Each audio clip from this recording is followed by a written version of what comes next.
Okay, there I go. Is that me right there? And let me see now. Did you say It's still the clothes or same shoes? thing, man. Did you say clothes or shoes? Huh? Did you say clothes or shoes? No, a shirt. Oh. Already! No, take off your shoes. We're putting on a shirt. You're backstage. Where are you? I don't see you. Did you hit the new link? We're not going in. 'Cause, I don't see you on the new StreamYard one. We're just putting on clothes. Northern Kingdom. Hit the newest link I just dropped. Because I don't see you on the Let me do it. StreamYard. Let me do it. Push. There. No, we're not going anywhere. We're not going anywhere. Oh, there you are. Okay, so if I add you.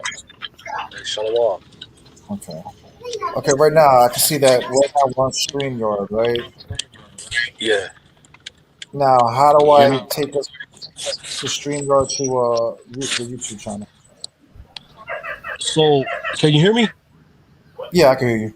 Okay, so when you first set up, when you're first setting up a broadcast in the StreamYard app or the StreamYard software, it's going to ask you where you want to stream to, and this is where you would put in your information for either your Facebook account and your YouTube channels, and you could stream up to, and it's all just from the StreamYard software, and you could stream up to like 3 or 4 different channels on YouTube and like different pages of Facebook, but it's all from when you create a broadcast. When you go into the StreamYard software, so it kind of sounds like you have a couple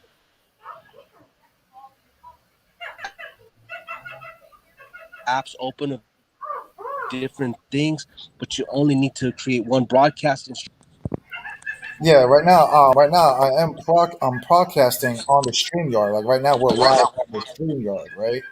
you're live on YouTube. And on YouTube. That's what I'm saying. Because right now, what I'm looking at right now, I'm on the tab of the StreamYard. Right now, I can see your picture. You know what I'm saying? But Right. when I go to the tab of of YouTube, I don't. All I see is just me. You know what I'm saying? On live camera. All you see is you. Hold on, let me check. Let me check what your YouTube look like real quick. Cause I have you on my phone, but I think I could go back and forth. Hold on.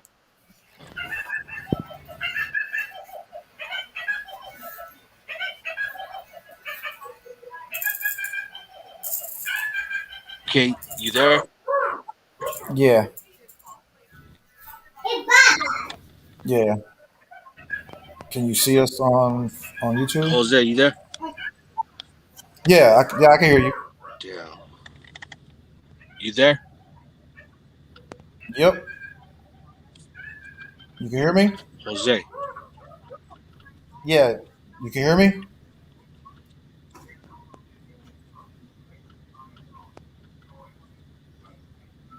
Huh. Oh, he says I see. Oh, Wandering Native says he sees I us can't both. hear you. Okay, okay. So right now, what's going on I'm is that coming. I'm gonna people on go out. YouTube Come could back in. probably. Okay, but why is it that? That's weird.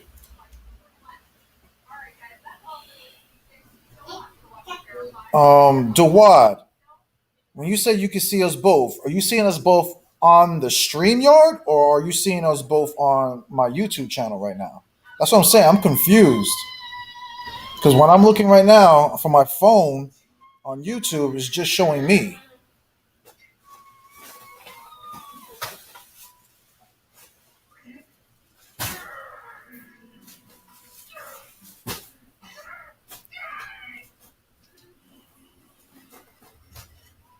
Okay, yeah, there we go. Okay, now I can only see Jose. I can only see Jose on YouTube. That's what I'm saying. See, Lazar is saying that.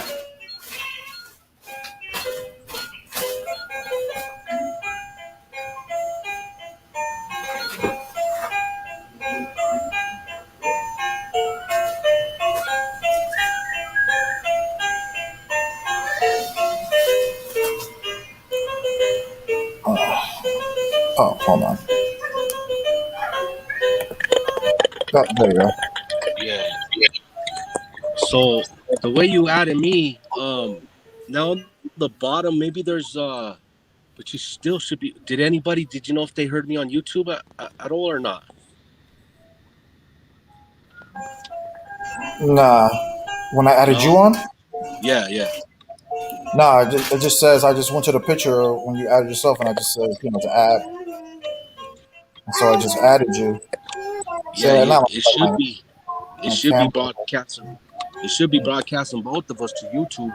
Since I'm on your show now, I'm on your That's what I'm saying. broadcast So no, now. hold on. Yeah, let me hear if you're on right now. So speak. Yo, North King, say something. Check one more. You should see both. You should see my icon and your Okay. icon or your screen too. Okay. So right now on YouTube, okay. So right now I'm on my YouTube, and I can hear both of us. Okay, on my YouTube, but Yeah, yeah, I'm still only just seeing I me. hear it now.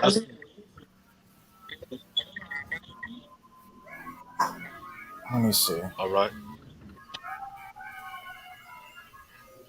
Okay, so there's a few different little I guess tools you would call them on screen on your backstage screen, and you'll have different options of how you want to present the screens. Like you could do just Like, your yeah, I screen, can and see. then you could Yeah, add both of us, which would be like an icon of yeah, I can two see it. heads That's or what we're something on like right now. that, Yeah, and that's what we're on right then you would have like an icon of three different people. Um,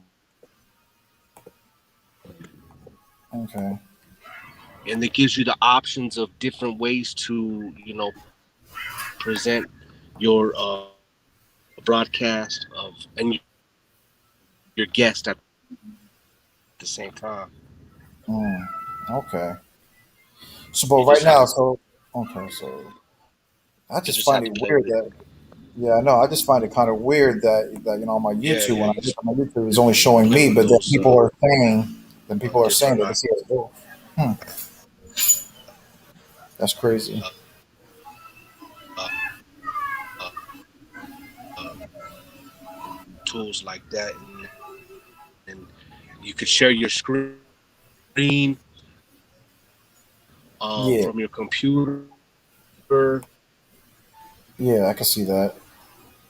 That's all on the StreamYard though, right? That's what I'm saying. Because right now I'm still on the StreamYard.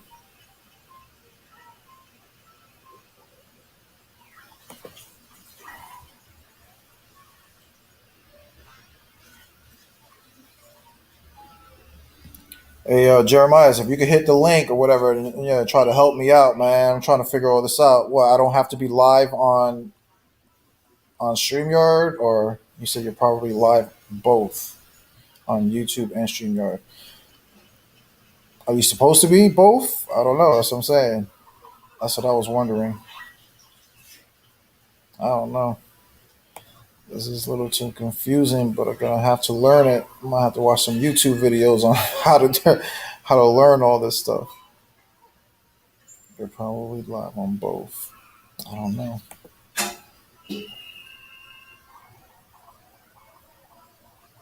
Hmm. I don't even see Jeremiah's in the chat. Yeah, like I said, right now on StreamYard, Dewad, I'm only seeing your comments, but then when I go to YouTube Live, I'm seeing everybody else's comments. I don't know. That's what I'm saying. Like, I don't even see your comments on my YouTube Live right now.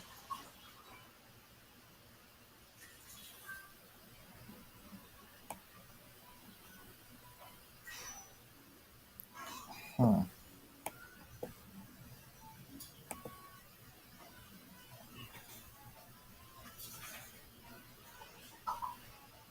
Confusing, man. It's confusing.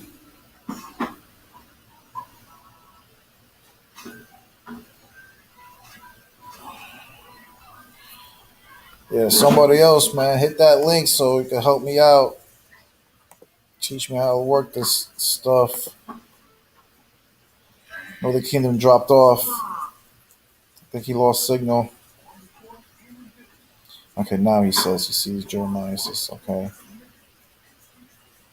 Yeah, because Jeremiah is now on the StreamYard. That's what I'm saying. But then when I go to my tab on the YouTube, okay, I see Jeremiah's, but I don't see Dawad's messages.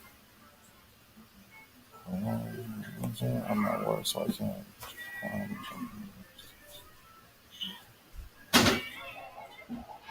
Yeah, that's what I'm saying. I am signed up with StreamYard. That's what I was using. I was using StreamYard when I was just talking to Northern Kingdom Prophets just now. But what I'm getting confused is that when I'm on the StreamYard, me and Northern Kingdom, we can see each other and hear each other, and you guys can see and hear each other according to what you guys are saying on the YouTube. But then when I go onto the YouTube tab, all I see is me. I don't know. It's weird. Yeah, you're live on both YouTube and StreamYard. But that's what I'm saying. Am I supposed to be live on both? Or am I supposed to just be live on YouTube and not be live on StreamYard, but then use StreamYard to, for YouTube? It's confusing. Confusing. It's still wet. Here, I'm going to give you another napkin. See? To the brother Lazar, he says, y'all might want to try to handle this behind the scene now. Yash sounds like he wants to make peace with you. Have you reached out to him recently? I don't have a problem with Ayash. Ayash can teach what Ayash wants to teach. I guess he supposedly said he wanted to make a response video because I called him a snake or something, but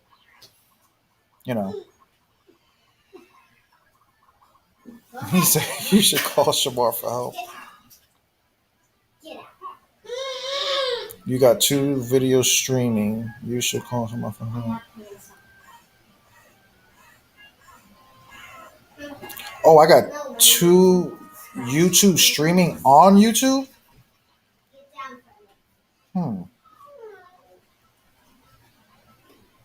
Oh, you're right. Dad? That's crazy. Dad? What, Mama? Tomorrow, can we go to a pool? I don't know. What day is it tomorrow? Friday? A pool? I don't know. Think about it. Mama, go over there. What is that? A snack? Share with your sister. Go share. She's going to share. Go. Try to get off YouTube and do StreamYard. Then see if it links you to YouTube.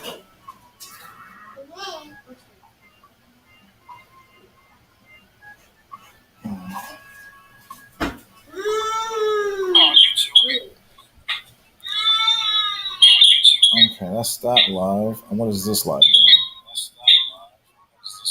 Oh, damn, I am on 2 lives. That's crazy. So, hold on. Let me get out of this one. Oh, yes, I'm going to leave it. Bam. But then stay on this one.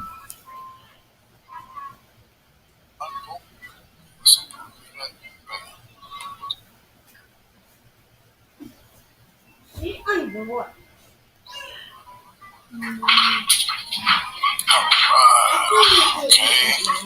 So I figured out.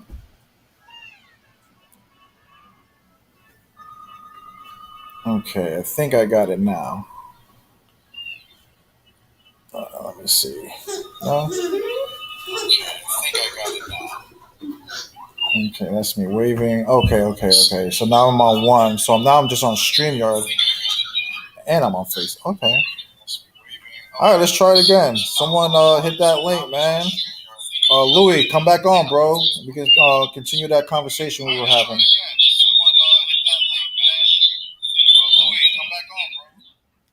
Okay. So I could just do it from StreamYard, and StreamYard would just share it on my YouTube. Interesting. Let me see. Invite. Let me share the link again. Anybody?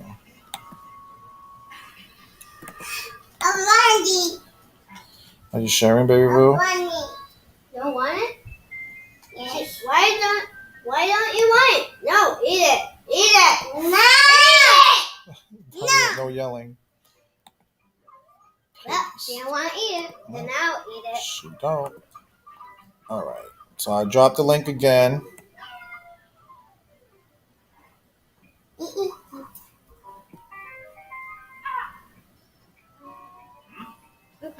There it is. Yeah, I got it now, bro. Just stay on your StreamYard, right? Yeah, I guess from StreamYard, because that's what it asked me at first when I started it to share it on YouTube. But I was already live on YouTube, so I guess when I pressed that button to share it on YouTube, it brought me to like a page that says that the video is not working or something like that, or something like that. So I got out of it, but then I added Northern Kingdom Prophets, and it seemed like it was working. But now, yeah, I guess I just have to work through StreamYard. Yeah, I was having a nice conversation with the brother Louis. I told him he could come on. We could have continue that conversation. All right, let me text him to come back on because I know he was working. Let me see. Bam, bam. Thank you, man. Yeah, back like I was saying to the brother Laser. Yeah, I don't have a problem with Shamar. You know what I'm saying?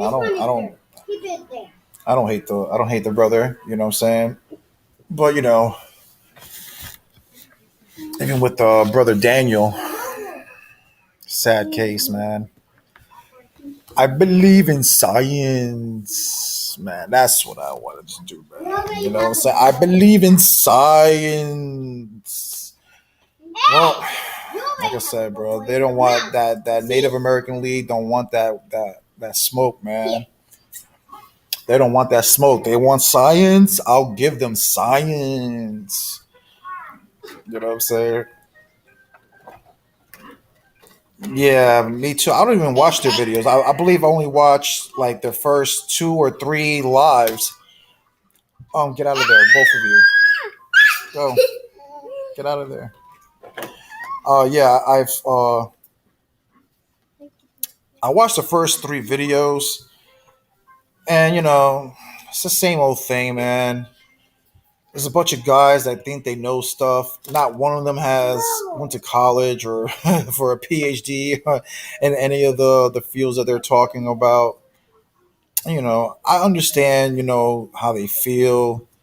But at the end of the day, this is why I was trying to tell Ayash when Ayash and Daniel were crying about that stuff on the last live. I'm like, bro, there's only a few African Americans that are doing that, bro.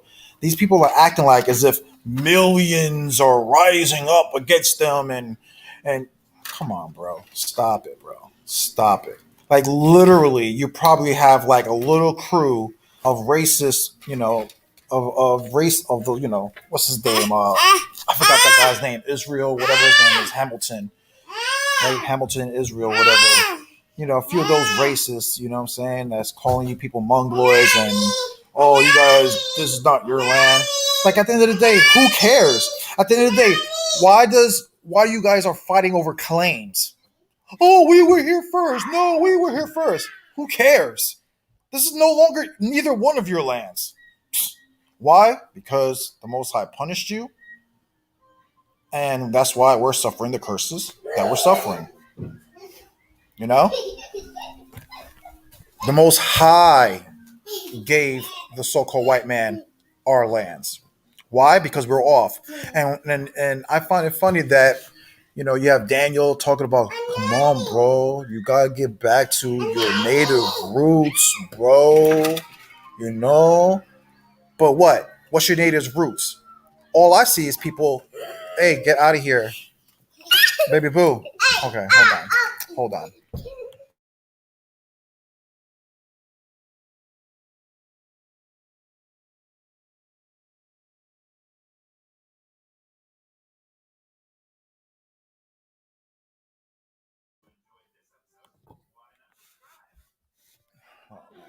Yeah, my kids got me off topic now.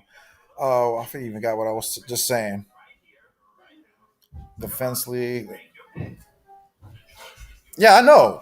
They don't pull up any sources. But then when they have guests on, that's funny that you say that. But when they have guests on, right, that they're trying to bring out sources, you know what all they do is that's pseudo, that's pseudo, that's pseudo, bro.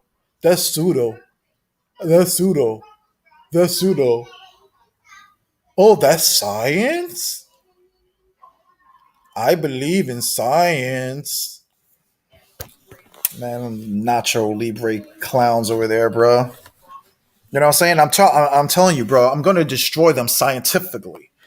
You know what I'm saying? Just like Daniel, next time I see him, I catch him on the live and stuff like that. Because you see him right now on TikTok because he has a little following over there of Native brothers and sisters. So he's out there trying to slander me. Oh, look at I debunked Jose Vega, my teacher for the past 2 years. You know, the same guy that got you off of camp doctrine. And just a few days ago, you're still learning. Half the stuff that you have on TikTok, you learned from me and Ancient Watchmen.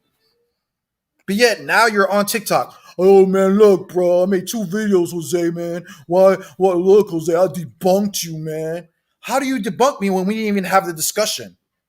Anybody could go back to that video. I said something, he said something, right? And then he was like, oh, the Panu tree and all this other stuff, right? Everybody heard me typing. But do you think they were, you think Shamar and them that night were going to allow me to bring out the sources? No. Just like when I try to bring up my source, right, about the argument about the natives over here and stuff like that, I pulled the book and everybody saw me. I pulled the book. Did Shamar let me read that source? Even though he says, yo, before you read that source, bro, before you read that source, like he does to everybody, before you read your scripture, I got to say something because I'm Shamar, right? Crazy people, bro. Crazy.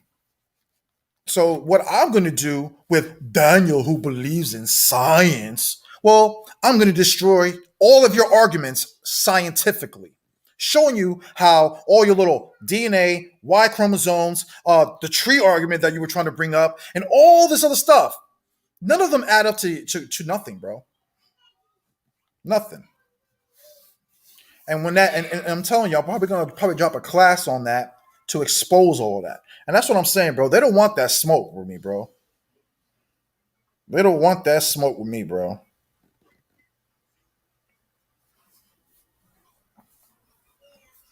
Jose, did you not know that the Panu, that tree is 80,000 years old? So you were wrong, bro. You were wrong, bro. I find it funny that the oldest tree was 80,000 years old and the second oldest tree is only 4,800 in America. But yet, he don't find anything funny about that. But yet, Iran, Paris, and all these other trees, right? All around the world go back to around 4,000, 5,000 years, right?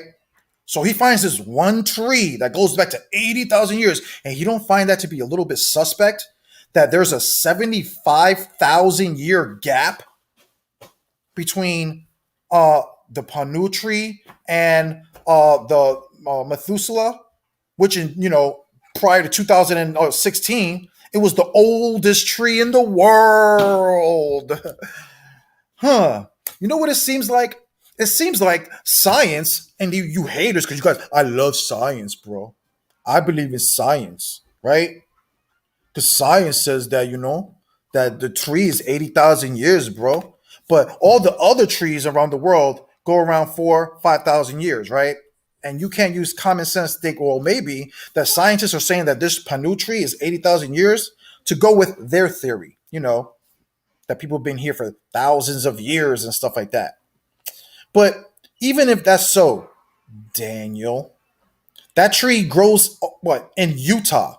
So this tree that's 80,000 years old, that's in Utah, according to Daniel, supply the whole world with oxygen. The 30% of oxygen that's missing, right? See, that's what I'm saying. This is what people lose like common sense, bro. Common sense. Exactly. They believe, they love science as long as it agrees with their established belief. Exactly. Hey Louis, if you want, drop. I dropped the link. I don't know. If drop the link. Yeah, hit that link, bro, so you can. Let me see. Did I drop it? Let me see if I could drop it again. I don't know. I don't see it.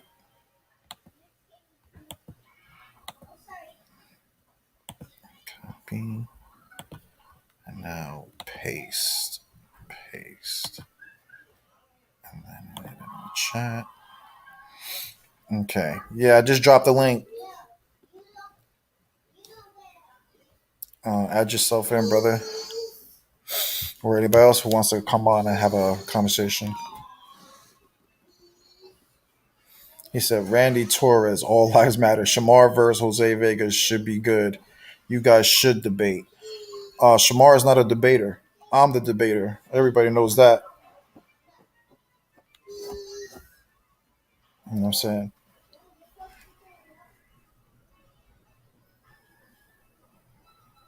So,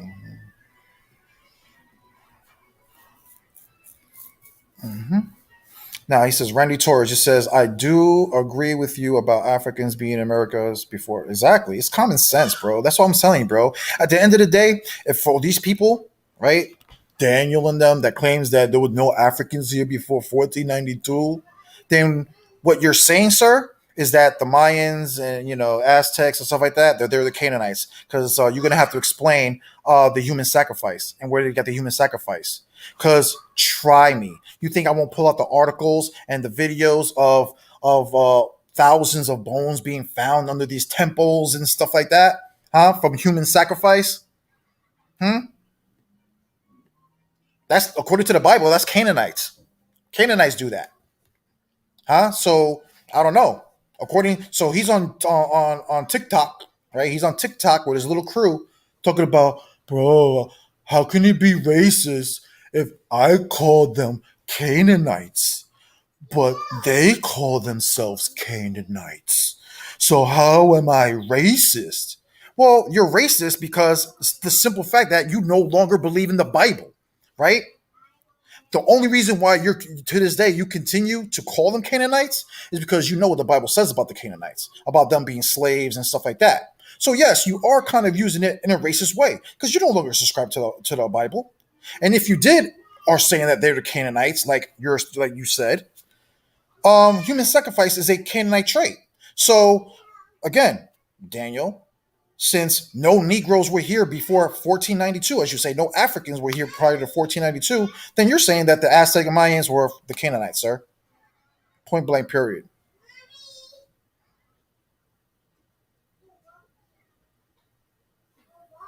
He said, no, my fault. Randy said, I do disagree. I thought he said agree. My fault. I do disagree with you about Africans being here. Right? Well, Randy, explain that, bro. Well, all right, right. If you don't want to admit that Africans were over here prior to 1492, then I'm sorry to say, then the Aztecs and Mayans and them, they were Canaanites. Point blank, period. That's what you're saying. You know what I'm saying? And no, he doesn't, Randy. He doesn't care about his native roots. Because again, everybody saw what his native roots are. He took a DNA test, put it on Facebook, put it on social media, showed everybody, but then he claims, Jose Vega is using my DNA against me. How am I using your DNA against you? All I'm pointing out is your DNA that you posted said that you're 80-something% Peruvian. So then I'm asking, well, then why are you going around social media telling people to go back to their roots, when your specific tribe is the biggest Hebrew movement in Central South America? That to me is just boggles my mind. Oh, there you go, Louis. There you go. Shalom, shalom. Going on? All right, I can hear you perfectly. All right, it's good. Yes, everybody can see us. They say so. Yeah, I guess the problem was, like they were saying, I had two channels open. Okay. I had two channels open. Yeah, so I just had to. I guess I just have to do it through StreamYard. Makes sense. Can you hear me though? Yep. All right, but sounds way better than it did before. True that. Shalom to everybody. This is the brother Louis, man. We were having a pretty good conversation, talking about how the world, the plans of the elites, uh, how they're trying to take over and divide us once again. And I was, Oh yeah. go ahead. No, go ahead, bro. No, I was saying I was just, I was bringing up the point about, the new tactics of how to separate the people to Louis about, about this, the vaccinated versus the unvaccinated, and how the governments have always used the tactics of separating the people. If it's about race wars, it's about race wars. It's about the rich versus the poor. There's always some kind of tactics to divide the people. And we were talking about how we've noticed that there's been an attack on the people who are unvaccinated. And I was telling Louis how I compared it to basically what Hitler was doing when he was in power, because it is a dictatorship, and they try to put fear into the people. Because the same thing Hitler did was, he took over, the mainstream social media, the airways, the radio waves, to push his propaganda, and basically, oh, it's us against them. Oh, the reason why this is happening to us is because of these people. We got to do something about these people. These Jews, these Ashkenazis. No, I'm like I said, I'm at work, so you're gonna hear people, and I work at a bar too, so you're gonna hear music. People gonna come up, they're gonna say shit to me. So my apologies in advance. Yeah, But nah, what you're saying is true. That's what's going on at the end of the day. Like I said, it's socialists that are trying to bring forth communism. You know what I'm saying? In America, they're trying to establish corporate communism to where the people don't own anything and the government owns everything. And they basically dictate how you live, how you should live, and why they live, how we were all living, free, what have you. We won't be living free. We'll basically be living like how they live over there in China. You know what I'm saying? So, because China is a communist regime. You know what I'm saying? The CCP, the Chinese Communist Party, and that's basically who has a big hand in this whole thing. I'm a believer when it comes to as far as I believe in the Book of Revelation, I believe that China is the dragon, not 100%, but if you look at the red dragon, look at China, their flag is red and they're represented by a red dragon. You know what I'm saying? So, and they're the big player right now. So. Yeah, they are. Yeah, they are a big player, bro. I was talking to a few brothers about that. We were talking about, do you believe America is, Great Babylon? Because the buying and selling argument that these people come with, and I told them, I was like, well, America is the biggest consumers, but we're not exporting anything. The biggest exporters is China. And I keep telling people, it's like, yo, if China wanted to be a dick, they can just cut off supply to the whole world, whether it's toilet paper, clothing, food, all types of things, bro. They're the number one exporters, bro. And everybody knows, if you're the number one exporter, you basically hold most of the power. You hold most of the power, bro. Pretty much, bro. So but the powers that be have it like that. You know what I'm saying? That's why the reason why China's the way it is because of Obama, his policies. He left China unchecked, and Trump was just a problem to the establishment because Trump was against world governance, global governance. He wasn't with it. You know what I'm saying? I'm not saying that Trump is like a perfect individual because he's not. You know what I'm saying? But he got a wild mouth. But at the end of the day, he wasn't with the establishment, as far as I believe, as far as from my research. You know what I'm saying? And they just didn't want him there because what he was doing was he didn't want communism here. So what he was doing was, like you said, we weren't exporting anything, but he was keeping companies, establishing companies. So we were producing shit, and they didn't like that because they don't want America. That was his big campaign. You know what I'm saying? Make America great again. And people don't understand what he was talking about was bringing America to being exporters again, and not just consumers and just taking things in, bringing the factory hardworking men back into play. Yeah, it's the socialists and the communists that bring race into it. They're the ones that, when he said that make America great again, that's when the communists were like, oh, you know what I'm saying? When was it ever great for blacks and this, that, and third? But That's what they do. Communists have to know the tensions or racial tensions within a country or whatever issues they have with their lower class or their population of people that will seem to be oppressed or to have like a second class citizenship or whatever. And they would just probe at those issues. That's why if you ever see like anytime a white officer will kill an unarmed black man, it gets blown up all over the news. It gets blown up all over the media to entice anger out of the black community. You know what I'm saying? So in an effort to radicalize them. That's why when they were rioting and shit like that, the Democrats weren't doing shit about it. They weren't doing nothing when the people were rioting for George Floyd and this, that, and the third. So, but then when you had that whole whatever the fuck happened at the Capitol with the Republicans, they made a big stink about it. All the Democrats saying, "Oh, mob mentality, now that's the thing," and this, that, and the third, as if Democrats all summer 2020 wasn't letting people burn down buildings. Like, come on, dog. You know what I'm saying? That's the type of shit they do. That's a socialist move. So, and that's just what the Democrats do. And you see in their name, you see demon in their name. They're demonic people, bro. That's what the Democrats are like. And they're all about the corporations and shit like that. That's why you look at the corporations, they hop on board and they're with like Kaepernick and this, that, and third. And they throwing up the fist, the iron fist of socialism and communism. That's what that means. And when you throw that fist up, I don't know if people know, whoever, whether you're Latino, black, or whatever, that fist, when you throw it up, that shit don't mean power to the people. That means power to the government over the people. That's what that shit means, because that's the iron fist of socialism, of communism. But people don't know that because they don't do their research. Like the Black Panthers, they were a socialist movement. All this shit. You got to do your research. Once you do your research, you start seeing all this shit. You know? Yeah, and it's funny that you say that, because I love like people like Ben Shapiro, Candace Owens, individuals like that, what you call conservatives, that really really shit on Democrats, bro, and they really expose a lot of things about the Democratic Party, bro. Like, people don't understand. It's usually the Democrats that are really causing this division, especially between like human rights and like race wars and stuff like that. It's the Democrats that are the ones that are just keep that cycle going and going, and they use it to their advantage. And it's something that Candace Owens always talks about, and she says it beautifully. She says, and if you notice, the tension always builds back up between the race wars, what you would call, when it's always time to vote.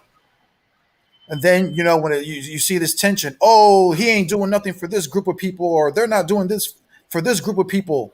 Why? Because to them, these politics is all a tactic, just to get the votes, just to get the control and stuff like that, man. We all see it, man. But yo, y'all should check it. If y'all don't know who Ben Shapiro is, he's a sharp Jew dude. He's a Jewish guy. He's pretty sharp. You know what I'm saying? I know about him. Yeah, he's a good debater, man. I've seen a few of his discussions. And what's the other guy that I like watching? Was it George Peterson? George Peterson from Canada. Another, I believe he's a psychiatric, right? I believe that's what he's in. That's the field that he's in. Also, check out Tim Pool, Tim Cast. Yeah, like I said, there's a lot of smart individuals when it comes to this politics and just exposing it, bro. That you brothers and sisters who are interested in those type of topics. Because like I said, I dab into everything. I'm not all just about religion and just I dab into everything, bro.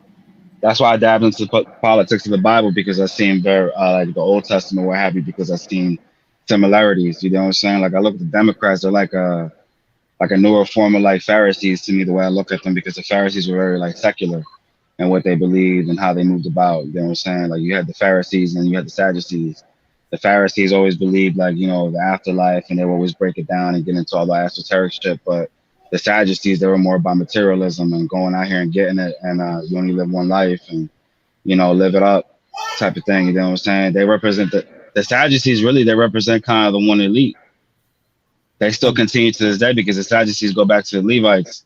You know what I'm saying? And then you have the Sadducees, and then the Sadducees go into these Jews that go into like the Rockefellers and these big Jewish families or what have you, because that's what the Levites eventually became. They became what as the Jews, the Ashkenazi, what have you. Because I don't believe, like I said, I don't believe the Levites to be Israelites ethnically. Well, to be a cult, because I don't believe Israelites to be an ethnic group. I believe to be a code of belief. I believe them to be the same ethnic group, but different code of belief. And you see that their practices, you know, continue because they were very, what's the word I'm looking for? Are you using the Kabbalistic, you know what I'm saying? Like they function in the cabal and the way they moved about and this, that, and the third. So with the priestly knowledge and keeping things within the family and the bloodlines, that was all the Levites, that was their spiel that they threw into the text.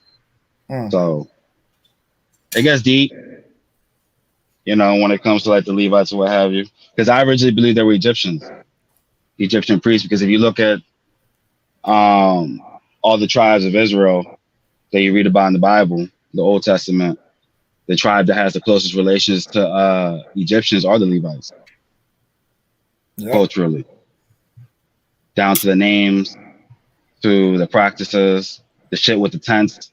That all comes back to Egypt. Yeah, remember, even Moses and Aaron, they grew up in the ways of Egypt. Like, it even says that Moses knew all the secret knowledge. You know what I'm saying? So he was like I would say like I'm gonna say like a wizard, but he practiced in some of the magics that the Egyptians were practicing. You know? And peep-how when Moses fell out of favor with Pharaoh, and you read the text how he was able to freely, him and Aaron were able Mhm. to freely walk into the court to speak to the king, to speak to Yep. Pharaoh. How is Yep. that possible if they were just slaves? Nah, they had to have been priests. You know what I'm saying? Like even back to the story with Joseph, right? And the brothers, when he pretty much enslaved the people, like when with the reigns or what have you, and the people give up their lands or what have you, the only people that weren't enslaved or that weren't put in servitude were the priests. Yeah, I know. It's a like I said, that's an interesting. And if you look at, and if you just to go further real quick, if you look at the priests of Egypt, if you know anything about priests of Egypt, the priests of Egypt didn't deal with the people. They only dealt with the temple. They would, clean the temple. They dealt with the gods directly. You know what I'm saying? And the people had to deal with the priests, but they weren't in a serving position. You know what I'm saying? So with the Levites being originally Egyptian priests, and at some point joining Moses, probably by way of the plagues, when they seen the plagues of Moses, it probably impressed them, so they followed him, and they attached themselves or hung on to the children of Israel, which Because that's what Levi means, to be attached. you're attached. Yep, it You know does what I'm mean to saying? be And attached. And they attached. you know what's pretty powerful. What you're saying is that I want people to think about this, right? Because how many tribes are there, right? Supposedly there's supposed to be 12 tribes, right? But really, how many tribes are there? 13. And 13. notice 13 of them, right? So you have Levi who got attached, who are in charge of the scribes, the writings of the books that you're reading. And it seems, and again, it's 12 tribes, but really 13 tribes. Why? Because one tribe got what? Kicked out. Dan, Yeah. Hmm. making it 12 tribes, right? I'm just saying, people. I'm just saying, people. This And people will have to question, why was Dan kicked out, and also take into account that most of the text in the Old Testament was written by Levites, different Levitical guilds. They were all and basically competition with each other. Because what a lot of people don't realize is the Old Testament really is, it's an amalgamation of different texts of those people, those different guilds that have different beliefs on how the temple was to be established, where it was located, what people, entered what and who did what. And all Ezra did was find all these texts. He also plagiarized other texts from cultures. That's why you see similarities with like the Numa Elish and things of that nature, because Ezra would have been around during that time. When he was under the Persians, they had control of all that shit. So since he was in favor with them, he would have been able to copy all that. And his duty was to create a text to basically rule over the people. This was going to be the law, and the people were supposed to listen to Ezra. So he had to take all these texts that survived, because you got to remember the Babylonians destroyed the Torah when they burned Jerusalem, because Ezra admitted it in Second Ezra in the Apocrypha that the laws were burnt. So he openly admitted to whatever entity was speaking to him that, listen, the laws are burnt. We don't know what the things you've done for us in the past. We don't know the things you're going to do for us in the future.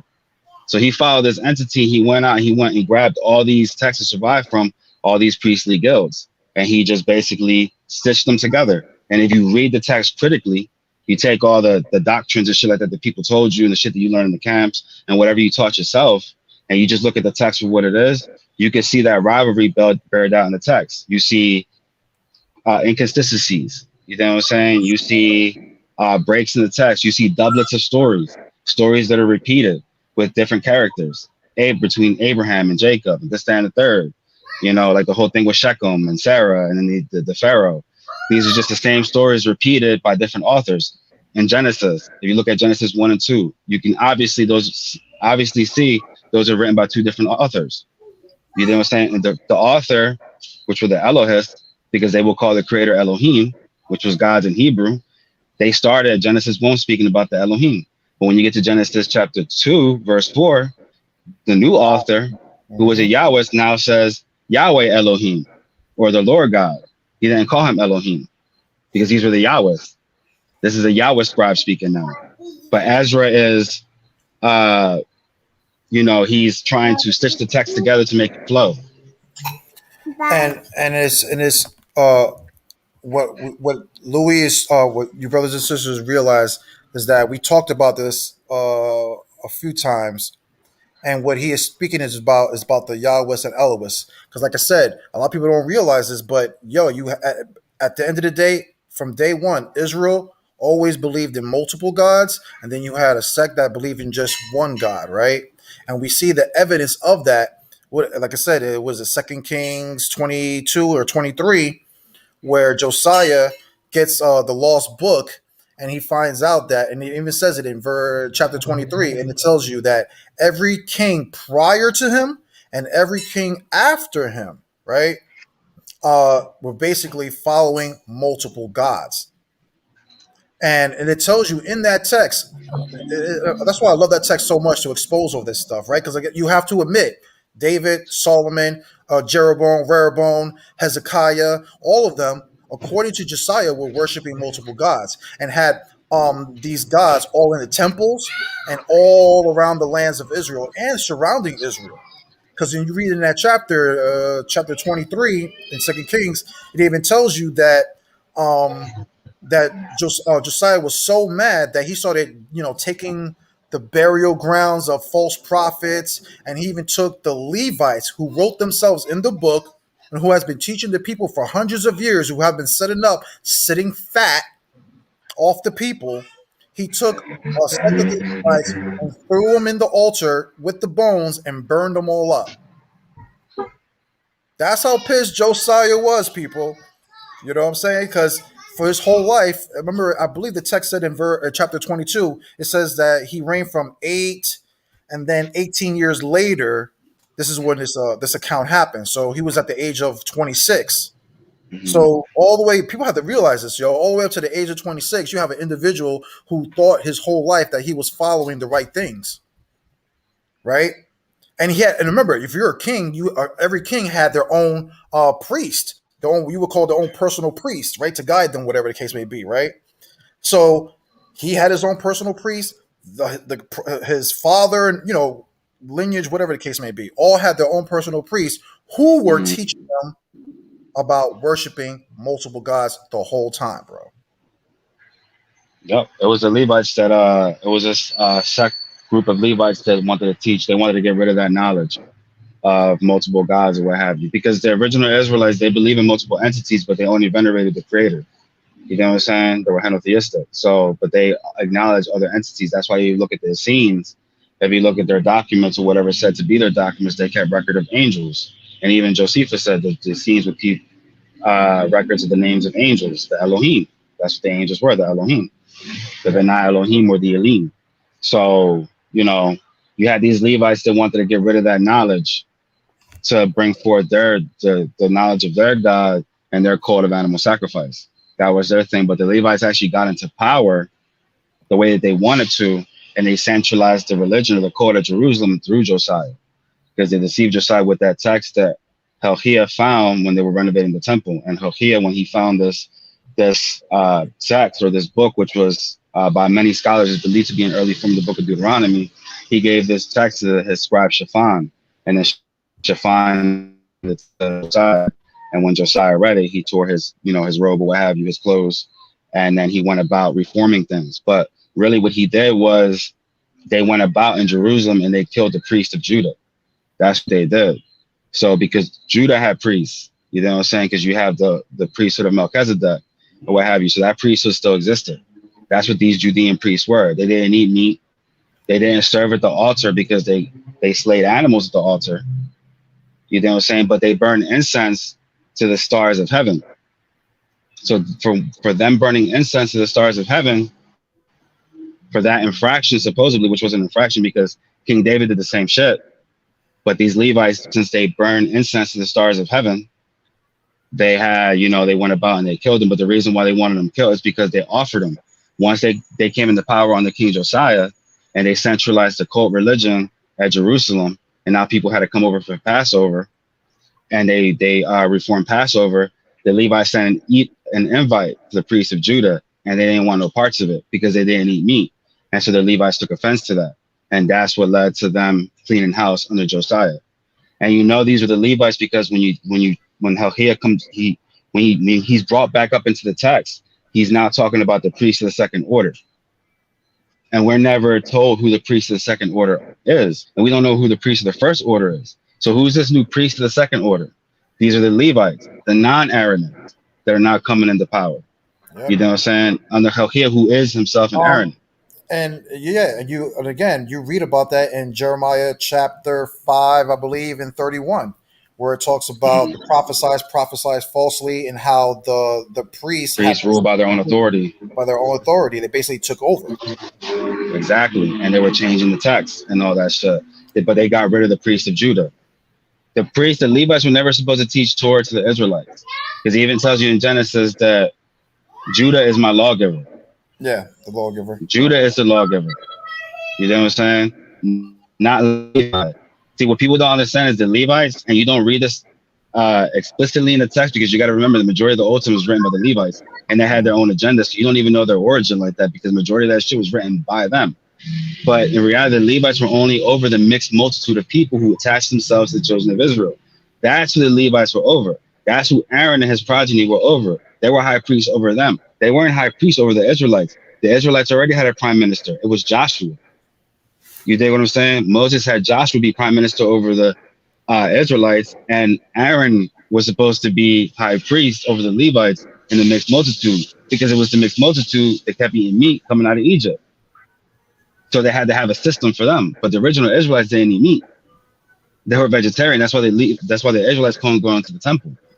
They couldn't be around it. Let me ask you this. I forget what book off the top of my head, where it talks about the mixed multitude being killed off when they were asking for meat in the wilderness, or quail. Mm-hmm. Do you remember that text? Yeah, I remember how the Most High gave him quail, and he was angry. Yeah, he was angry about it, and I believe at the end of the chapter it tells you that he said that everybody that basically asked for the quail basically were killed off, and they were buried in I forget what the name of the land that they were buried in. Yeah, it's called Kedah, something or like that, land of the lusters. Yeah. They fell on their so you believe like how the text says that all the mixed multitude was killed off, or did you believe that just some of them were, or just the ones that asked for the? No, I don't even know if that event happened, because that happened twice. Supposedly the quail, which I can't get into it right now. When I find the source for that, you know what I mean. There was a thing, but I don't even know if that event really happened. No, but even if it did, it probably didn't happen to that event, because the mixed multitude were always there, because they're represented by the Levites. The mixed multitude attached themselves to the children of Israel. Mm-hmm. They were hangers on, and Levi means to be attached, and that's what they were. The Levites were the mixed multitude. But all the mixed multitude wasn't Levites. They weren't all Egyptian priests. But I believe these Levites to be Egyptian priests that came out of Egypt, because basically the way they acted when Aaron was chosen to take the priesthood, when Moses chose Aaron. And you said that you believe that the Ashkenazi can possibly be the Levites that basically attach themselves to Israel? Not all of them, but a lot of them, because if you look at that Levi gene, you see that in the Ashkenazi. You can find that gene within the Ashkenazi. And they don't. The Levites aren't Israelites, not by cult belief. So But that's like through critical, like you know what I'm saying. You're not gonna read them in the text like that because it was written by them. So you just gotta peep game. You know what I'm saying? Like for instance, the Song of Moses. If you look at the Song of Moses, uh, what is it? The Israelites aren't mentioned in the Song of Moses. No tribe of Israel is mentioned in the Song of Moses. Hmm. And then there's another song, I think it's a song of Miriam, where you don't see the Levites present. And they might be like the two oldest poems within the Tanakh. So that's another one where the Levites possibly, there's also some scholars, there's a minority of them, that believe that the Exodus account might have just been for the Levites and that the children of Israel were already in Canaan. Seeing that I believe they were Canaanites by them being just living in that land. You know what I'm saying? So some people believe that there was already Canaanites being there, practicing their belief, and that the Levites came out of Egypt being these strangers, and that they adopted their story of the Exodus. Because if you look at all the texts that deal with the stranger, it all comes from Levites. It all comes from priestly accounts. Because beyond the Yahwehs and the Elohis, you also have the priestly, the P source, which are the Aaronids, and you also have the D, which is the Deuteronomists. And they're the ones that wrote like Deuteronomy. And the Deuteronomists are just the strict Levites. They're the ones that come from Kohath. They're not the Aaronids. You know what I'm saying? That's why Yeah, we read the and that's Torah. and it's funny. That's what you read in Deuteronomy. That's what you read in Deuteronomy 18, an account of the actual Levites actually writing themselves in the text, calling themselves priests. Because But that then, was their text. then But if you in look at the text before number that, 18, yeah, I believe number 18 you're talking about, it only tells you that Aaron and his sons were the priests, and how the Levites were just supposed to be like the helpers, and that they weren't allowed in the tabernacle or the altar. I believe, right? that's because all those texts. That's because all those texts that say that were written by the Aaronids, and Yeah, Deuteronomy was written by by the large part Levites. by the regular Levites that were from Kohath and weren't from Aaron and his progeny. So already you see the difference in the doctrines or whatever. That's why it says no non-Aaronic can walk into the temple. But then when you Mhm. read the Levite text, now all of a sudden Joshua is coming into the temple. So how is that possible? They said, oh, because the Most High ordained it. Well, no, because the Most High said in this text. So this is a different mode. This is a different Yahweh speaking now.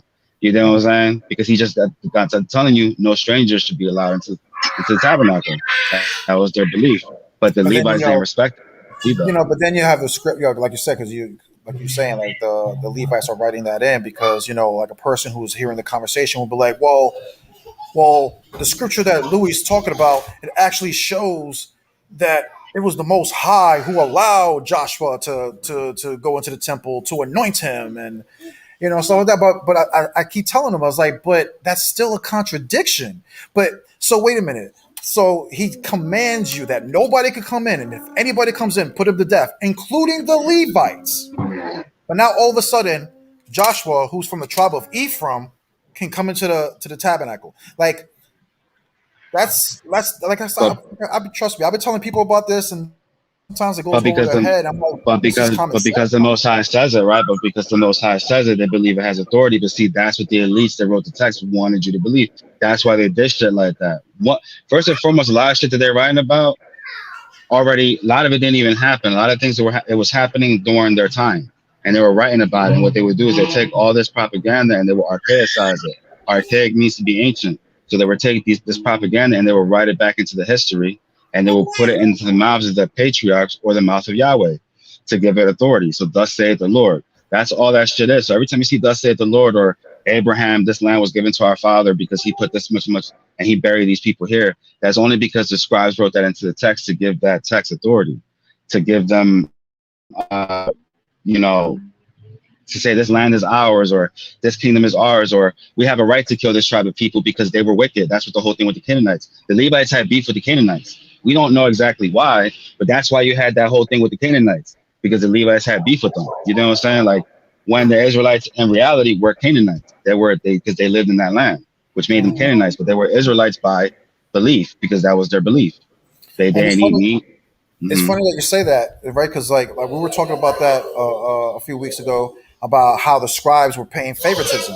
Of course, if you're a scribe, this is why I keep telling people, why is it that the scriptures say that David was the most righteous king, but then you have a scripture that says Hezekiah was the most righteous king, but then you have another scripture saying Josiah, like I just told you in 2 Kings 23, it says Josiah. It says nobody prior and after was more righteous than Josiah. You know why? Because that's the scribes kissing the king's ass. And pretty much that's all it is. Because you know how it is. If you're a king and you're a scribe, of course you're gonna write beautiful things about your king if you like your king and he's a good king and stuff like that. So you're gonna praise him, especially if that king is aware of what the scribes are writing. This is why you have even scribes sometimes writing bad about their kings. You know why? Because most likely that king probably didn't care about religion, probably didn't worship anything. He probably didn't give a crap about what the Levites and what the priests were doing over there. He was just a king. How kings love to live fat. So he wasn't paying attention to the scribes. So what the scribe said, man, this king is wicked as hell.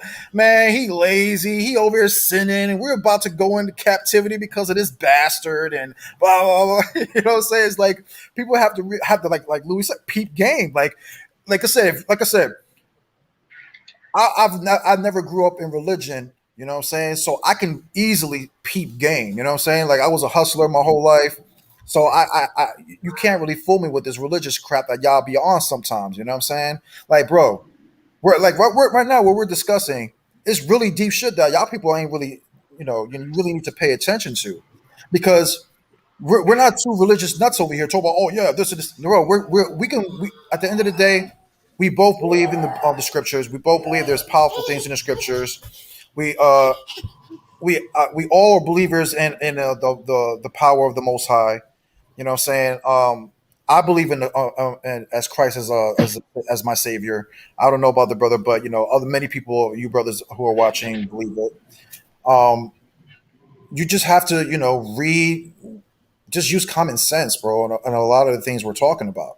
Just when you read the text, read it objectively. You know what I'm saying? Sometimes you gotta unteach yourself the things that you were taught, and just kind of read it from a clean slate and see. But going back to what you were saying earlier about kissing the king's ass or whatever, elevating your king, why do you think King Cyrus was the only one that's regarded as Hamashiach in the Old Testament? Obviously, during Ezra's time, you know what I'm saying? Because it was the Persians that gave the Jews basically a second chance. You know what I'm saying? So, of course, they're going to elevate him like that. There are some questionable documents about King Cyrus. They're hard to find, but I don't think he's as righteous as people make him out to be. He may not be. You know what I'm saying? Because the Owaspi calls him a tyrant. You know what I'm saying? So you got to kind of figure out why that is. Some questionable things about King Cyrus. You got to remember the winners write the history. Yep. So and we see even when Israelites were even under captivity under their kings, we see that a lot of the Israelites were still buddy with the kings that are oppressing their people. Daniel is a good example of that. You know what I'm saying? Joseph is another good example of that. You know what I'm saying? He drove among the Egyptians and rose up high in rank. So did Daniel. So did a lot of Ezra. Because again, people don't understand.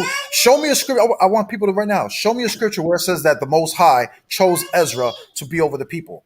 The scripture doesn't say that. The scripture says that the Persian king put Ezra over the people. And the people had to listen to Ezra, and Ezra was Ezra is exactly, people don't understand. But yet Ezra is the person who rewrote the Torah, a person who wasn't really ordained by the Most High according to the scripture, but was ordained by a heathen king. Exactly. That's why I call people who bind themselves to the Old Testament Israelites, because the authority don't come from Moses, because that's not what that goes. That's not what you could tell that the Old Testament wasn't written by Moses, the Torah, what have you, because it was written in third person. That shit was destroyed with the Babylonian. Yeah, that shit was destroyed with. You can't write about your own death and everything. So of course we all know that. That's what people have to understand about it. A lot of that shit's political propaganda. Is there truth in the Torah, the Tanakh, and what have you in the New Testament? Even the New Testament, a lot of that shit's propaganda too. You know what I mean? So it's like when it comes down to Christ, like I'm a believer in Jesus. You know what I'm saying? Or Joshua, or Joshua, whatever you want to call him, Yeshu. You know what I'm saying? But I don't believe him like the Christians or even Messianics believe him. Like, I don't believe he's my Lord and Savior. I don't believe in his death or whatever. I do believe him to be a historical prophet who lived. You know what I'm saying? That his teachings are, that they have his teachings in the New Testament still, that they use as a template. But all that shit about him turning water into wine and all those stories that are around him, raising the people from the dead, and healing the blind and all that shit. That's all shit they took from other gods and other saviors. That's what people get kind of confused with that, because you could find that like Zarathustra, you know what I'm saying, the Persian prophet. He was crucified between two thieves. You know what I'm saying? He rose again on the third day. And you have other stories like that. That's all that is. So when I look at it, that's what some people would disagree with me. But when I look at the New Testament Christ, I look at him as an amalgamated character. That's what he is, where the true Jesus is underneath somewhere. And the only time you see the true Jesus is like the Beatitudes, the Sermon on the Mount, because that's the Essenic Jesus. That's the Nazarene Jesus. You know what I'm saying? Like that's what Jesus would have came out if he came from the Essenes. He came from the Nazarenes. He came from that community of people. So he would have been voluntarily poor. He would have been homeless. He would have been out there teaching. He would have taught about the kingdom. He would have been heir to the voice, but he wouldn't have been teaching that he was God. You know what I'm saying? That's something he would never taught. As far as him rising again on the third day, walking amongst the people, I don't believe that shit neither. That he rises again, yeah, but everybody rises again on the third day and resurrection after they die. You know what I mean? So that's where they take that from. There's just a lot of things you have to peep. It's not just the Old Testament, it's the New Testament too. Because a lot of people got to understand that the people during that time, they were trying to compile the New Testament and make it the canon that it is today. They did it in an effort to stamp out all the original Essenic Christians that believe in the original Christ. That's what they were doing. They were going against Arian and Arius and them. You know what I mean? So in an effort to get rid of all those Essenic Christians that kept the Jewish ways, but they believe in the Messiah, this man called Jesus that taught, they was killed by the Jews. They were killed by the priesthood. They were trying to stamp that out, and they deified him and they made this entity. You know what I mean? Some people can agree to disagree on that, but that's where I stand with that. So, but as far as politically with the Israelites, I believe them to be, they were originally a communitarian people, and that's what Jesus was. He was a communitarian. He wasn't a communist or a socialist or a capitalist. He would have been a communitarian, a person, an individual that know how to deal, that would became one with his community. You know what I'm saying? That's what he was teaching. And if you look at when he came, right, like if you look at all his interactions with the Pharisees and Sadducees, everything was the interpretation of the law. That was what their arguments was, the interpretation of the law, because he knew that the law was corrupt. He already knew that. That's why he says that you're children of those who killed the prophets. And you know why they killed the prophets. And it was always with their interpretation of the law, because the way they had the law put a burden on the people. He wasn't able to do nothing good on the Sabbath. You know what I'm saying? Because you couldn't work, you couldn't heal nobody, these things. You know what I mean? It's kind of very similar to what they're doing to us today with the vaccine and being able to go out to work and make a living and things. You know what I mean? You see these things echo because they happen in every age. Man is plagued by darkness, the desire to have power, to rule over people, to enforce their beliefs on others. And this is what the Levites try to do with the Israelites. They try to enforce their code of animal sacrifice, their code of blood sacrifice onto the Israelites. But you know, by the prophets, they didn't practice that. Because the prophets like Isaiah, Jeremiah, Hosea, and Amos and them, they were against animal sacrifice. You see it through their text. You get what I'm saying? They're vehemently against that shit. You know, even to Jeremiah saying that the buildings that they say is a temple that have the name of the Most High, they're not the temple. They're not. That's not the house of the Most High. Even Isaiah tells you who the fuck can build a house for him. You know what I'm saying? Nobody can. So that's what people got to do. Just peep game. You know what I'm saying? It's not. Well, it is funny that you say that because, like, I laugh when people talk about that stuff, bro. Like, oh, build a house for the Lord, or this is my. The Lord told you that. And I don't even believe the statement which talks about the world is His footstool, whatever the case may be, because at the end of the day, for the world to be His footstool, will still have to imply that He's part of time, matter, and space. And I don't believe that the Most High dwells in time, matter, and space. He lives outside of that. So when you read scriptures like, what is that, Isaiah 44, when it talks about I am the Alpha and Omega, and you have, these religious guys talking about, or these Jews talking about, oh, that's talking about God. I'm like, no, it's not. The Alpha and Omega means a beginning and an end.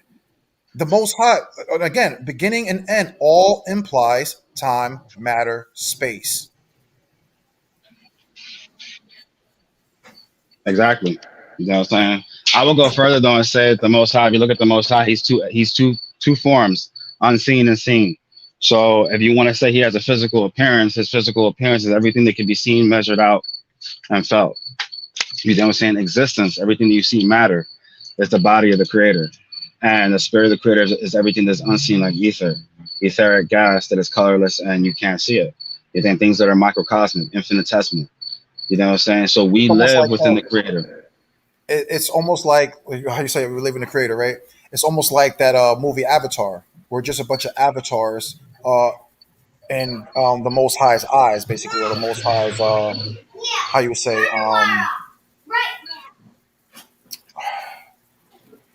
basically like I said, like the Matrix, bro. We're like in the freaking Matrix. We're a bunch of avatars living on these meat suits, as I call them, Mm, going through a journey, whatever you call life's journeys or life challenges, experiences, and that's all we're here for. To either to elevate ourselves to higher plats, because like, people have to understand like we are gods.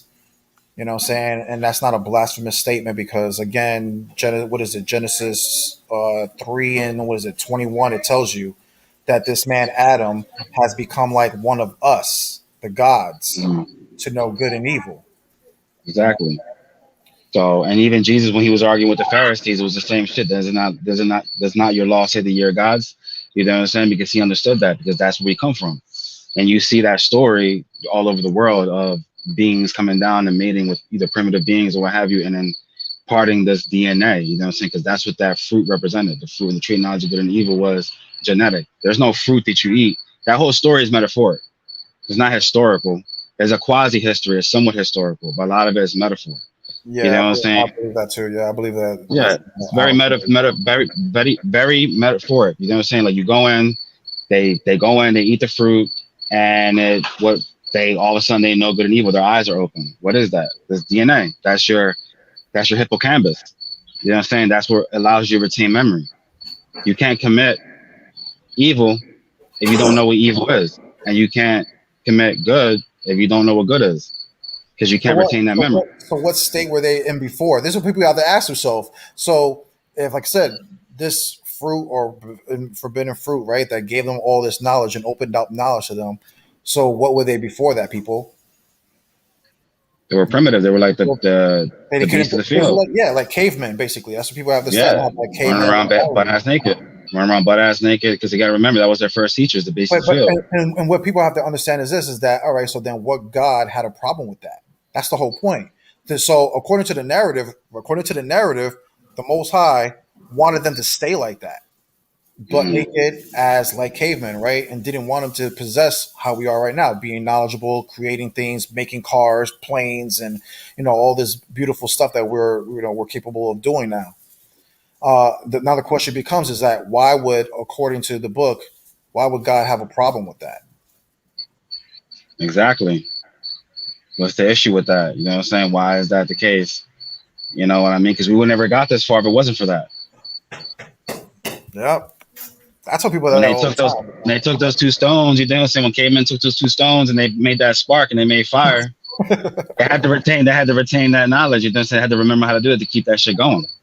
You know what I'm saying? But in order for that to happen, that's what people got to peep. That's why I said that a lot of that text is written by a false god. You know what I'm saying? Like you got to peep that because when you read the Owaspi, you don't read that. The Well, I earth would, created. I would say false gods. What I say is that the Bible tests us, meaning that the Most High, like I said, because He's not going to come into our realm. Basically, He's not going to come into Yeah. time, matter, and space. So what He does, He sends. He has a council of what you call angels, gods, archons, whatever titles you people want to put on them. They basically work for Him, whether they want to come down being lying spirits or whether they want to come down being righteous spirits. Say or righteous angels, whatever. And that's what we could clearly see that in the text. I'm saying, and this is why we've been saying that there are some unrighteous laws that are in the Torah, and anybody with common sense can see it. You know what I'm saying? Like Mm-hmm. laws about rape, laws about, during warfare you're commanded to kill all the males of a tribe. Do you know this? Like I keep telling people all the time. Do you know the psychological damage that would do to a person, that you go into your enemies and you have a God that commands you not to just kill the people that you're fighting with in the battlefield, but after that battle is fought, you go into their town, kill all their elderly. Can you imagine just lining up a bunch of 70-year-old men, 80-year-old, 90-year-old, just old men, and just start killing them? And not just the old men, but the babies, the young boys, little Yeah. children, little, because that's what you were commanded to do. That's Deuteronomy. What is that? Deuteronomy 20. You kill all the males, but you could keep what in the spoils of war? You can keep the women that has not known a man. So what does that mean? That you're killing elderly women. The psychological damage that's going to do. Imagine that. Can you, bro? That would be horrifying. Knowing that me and my, I'm in part of an army, and today I just slew like 50 little kids calling out for their mother and fathers, bro. Mm-hmm. But people don't understand that. What kind of God would instruct that? Is that a righteous God that would do something like that, or that's something wicked? Because even according to today's rules of war, we don't do that. Women and Yeah. children, elder, they're off limits. That's supposed to be off limits. So you're telling me that we have more sense nowadays than the God of the Bible? That's crazy. This is So what the test of spirits. exactly. This is what I keep telling people. Like the book is like like I said, people want to take it too literally. I was like, you shouldn't be taking it too. You could take it literally if you want to, carnally. But when you look at it the spiritual way, you can even see how like we're all living like the book of Job, bro. We're all like Job. Every one of us is Job.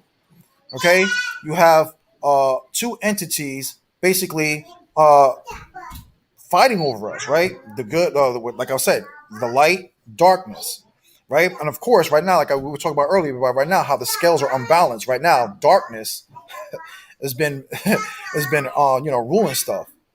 You know what I'm saying? We gotta start evening up that scale with the children of light. But when the children of light, we're gonna be taken over the darkness.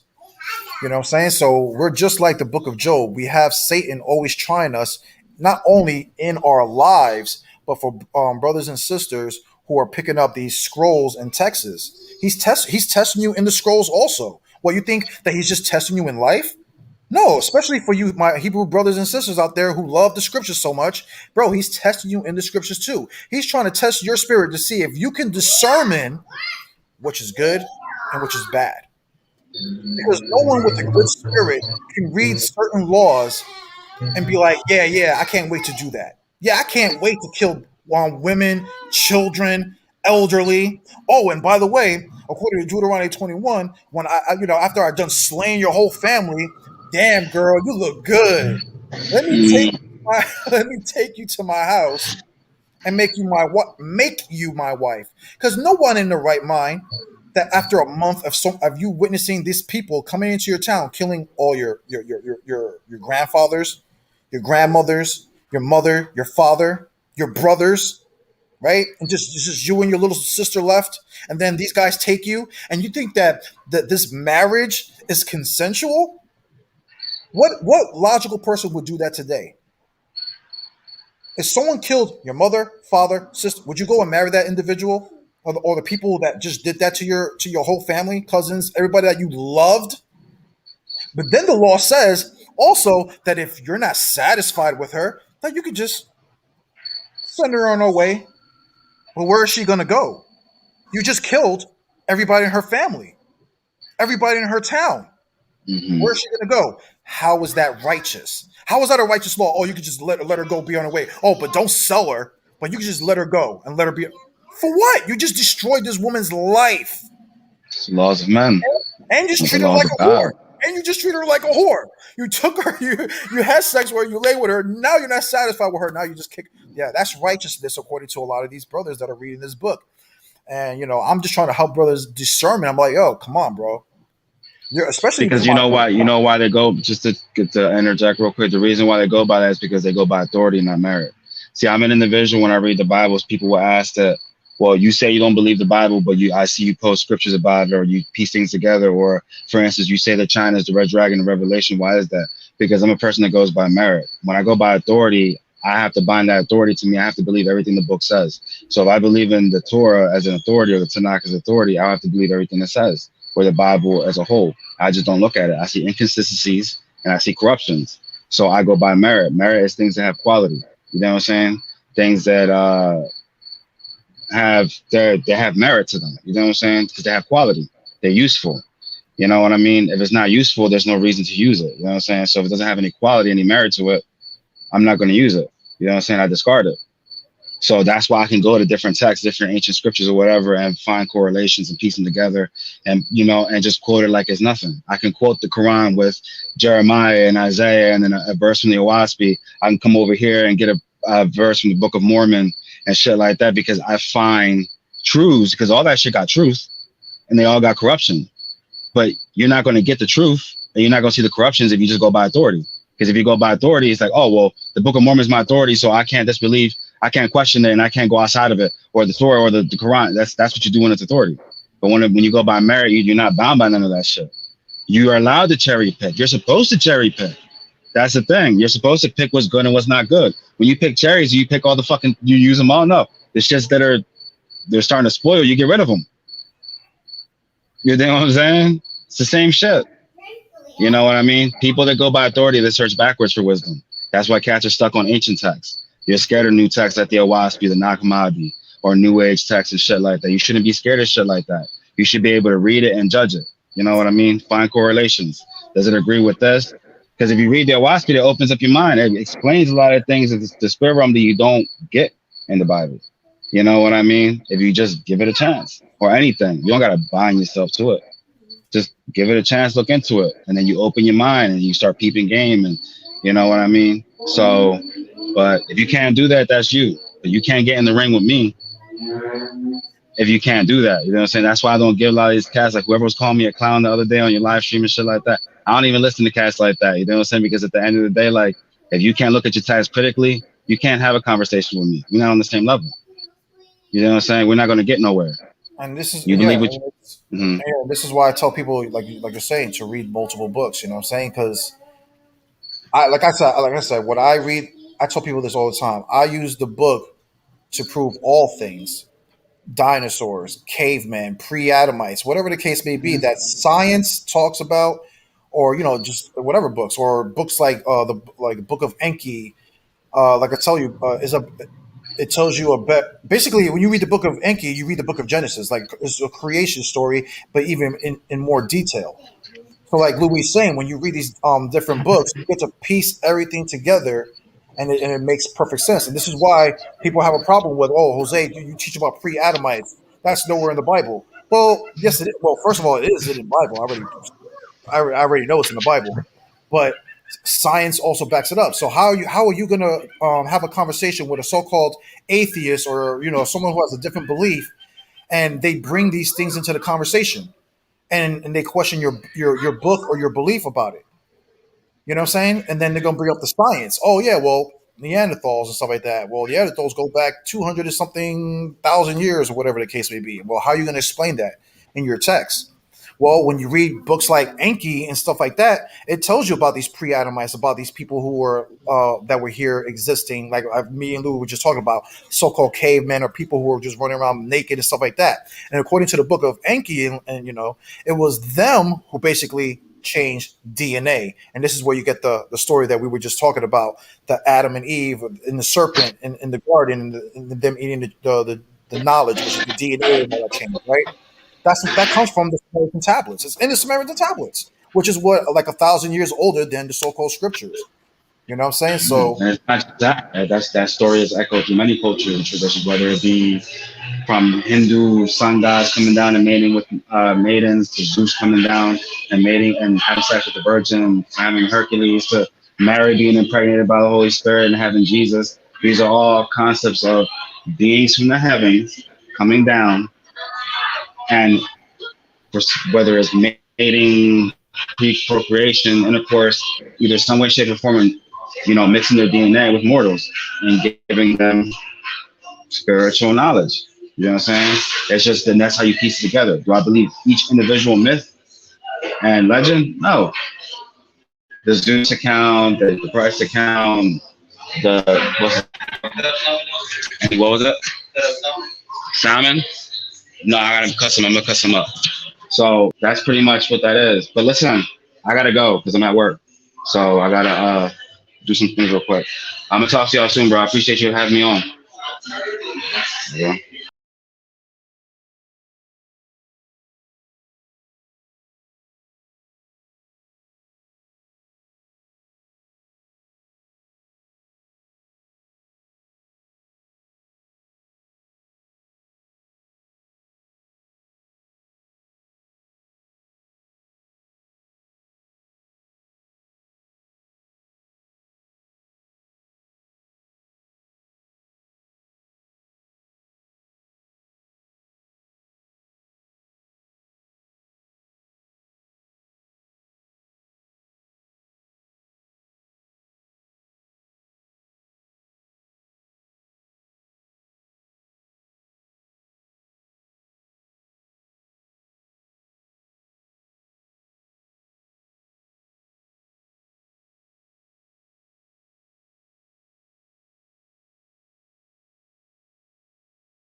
Wow, this whole time I was on mute. I forgot I put myself on mute when I was talking to Louis. No, I was saying I was going to share with you, brothers and sisters, a video real quick. And again, it's not to take a shot at Shamar, but it's also to show you, brothers and sisters, of what another reason why I just can't no longer be a part of Ancient Watchmen. And this is something that Shamar has been saying for about almost 2 months. I would say that I noticed it, but he also said it on the last stream, and I don't think that a lot of brothers and sisters really caught what he actually said. And I'm going to show you guys what he said, and I'm going to prove to you guys that um, that Shamar admits I want to show you that he actually admits that he's basically dealing with the archons that he's calling the devil, you know, and that's just something that I've just been noticing, and I want brothers and sisters to see it for themselves. Let me share it real quick to show you what I'm talking about, and you guys are going to see for yourself that this whole time Shamar has been on this Nag Hammadi scriptures talking about how all these archons or the devil, these multiple gods, are just bloodthirsty demons, and he's been putting Mother Wisdom on this high pedestal, right? And the Most High, he says the Most High and Mother Wisdom, but these archons, these entities, they're wicked, they're bloodthirsty, and stuff like that. Well, I'm about to show you guys that out of his own mouth, he's admitting that he's actually following the archons. You know what I'm saying? And I don't know if the brother is realizing or not. And this is why like I said, this is one of the main reasons why I just can't really subscribe to that anymore. Because he's saying it out of his own mouth that when the last mushroom ceremony that he did, everybody heard him on the last live say this, and I'm about to play it because again, I'm not trying, and again, I'm not trying to slander him. I'm just showing him the errors of his arguments and what he's been saying, because he's been telling a story for the past like month or two about his last mushroom ceremony and how he was taken on a spaceship to deal with who people. According to Shamar, he calls them the architects, right? Which are what? The archons, bro. That's what he says. Because notice, he's not going to say that when he was on his spiritual journey that he was dealing with the Most High, or you're not going to hear him say that he was dealing with Mother Wisdom. What you hear him say is, bro, I was taken on a spaceship and I was shown by the archons, or as he calls the architects, about how all this works. But then I'm like, but you've been teaching that these archons and these other gods and beings are wicked, but yet they're giving you a message, and you're bringing that message out to the people. Like that's like a huge contradiction, right? And I'm gonna show it right now. I'm gonna share the video. Let me see if I know how to do it, because I'm new to all this. Let me see. Okay, share. I don't know where I'm at now. Okay, there it is. Right. So I want everybody to listen. And again, this is not a slander campaign, because I know he's gonna try to say it's a slander campaign. But bro, he's been saying this multiple times. You know what I'm saying? And it's time to expose what he's saying. And he's completely going off. And again, I want him to take this as medicine, not me as an attack on him. But check this out. You guys can see it for your own self. Look what he says here, people. Keeping the little girls for yourself. Like, what does that mean? Are you guys gonna do that? These guys are going. They would want to do that, bro, because that's how they thirst for that.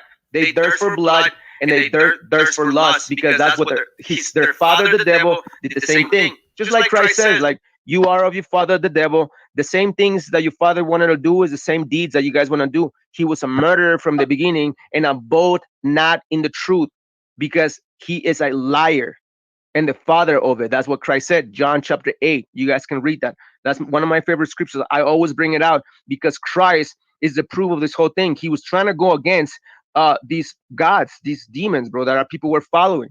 And that's why Christ was called Beelzebub, and he was called all these sorts of names, bro. And his name was demonized throughout the ages. But yeah, man. Deep stuff right there.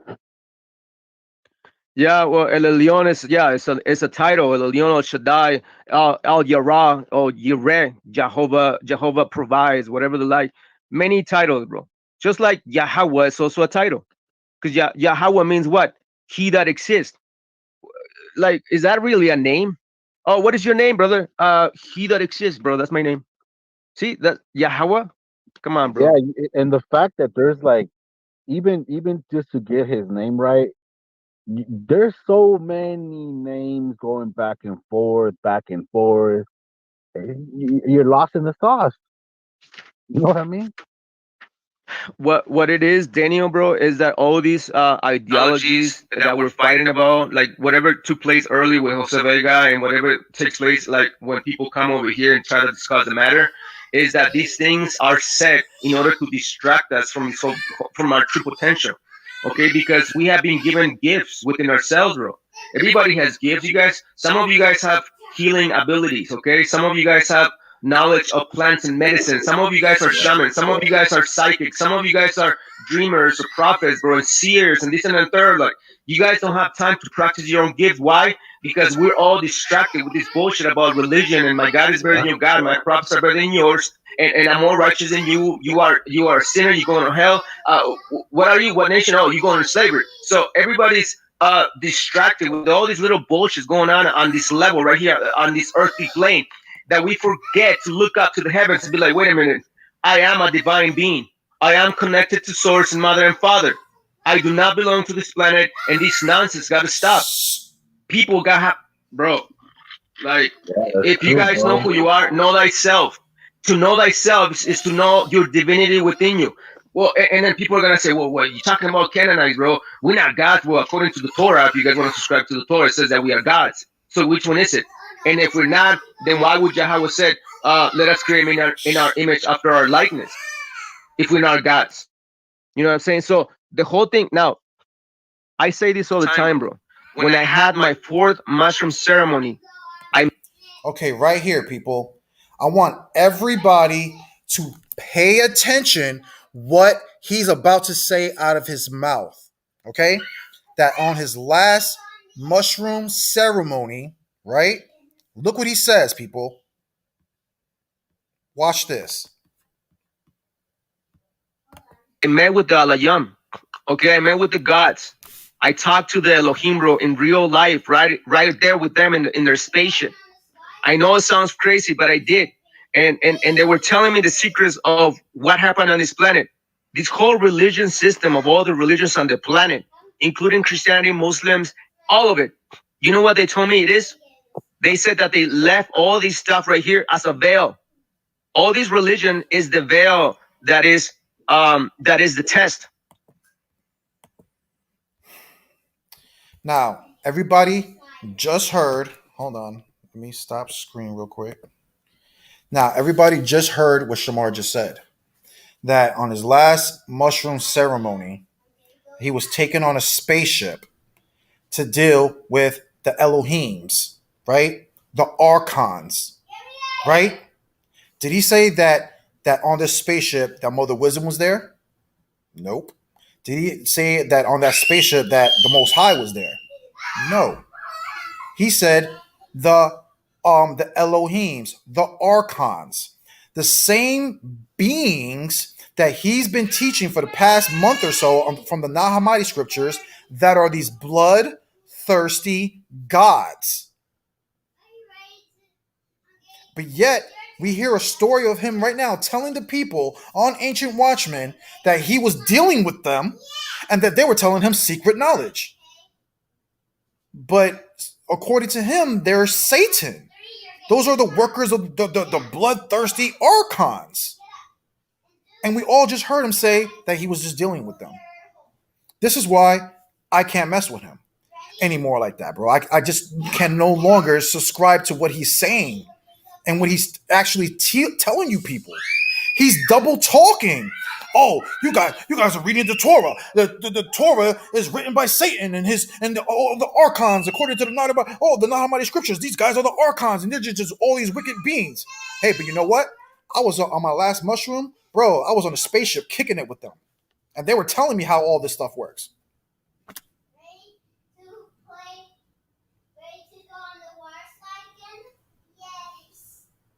Like it's crazy that people actually heard him say it, but yet people are not calling him out on it on the live stream. You know why I can't do it? Because he would have done exactly what he did to me on Monday. He would have kicked me off the live, and then he would have been like, "Oh, Jose Vega, you don't know nothing about the Nag Hammadi scriptures. Let me open it up," and start going on his rant, right? But still completely ignoring the things that are coming out of his mouth that I can no longer speak upon to help him out and defend him on. Because I don't believe that stuff, bro. Bro, when I'm going to tell you the difference between the experience that he claims to have and the experience that I have. You know what I'm saying? Because, when I did my mushroom ceremony, right?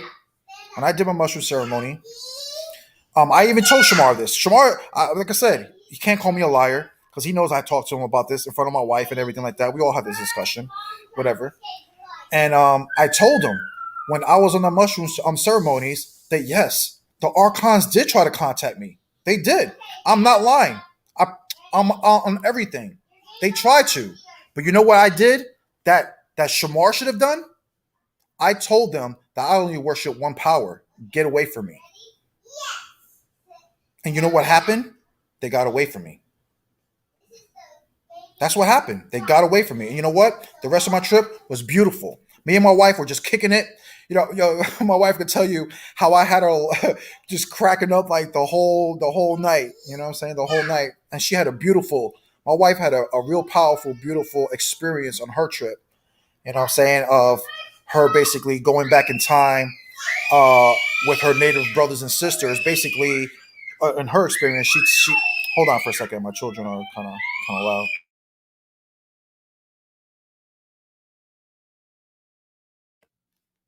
So my wife told me about her experience and how she basically went back in time and was dwelling with her ancestors, and they were basically on a hike. She was saying, and they were climbing a mountain, and they were all carrying like a sticks. And she said it was like snowing everywhere, and that how they were like walking up a trail with her and her tribe.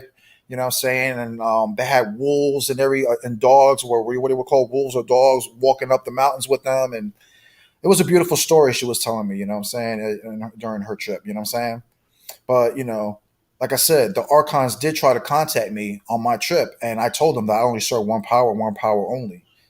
And after I said that, they immediately, that thought or whatever experience went away. And I, had a beautiful trip. I was on, listening to my native music, positive music, you know what I'm saying? So it was, I had a positive experience. But in my advice, that's what Shamar should have done. You know what I'm saying? Because the things that are just coming out of his mouth, I just can't back it up, bro. Anybody else want to come on the live real quick? I'll drop on the live, drop the link. Let me drop the link one more time. Let me drop the link. And again, I'm gonna play the clip again so you guys can't say that I'm bearing false witness, because this is not the first time that Shamar has said this story online. I believe it's the second time. Like I said, like a month or 2 months ago, he retold that same story. And again, I just can't back that up, bro. Like, we know that there are multiple gods. Like I said, I even brought it up. Matter of fact, we'll watch it because I was gonna bring it up on Facebook, but my computer was acting up when I did my Facebook Live 2 days ago. So I might as well bring it out here on YouTube because I know it won't happen again. Because again, even our ancestors talked about these archons, or what our ancestors would have labeled them as star people. And right now, I'm about to show up a video of the chief of the Arawak, Chief Joseph from the Jaguar tribe, speaking about the star people, and to give you guys insight of these archons that we've been, talking about. But again, even according to the natives in our belief, for the Taino Arawak, we knew that they were false gods. That's what we call them, star people. The star people, they were false gods because we worship the one true God, Yahya or Yah, right? From our Arawak or Taino brothers and sisters out here watching. That's the God that we were calling on. Let me find the video real quick.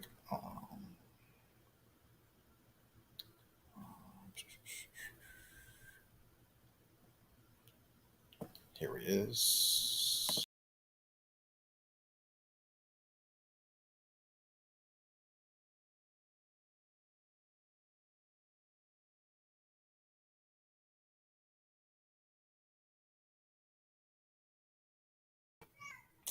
Whoop, my bad. I took myself out real quick. I keep forgetting. When I open a new tab, I'm supposed to open up a new tab. Okay.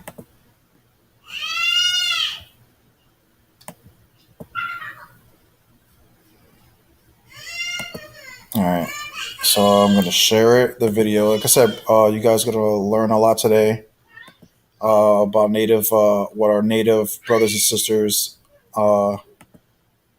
have to say about stories in the Bible, about fighting giants, about how the Lakota, the what is it, the Sioux tribes all prophesied the morning star, which is Christ. Things of that nature. Like, you're gonna hear some powerful information from the Chief Joseph, and I'm gonna let it play in a second once I share the screen. In modernity, once I share the screen. Claim the compensation you probably don't know you are owed. If this interests you, it took them to be gods. Father passed down. Okay. All right, you guys can see it. All right. So here's Chief Joseph. It's going to be like a compilation of him doing different interviews. This is the first interview. Like I said, this is where he discusses about our oral tradition about the archons or the star people.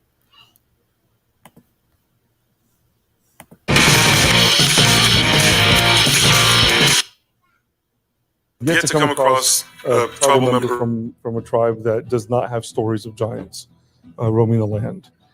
And the way, as my father told me, it was told to him by his father, my grandfather, and passed down, the star people came from the Seven Sisters. The Seven Sisters being what we call the constellation of the Pleiades. The Seven Sisters and also the Warrior's Belt, which we know today as Orion. So from the belt of Orion, from that belt and from the Seven Sisters is where these star people came from. And the star people would come, they made themselves out to be gods because they had power, they had big medicine, like our people say. They were able to do great feats that the people were just astonished by.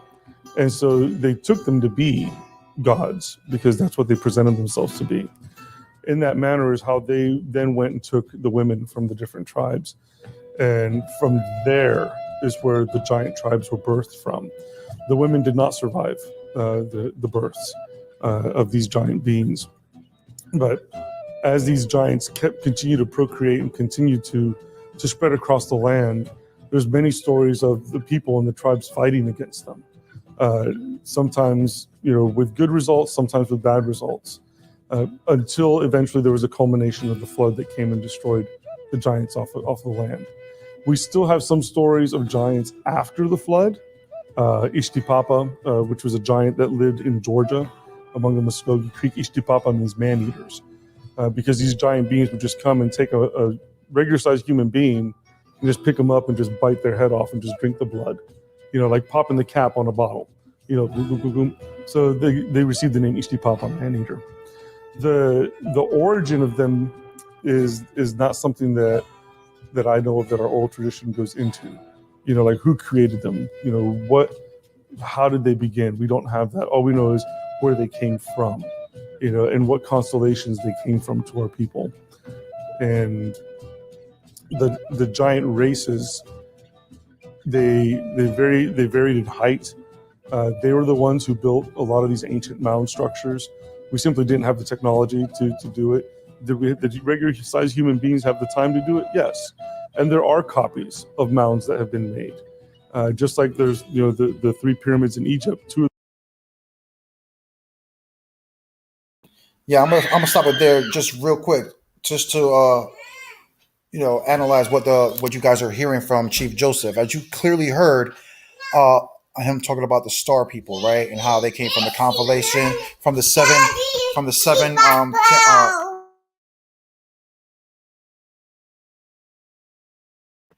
and and then he talks about how they birthed giants, right? About these, supposedly angels coming down, having relations with the people, and basically created these giants, right? We all heard it. Now, again, people, what is the story that Chief Joseph is speaking about? Is that not what we read in the scriptures about angels coming down here, making the Nephilim, these giants, these beasts, right? So we're hearing this out of our own chiefs, right? Oral traditions of the so-called Arawak or Taino people, right?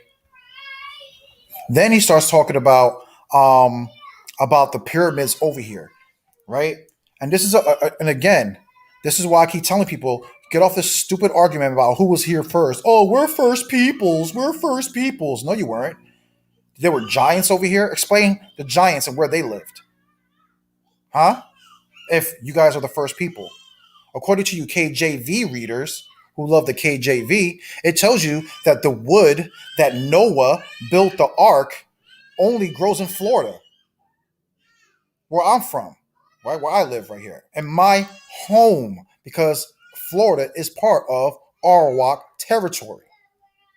So I'm home, right? So, anyways, so he's telling these people that prior to the natives or so-called Northern Kingdom, as these brothers will say, came over here, that these things were already built here. And according to our oral traditions, it was the giants and things of that nature who were building most. He didn't say all, because don't get him twisted. He doesn't say all. He says most, right? Were from these other beings, right? And this is all pre-flood. So when you guys come with this argument, oh, First Nations first, stop it. First of all, that's not even a Native American trait. That is a colonizer trait. Talking about this is my land. First of all, nobody can own land. There was people here before us, and you know what? There's going to be people here after us. We can't own these things. We can't own land. We can't own the trees, the birds, the water. But even though in the society they make us do it, right? But I'm talking about the native mentality. Why do we have a bunch of natives running around talking about this is their land? Bro, nobody owns land. I've been a Taino all my life. That's how I grew up, right? Before I came into the truth, I wasn't, like I said, I wasn't to religion. All I know is that I was a Taino and that my people are from the islands, right? My whole life knew that. My grandfathers, great grandfathers were all, saying red man, what you call red man, red face. That's how I knew my heritage my whole life. But now we have, our chiefs that are showing you stories that line up directly with the scriptures. But then you have people, they say, you're saying that we're not Israel, and this book is fake, and this and this and that. How? How is something that's over here in the Western Hemisphere from my native brothers and sisters who don't subscribe to the scriptures? How do you explain these accounts? Now, maybe your specific tribe probably doesn't have those type of stories, but and this is the problem I have with the Native American National League, whatever, debate league, whatever that channel's called, right? They're talking about, oh, we're against people who are trying to erase native history. Well, then why are you denying the many natives that are here saying that their oral traditions show you that they're Hebrews and that they're Israelites? Like I'm showing you right here how my chief of the Arawak is showing you how our oral history goes back to the scriptures. And anybody who doesn't know who Chief Joseph is, yes, he believes in the scriptures. Yes, he believes in Christ. Why? Because you know what he did? When he went around the powwows and then he was sitting around the chiefs and medicine men, and he wrote books on this, showing you how his conversations with other tribe members all lined up perfectly with the scriptures. Them fighting with the giant. He specifically says that he has never met a chief, right, that hasn't talked about how their ancestors were dealing with giants. And it's crazy, right? Oh, like that Jeremiah is saying that, right? Like he says they will say that it's false, right? And that's crazy that they would say that. That's what I'm saying. It's not the white men saying it. It's not the other nations saying it. It's their own brothers and sisters that they're denying. But they're talking about they're about native power, about native empowerment, about respecting natives or native brothers and sisters when they're clearly not respecting their native brothers and sisters. Like I'm telling you, I'm dying to get one of those clowns on alive so I can show them the many tribes that claim to be Hebrews, that many tribes that call on the Hebrew God, the many tribes that follow the customs of the scriptures, and who the chiefs themselves are saying these things. What are you gonna say? They're lying. They're pseudo, bro. They're pseudo, bro. But you know what? You're pseudo. What does you dressing up in your native gear, dancing around, have anything? What is that accomplishing? Huh? What solutions are you native brothers and sisters giving the people? We want people to go back to their culture. Well, you know what? Some of us aren't privileged enough to know our culture. A lot of us were destroyed hundreds of years more longer than other natives. That's why you see these natives claiming, "Oh, I speak my native tongue fluently. Oh, I know our native history." All this other stuff. Well, then how were you colonized? How are you and me the same then? Because, dude, that's what happened to the islands. We don't know our languages anymore. We don't know our customs anymore. We don't know our written history from our scribes of our Conquiques anymore. I'm sorry that we're not privileged like you guys are claiming you guys are. But yet you guys want to talk about going back to these things. For what? What is that going to accomplish? You guys were following those same gods, those Egyptian, Canaanite, all these heathen gods that you guys were worshiping. And you know what that led you guys? Into the predicament that you're in today. But yet you guys have the audacity to go against native brothers and sisters who are trying to give you to go back to the Great Spirit, as you guys call it, or to the Most High, as you guys, we call them, right? Or we all should call them, right? And you guys are telling us that we're wrong for doing so. At least we're trying to give our people a solution.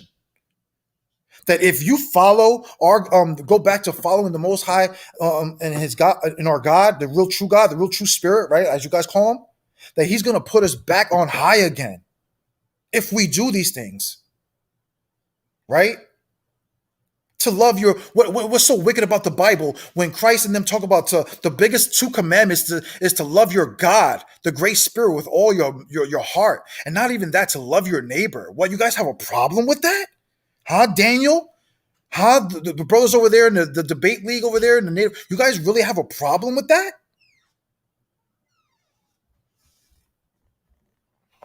To the sister, he says, "Why don't you go there live? What's stopping you?" You know what's stopping me? Because they're not going to allow us to talk, sister. The Northern Kingdom Prophet tried to do it. They didn't even allow him to be on the show more than 10 minutes. And the brother wasn't disrespectful at all. That's the whole point. They already have a mindset of anybody that's trying to bring that Hebrew Israelite over there, they're shutting you down right off the bat. And again, they have the right to, because again, I was once like that. We were all once like that.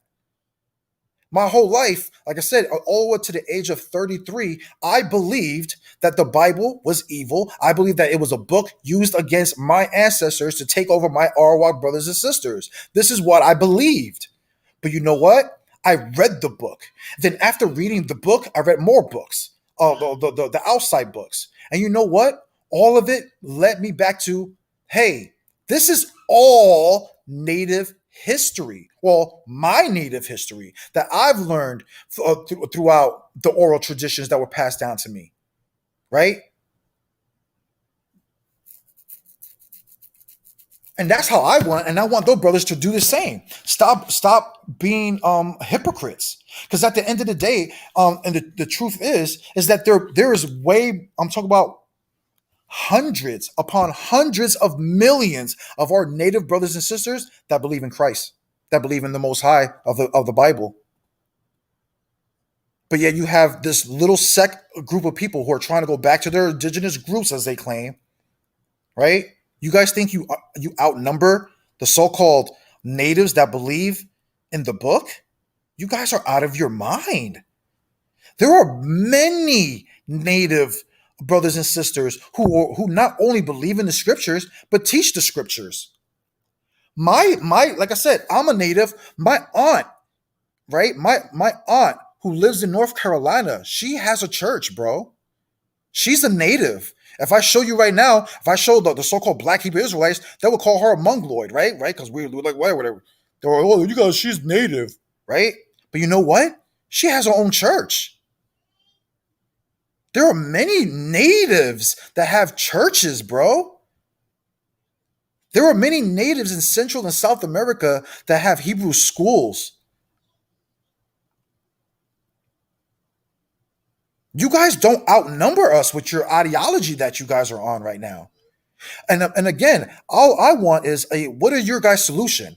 Okay, what is us dressing up like you guys love to dress up, right?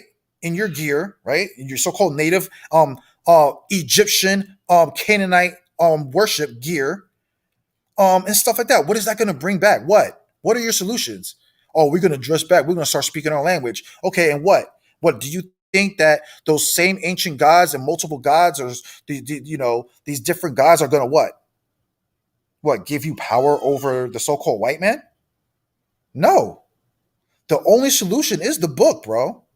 Coming back to the Most High, and then he'll put us back on high. That's the contract he made with us, to put us back on high. We went down because of all this heathen worship you guys are talking about. And this is why you guys are in the predicament that we're in the predicament that we're in. So yes, I do make an open challenge to those guys. And again, what I'm going to use to defeat those guys' arguments is science. Because they love science. They hate, don't hate me because I believe in science. What? You have not been baptized? No wonder why you guys keep losing. Because you guys haven't been washed with the word. That's why. And again, and when I play this video again, you're going to hear my chief tell you the prophecy of the white man coming over here with what he calls, again, according to Arawak, we have a prophecy of talking leaves. And what are leaves made out of? Trees. And what is the Bible made out of? Tree, paper. And according to our prophecy, it's going to be a book to bring us back to our spirituality. But yeah, you guys are trying to tell me to get away from it? That's why I have a problem and a contention with Daniel right now. Because Daniel thinks he's slick. He's trying to play two-faced. Oh, I can still be cool with the Hebrews and be cool with my natives at the same time. No, you can't. We have two completely different doctrines and beliefs. But yeah, you've been going on these Hebrew channels trying to talk about, how are we Israelites if we lived 9,000 years ago, bro? And we were over here, bro. Your arguments, I'm going to destroy it scientifically. Okay? That's what I'm going to do with you guys. You guys love DNA? Huh? You guys love carbon dating? You love all this stuff? Well, let's mix them all up, right? And use them about this talk about humanity. And let's see if it adds up. Let's see if science adds up. This is going to be a losing battle for you guys. But back to the video. Those pyramids are copies of the oldest one, but they could not quite match the engineering, the architecture, the ley lines. Oh, they couldn't do it. So yes, there are mounds that native people have built, but they're a far cry from these gigantic mound structures that the giants built. It is good to mention that the stars, the constellations, the astronomy of the ley lines of the constellations, that's something that was taught to us by the star people. It was knowledge that was given to our ancient ancestors. And the belief was that there were certain times during certain seasons where there were portals that would open up into the spirit world. And markedly, the equinoxes were the main times when this would take place. At Okmulgee, Georgia, in Macon, Georgia, modern-day Macon, Georgia, there's the remains of an earth lodge that is perfectly aligned for the summer equinoxes and the spring equinoxes. And so it was believed that when the people would gather there during those times, that those portals would open, those doorways would open, and it would open the lines of communication and also for these spirit beings to come through, and whether it was teach, trade, or even take people with them, they would do that.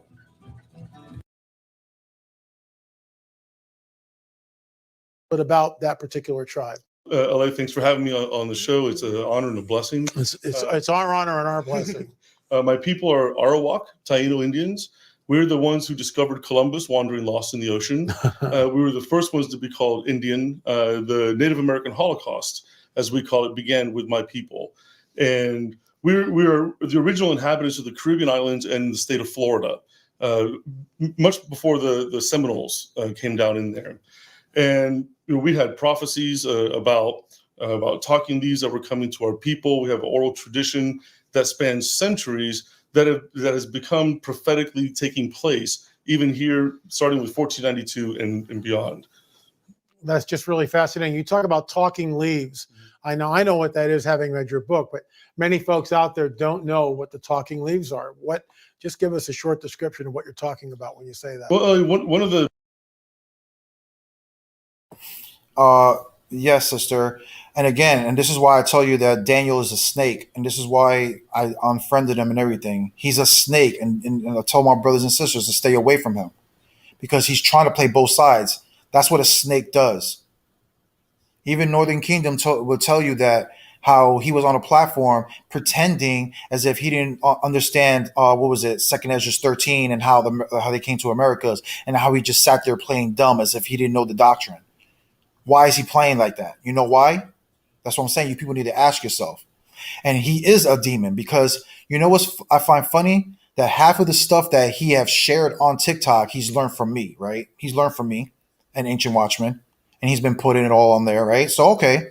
But now he's trying to make me look like a fool, right? Because he's on this new platform, and I'm not going to lie. TikTok is a beautiful place, people, if you want to see Native Americans, because Native Americans have taken over TikTok, bro. Straight up, bro. And I shout out to my Native for taking over a platform finally, because we don't see y'all on Facebook, we don't see y'all on YouTube, we don't see y'all on Clubhouse, none of that stuff. You know what I'm saying? But to see you guys taking TikTok over like how y'all are doing, I'm loving it. So now we have Daniel, who has been building up his little platform with his Native brothers and sisters, right? Because he had to get rid of the Bible because they're not for it. This is why he dropped it, because all he cares about is followers. And I'm gonna tell you straight up, he don't care about anything. This is why he's trying to push out to be a rapper. Oh, I was once a Muslim. I was a Christian. I was about to fall for One West, but then Ancient Watchman saved me, and I was a Hebrew. Oh, but now I'm an Indian. Like, bro, what does the scripture talk about a man who who's quick to fall for all these doctrines, bro? A double-sided man, bro. You can't even make up what you want to be. Bro, I don't even know what you're going to be a year or 2 years from now, bro. That's how unstable Daniel is. But yet he's going on people's platforms, and this is what snakes do. They go on your platforms to push this nonsense. So now he got this little platform on TikTok where he got a large following, right? He has a large following. But you know what, Daniel? Your following ain't bigger than the Hebrew Israelite movement. Nowhere near as hard. Nowhere near as numerous. So you can have your little platform of your little crew over there, of your Native Americans who all hate the Bible and everything like that, and you want to build your little native crew over there. Fine. But you know what none of them are going to do? None of them are going to hit this link. I'll tell you that much. Ain't none of them going to hit this link. Because I will destroy you with science. Because you guys love science. I don't believe in the book. I believe in science.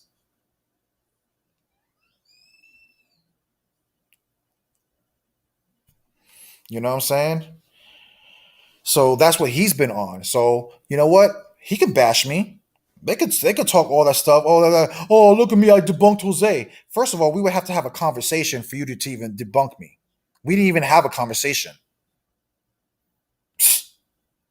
And everybody, and again, this is why he does exactly what social media does. They take little clips and try to build narratives on things. Everybody could go to the original video. Everybody heard me typing in because I was pulling up the source. But you know what? Shamar wasn't going to share it on the screen because Shamar was mad at me. He wasn't going to share it. And then when I try to bring out the book about the native stuff, Jose, I'll let you, before you speak, before you bring out your thing, let me say it. But then after he spoke and said whatever he did he allow me to bring out that book? No. So you know what? I humbled myself that day. And we'll get into that later because we'll go back and watch that video for anybody who's curious to see it. We're going to see how humble I was that day. I came back mad after he kicked me off and blah, blah, blah. But everybody's going to notice that every time that they spoke, I respected them. But every time I tried to speak, they were acting like children. Him and Daniel were acting like children. When I was talking about about how was the white man's land, and I was explaining to him, and what do you hear these children doing? But it was stolen land. It was stolen land. It was stolen land. It was stolen land. It was stolen land. It was all through my response, acting like children. But then they had the audacity to tell that I was bugging out and stuff like that. And you heard them. Oh, you know what, let's drop it. But before we drop it, of course, people always want the last say. What did he do? He spoke for like 5 minutes, and then when he said, "Jose, you can respond now," and close it out. You know what I said? Nothing. I said nothing. Don't worry about it. I'm going to drop a class on Facebook. Because you know why? Because I know that if I would have responded, he would have interrupted me again and would have been in circles, arguing. I'm not stupid. I know how Shamar is. He doesn't allow nobody to speak. This is why I started my channel. Because now no one can mute my mic. If I have something to say, if I'm bringing out something, I'm not going to have Shamar bring it out. Because, every time everybody can say this, every time I bring out a class, every time I'm bringing out classes, he's interrupting my classes and he wants to bring out what he wants to bring out, right? Even though it's my class. He has a thing called Friday Night Mayam, right? Waters, where he says he wants to invite his brothers and sisters to come in and teach, right? Everybody saw when the sister Michael Vega, right, came on twice to teach. Did not Shamar interrupt her lesson multiple times, saying, "Oh wait, before you move on, sister, let me say something about the scripture, bring it out, blah blah blah blah," interrupting her lesson, her vibe, the way that she does things, the way that she teaches, right? Because she teaches all the time on Facebook. For anybody who doesn't know, Michaela Vega, she's a very powerful sister who's always on the word all throughout Facebook. She has like 2-3 podcasts a week. She's on it.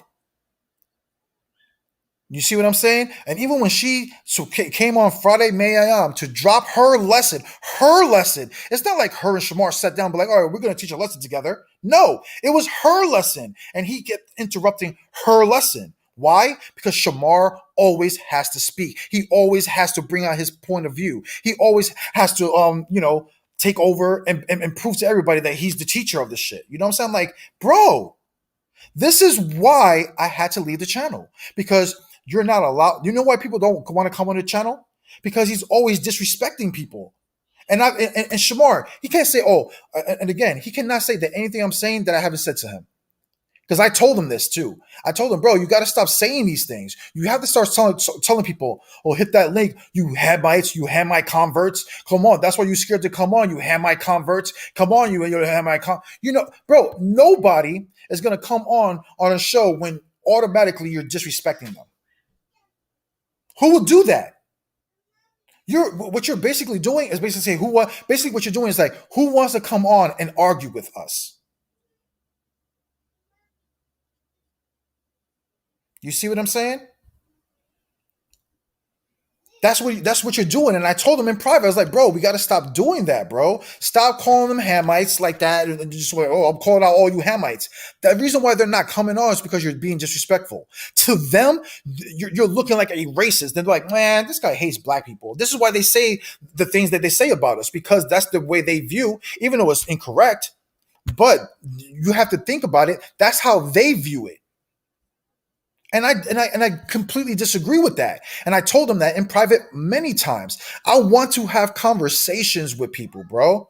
Why you believe what you believe and why I believe.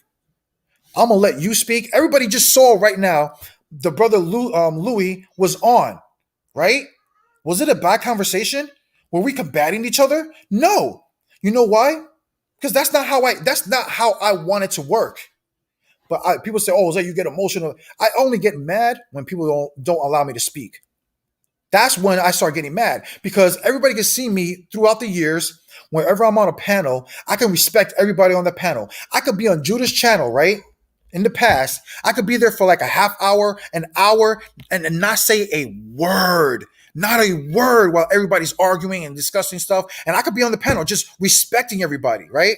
But then out of somewhere, somebody will want to ask me a question, right? But then that's when I'm like, all right, I unmute my mic, and that's when I try to get into the conversations, right?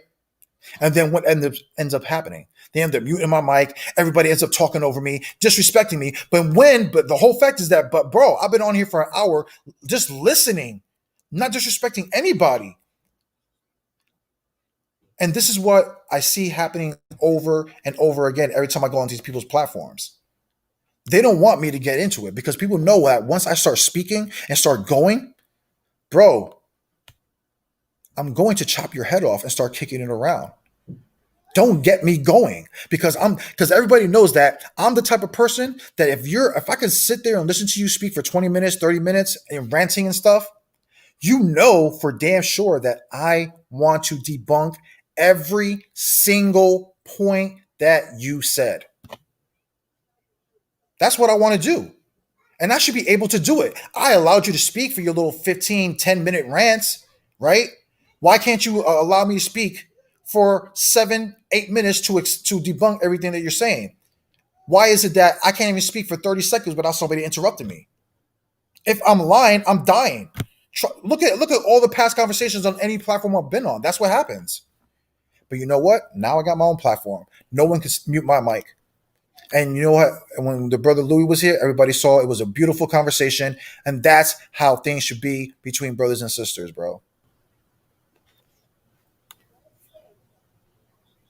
Now back to the video.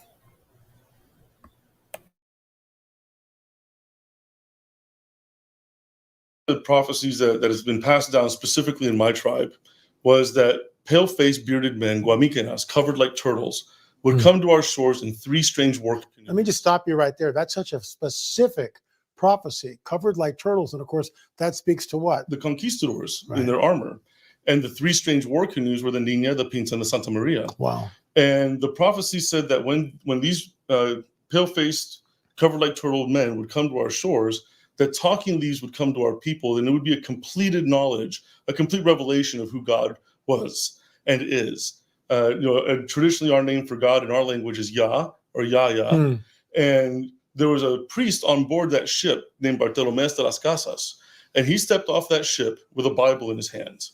Those were the talking leaves of our prophecies, because it's the word of God that speaks. And the paper is made from the trees. Unfortunately, as we all know, the horrible history that took place with the Bible in one hand and a sword in the other. And that in itself was something that That to our people, although God had prepared our people for the gospel to come to us, the witness that came with the word was absolutely devastating. It's almost like the trickster got in there, Hasatan, Satan got in there and just messed the whole thing up. What could have been an incredible meeting between two cultures became really a disaster for your people. Absolutely. And many of the other tribes throughout the United States. And we both know this, and that just even now in modernity, in the present day, there's a little bit of reconciliation starting to happen. Just speak to that briefly, please. Well, one of the things that's taking place, and I want to mention Billy Graham's prophecy that he spoke 40 years ago. And I'm paraphrasing, but he said that the Native Americans were the sleeping giants. And that once we awakened, that we would be the ones that would bring America back to Christ. And literally this year is 40 years has taken place. And there's a huge fire of the Holy Spirit that's spreading throughout Native American communities. And not just our generation. We were just at the revival here in LA, where we saw the next generation absolutely on fire for God. And it's that full. Do you hear that, people? Tell me what you guys haven't heard is so beautiful, bro. So beautiful. First of all, you heard the prophecy of the Taino, right? That we will have a prophecy of these turtle people that would come over here in 3 canoes, right? Holding, the trees, right? The talking trees, whatever. And you saw how beautifully the chief broke it down about the Spaniards' armor, how the Christopher Columbus and the 3 boats, and of course they came with the scriptures, right? He even named the friar Bartolomé de las Casas. Okay, this is a prophecy of my people, but you have clowns like Daniel telling me that, bro, you're not Hebrew, bro. You not Hebrew, bro. Our people are not Hebrew, bro. We've been over here 9,000 years, bro.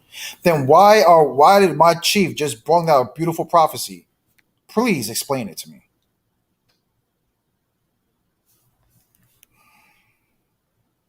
And this story is beautiful, beautiful story.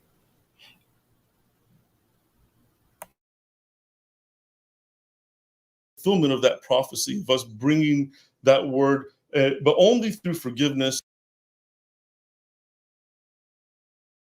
Oh yeah, also a beautiful part. Do you see how he said that in the last powwow that he went to, right? He saw a great flame of great passion for the new generation, right? For God, bro, the God of the Bible, bro. This is why I keep telling these guys, these clowns, the Native Americans from the debate league, bro. You can't stop this, bro. This is God ordained, sons. Maybe you guys are probably the 1/3. Who cares, right? Well, 1/3, that's not really 1/3. You know what I'm getting at.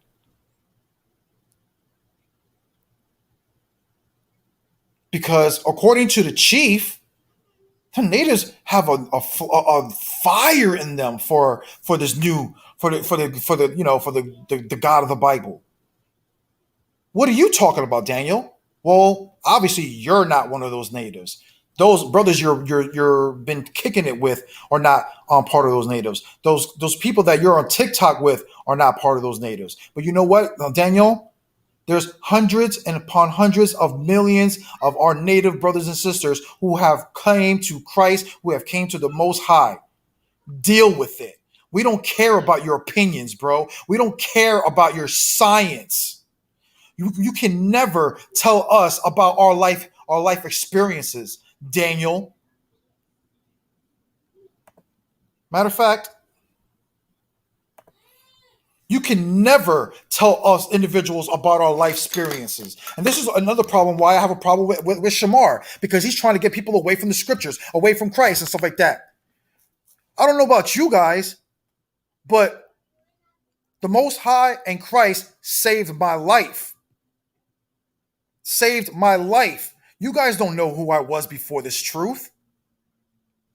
You guys don't know who I was. You want to know something? I'll tell you. I'll finally share some things about my life with you people. Okay? And this is how you know that, you know what? I don't give a damn what Daniel says. You will, Jose, why you get mad? Because you know why? You're trying to challenge the power that brought me to the man that I am today. Fuck you, Daniel. Fuck you, Shamar. fuck anybody who's trying to get me away from Christ and the things that I experience in my life. There's nothing you demons, you archons, you whatever, you angels can say to me to deny the Most High and our Savior. Nothing you can say. Okay? Because before I came to this truth, you know what I was into? Bro, I ran a multi-million-dollar drug enterprise over here in Florida, bro. Multi-million. Everybody right here could tell you that I ran what you call the east side of Orlando. Okay? Millions of dollars. I ran a multi-million-dollar, okay? Weed, cocaine. That's what I did when I was young. All the way from 18 to 32 years. To 32 years old. Like I told you, I came into the truth around 33. Okay? People want to ask me, you know what I'm saying? And again, what I just told you, what do you think implies with that lifestyle, people? Huh? You don't think I've never stabbed somebody before? Huh? You don't think I've ever somebody before? Huh? You don't think I've ever had people before? Huh? Huh? You don't think that? But I have these demons right now telling me that the God that I worship, the Most High that I worship, brought me out of that life, and he's Satan. Satan, so basically, Satan took me away from that old life and brought me to this truth, according to them. Okay? Bro, I had everything. Bro, and this is why, like I said, I love my wife. My wife has been there with me. My wife was there when I was making mad money, bro. I can show you videos right now of when I was, doing hip hop and stuff like that, of me flashing hundreds of thousands of dollars, bro. You want to see it? I can show you it. I'm not lying. You can see I had my chain that was worth tens of thousands of dollars and stuff like that. I had like 6, 7 cars. I used to live in a lake house. I had several houses. Bought ex-baby mama's cars, my mother's cars, all this other stuff, bro. What are you guys talking about? But you know how I got into the truth? Huh? Because at one time, yes, somebody tried to kidnap me, bro. They tried to kidnap me. I'll tell you the truth. I was part of a kidnapping, you would say. And I'm here today. Explain that shit. Explain that shit. So you know what I did when I came into the truth? And this is why you guys want to talk about Vega this and Vega that. Y'all don't know my life. Y'all don't know shit. You know what I did? That was the realest shit that none of you guys would ever do.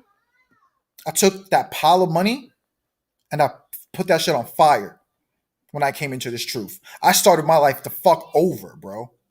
And my wife stood by me, bro. And I've been with her, 10 years? 10 years. And she stood by me. Can you imagine that? All right? Eating out all the time, riding in beautiful cars, living in a lake house, all this other shit, right?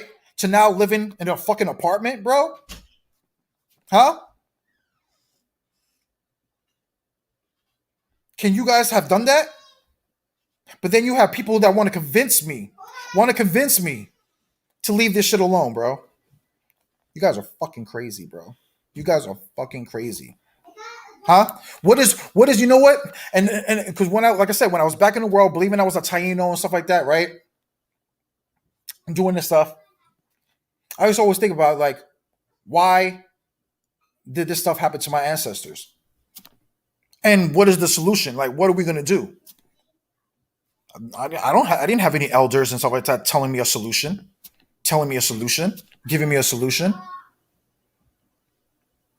But then when I heard this truth, it gave me a solution to love my brothers, to raise them up, hey, stop acting this way. Leave that stuff alone. Trust me. You want to talk about, Jose, you care about views. I don't care about shit. Bro, I was popular over here. What the fuck you talking about? I don't care about numbers. When I first came into the truth, it's facts. Everybody who knows it, Dewad and stuff like that. When I was dropping videos and we were dropping lessons, weren't we getting thousands of views? Everybody was praying, oh, you guys are so fucking wise and stuff like that, right? But then when we get to that Canaan, half of our views went down. Do you know what we still did? We still kicking it. I'm still kicking it.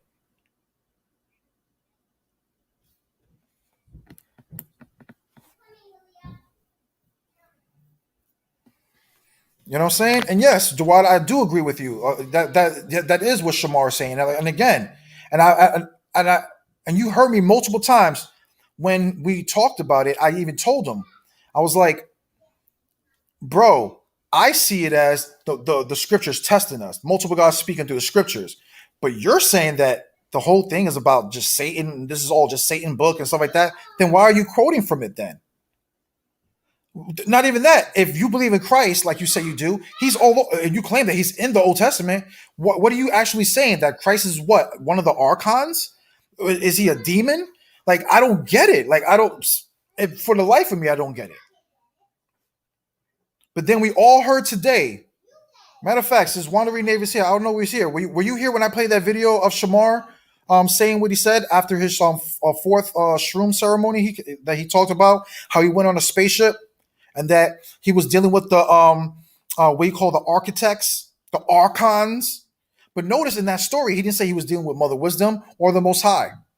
But yet he's talking about these Nag Hammadi scriptures or saying that these archons are wicked and bloodthirsty and stuff like that. But yeah, he's telling a story of him kicking it on a spaceship with them. Telling me, oh, and this is how they told me how life is, and this is what? And right now, everybody's been hearing you saying that these are archons, these are bloodthirsty gods, and this and that.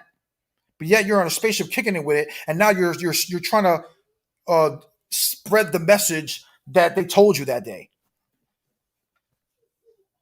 That's why I have to get away from that shit, bro. Bro, it's like you're not realizing what you're saying, and you know what? I can't. How you say? Defend it anymore. I can't defend it anymore. Yo, it's like since that Enki incident, it's like you've been trying to get away from the Most High, bro. You've been trying it. I had to correct you with the Enki, right? Then you and Thamya tried to double team me 3 years ago, try to get me off of Christ, right? Thamya did, but you end up staying because again, I talked to you that I try to reason with you back into that. And now you're trying to use the Nag Hammadi scriptures to do the same exact thing that you were trying to do with the book of Enki. That's what you're doing. And I proved it on my last live on Facebook. Because when you said, you had the argument with Yeshaya about Mother Wisdom can't use deceitful or be deceitful or be a trickster, whatever the case may be. That was your whole thing for 2 lives. To the point where the brother Yeshaya doesn't even want to come on our channel anymore. He told me that he's scared, that he don't even want to make a comment anymore. Bro, you're running everybody away, bro. I'm not about making our brothers and sisters run away, bro. I want our brothers and sisters to come together, bro. You're separating us, bro. You're separating us. Straight up. You have people bro, right now, I'm not lying. I can show you screenshots right now of many people that after the live that we did Monday, of people coming on my messenger telling me, damn, the way that Shamar did you was wrong, bro. I disagree with how Shamar kicked you off the show, bro. How he treated you, bro. How he's been acting and this and this and that. Why? Why are people saying this?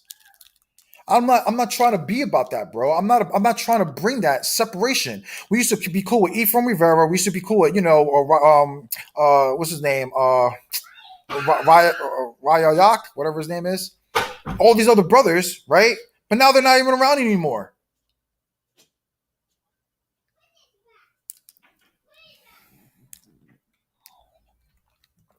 Why? Because you have them scared to go on a chat to have a conversation with you. Oh, this is how Shamar works. Yo, today my live is the live, and today we're gonna discuss about what this clown Ephraim Rivera has been talking about on Facebook. So what I want that clown to do is hit the stream and get on so we can talk and so we can blah blah blah. But we're gonna do. And he's just disrespecting the whole time. So what do you think is happening? Do you think Ephraim Rivera wants to get on? No, because at the beginning. Look how you're acting. You're already coming with a contentious mind. Just like why you don't see so-called what he would call Hamites, right? Well, Hamites don't want to come on the channel because why? Because the whole time you're like, come on, you Hamitic Hamites, hit that link, come prove your case, you Hamites, you Hamite converts, But yet you also teach that they're all black Israelites. Why not say this to all my fellow black Hebrew Israelites? Why don't you come and have a conversation with us and discuss these different doctrines and why you have other certain Negroes saying this, right? Because look, I'm gonna show you something, right? Because these are brothers who usually don't comment on my stuff. But after I made the post about leaving Ancient Watchmen, look who liked my stuff. Brothers who I haven't seen in years, who I used to go hard with on other Christian channels and stuff like that, right? Why? Because these people are feeling that they can't have that kind of conversation on Ancient Watchmen on their channel.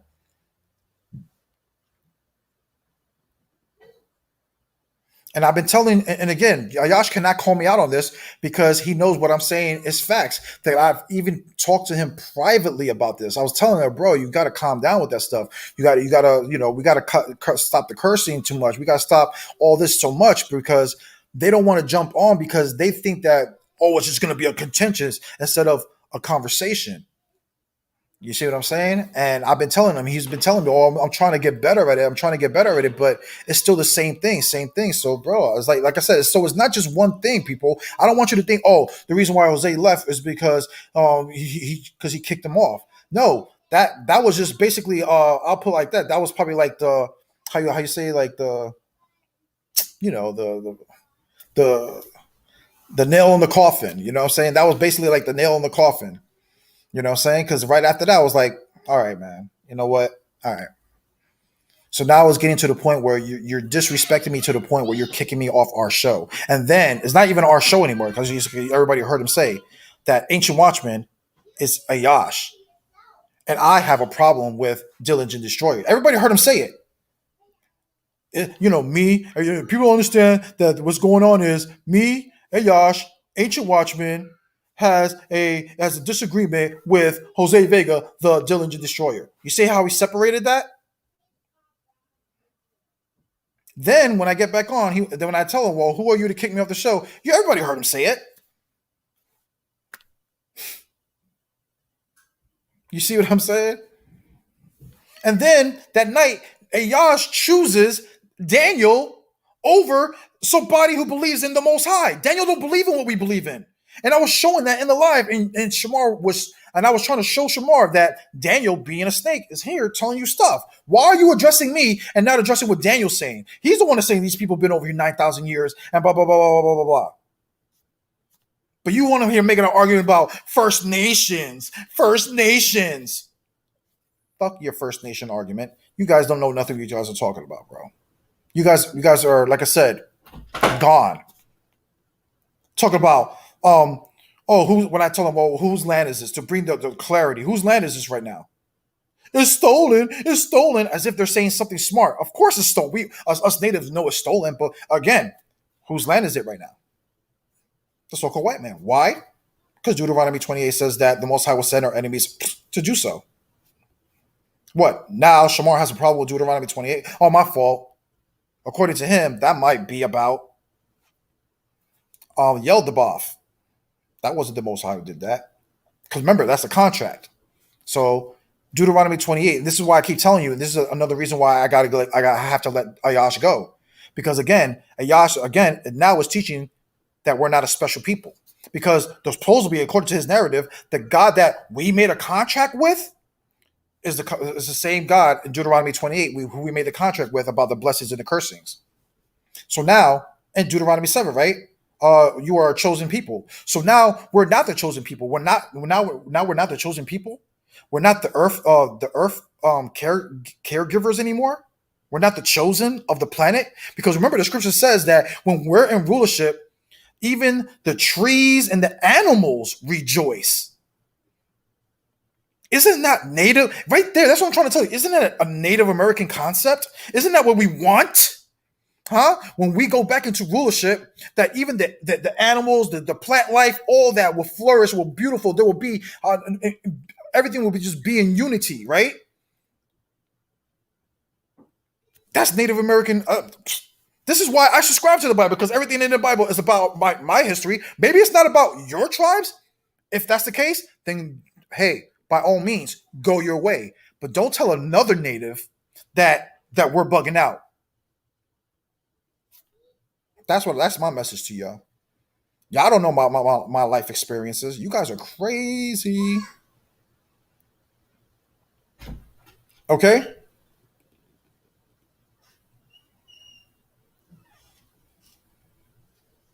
None of y'all would have done none of the things that I've done in my lifetime. You want to talk about making a sacrifice? Psst. Yeah? Name me stories of what I just told you about the repentance part. Huh? Would you have done it? Huh? Would you have done it? Burned up piles of money. Would you have done it? Start from scratch. Straight up. Would you have done it? So, and when you guys talk about, oh, Vega is this, oh, Vega thinks he's righteous, bro. Trust me, I'm not righteous, bro. That's the most thing I probably pray for is to hope, that the Most High can forgive the things that I've done on this earth before I came into this truth, bro. Okay.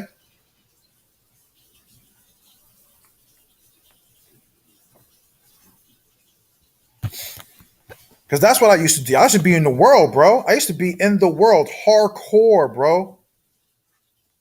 Hardcore. Spoiling everybody around me.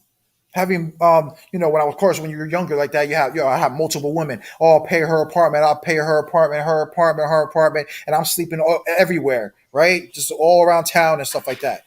Because not only was I just running the east side of Orlando, but I had spots all around other cities. You know what I'm saying? Like I told you, I ran a multi-million-dollar business at that time, bro. At least over $6 million a year. I'll put it to you like that. I wasted about $6 million a year buying what I needed to get for the people around here at that time. And I gave up that type of lifestyle. Okay, y'all see, if anybody who's probably a friend of my other Facebook, saying, I probably still even have pictures of my river house there by the lake and shit, bro. Bro, I was living good, bro. Living at a lake house. That was my main house. You know what I'm saying? When I had my wife that I was with now. You know what I'm saying? Got rid of all that shit, bro. Could y'all have done that? Huh? To then go live in an apartment, get a job, working. Remember, I never worked, bro. I remember I worked when I was like 15 years old, I got my first job, right? 15, I would say 15 to like 18, only time I worked. From 18, when I was basically a senior in high school, all the way to 32 years old, I was into that lifestyle. I became big time, at least by the age of 21, 22. That's when I was basically making tens of $1,000s a month type shit, bro. I was making a lot of money at that time, bro. You see what I'm saying? And that was at the age like 21, 22. 26, 27, I already had that reputation all around fucking town not to mess with me. Bro, I could tell you an ill-ass story, funny-ass story. And then I'm going to tell you how well-respected I was around here, right? Everybody's seen the chain that I have in my videos that you see in the music videos and blah, blah, blah, right? So one time I was at a club, right? And I was with this girl I used to date back in the day. And she wanted to go to the club. And it was just me, her, and my cousin. And usually I don't go to any clubs without my crew. Like that's just like a rule, right? But she, it was like I believe it was like something special to her. Like she just got a new job. She wanted to celebrate, stuff like that. So we were already out and about eating dinner or whatever. So she wanted to go to a spot. I was like, fine. Right. So I get to the spot, go into the club, right? I'm in there probably for like an hour or two, just me and my cousin. We're drinking beers, whatever. And I saw a person we had a problem with years ago that my cousin pulled a gun on, whatever the case may be, whatever. Right. And he was with his crew. Right. There were probably like, I would say like 6, maybe 7, like probably like 6 or 7 of them. Right. But it was just me and my cousin, like I said, my girl. Right. Right. But end end of the story is that basically they basically try to surround us and jump us, right? So this is so funny again, how well respected I was. All right, before all that went down, because I saw them circling us, right? So what I did, I took off my chain that's worth tens of thousands of dollars, laid it on like this table thing, right? Right, left it there and went and fought, right? After the scuffle, whatever the case may be, I walked back with the bouncer, of course, because that's when the bouncers broke it up. You know what? My chain was still there. Okay, my chain was still there. No, and again, we're in a club with literally thousands of people in it. It was, like I said, the club was packed, right? But you know what? All the bouncers knew who the fuck I was. Or the club, or they know who I was. You know what I'm saying? They know who I is. That's what I'm saying. So that's why the bouncer walked me to where to get my chain. Usually, what happens in fights? What happens? You get dragged out, right? I didn't get dragged out. They knew not to put their hands on me like that, right? So you know what? My chain was there. I put my chain back on. He escorted me to the door. He's like, bro, yeah, you know what I'm saying? You have to, calm down. You have to, blah, blah, blah, go talk, go out the club, whatever. So he escorted me out the door or whatever. So he let me go. And then I see the guy that we had beef with. The bouncer pushes him out the door. So as he pushes him out the door, I just clocked him real hard, real quick, broke his jaw. He fell back into the ropes and everything. And then that's when the cops were there. They basically broke it up and whatever. And whatever. I went home but the whole point is that, saying, look, bro, I lived a crazy lifestyle, bro. Like, again, you guys really don't know about that type of shit. So don't come here telling me what to believe in and how to try to make me escape other beliefs and things that have been revealed to me. You guys are out of your mind if you guys going to try to tell me, oh, yeah, go back to this native things where they were dressing up as in their little Egyptian costumes. And no, that's not a solution, bro. You dressing up, you going around a fire with your peace pipes and and you're dancing, bro, beautiful, okay, but that's not a solution to the problem. That's not a solution. Start telling me about whatever gods you believe in. What is their answer for us to come back and to being a people above all the nations on our land? Doesn't even have to be the world. How about just our land? Oh, you have no solution? That's all you're going to get from me. Because the God that I follow, the power that I follow, is giving us a solution. Come back to the law, statutes, and commandments, right? Or two commandments, the two great commandments. Love him with all your heart. Don't listen to these archons. Go on mushrooms. Talk about, going on spaceships with some damn archons. Leave that stuff alone. That's a bad trip, if you ask me. Because again, I already told you that when I did the mushroom, they tried to. Ask Shamar if I'm lying, because I told him that. I was like, bro, when I was like that, bro, I felt different entities trying to like fucking communicate with me, bro. I told him just like that, and he told, well, what did you do? I told him that I serve only one God only, and that's it. And they went away.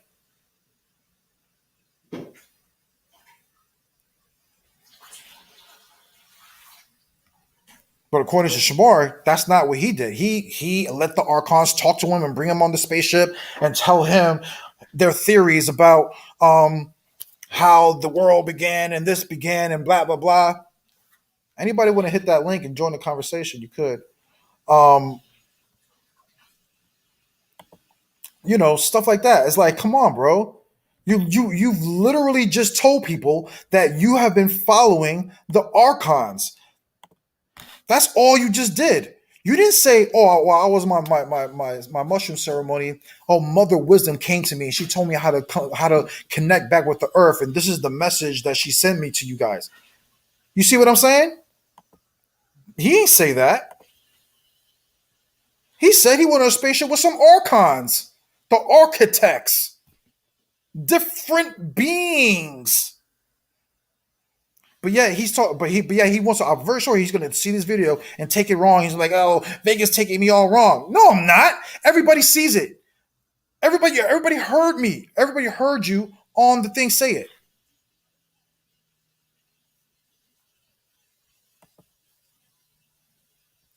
Right? Matter of fact, I'll play it one more time for everybody who didn't hear Shamar say it. Right? Let me stop screen real quick. We'll go back. We'll come back to that native video because that native video, I can tell you, brother and sisters, is going to be powerful.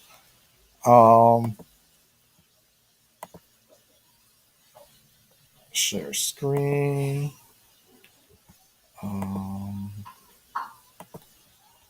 Okay, so you guys don't know that I'm bugging. This is what Shamar said. I am not bugging.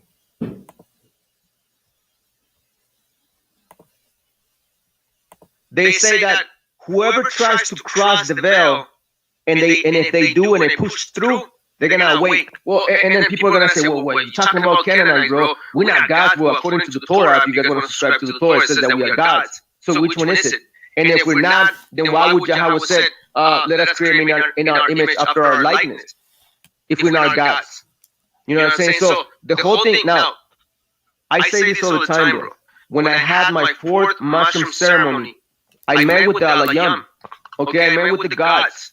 I talked to the Elohim, bro, in real life, right there with them in their spaceship. I know it sounds crazy, but I did. And they were telling me the secrets of what happened on this planet. This whole religion system of all the religions on the planet, including Christianity, Muslims, all of it. You know what they told me it is? They said that they left all these stuff right here as a veil. All these religion is the veil that is the test. They say that whoever tries to cross the veil, and if they do and they push through, they're gonna awake. You guys are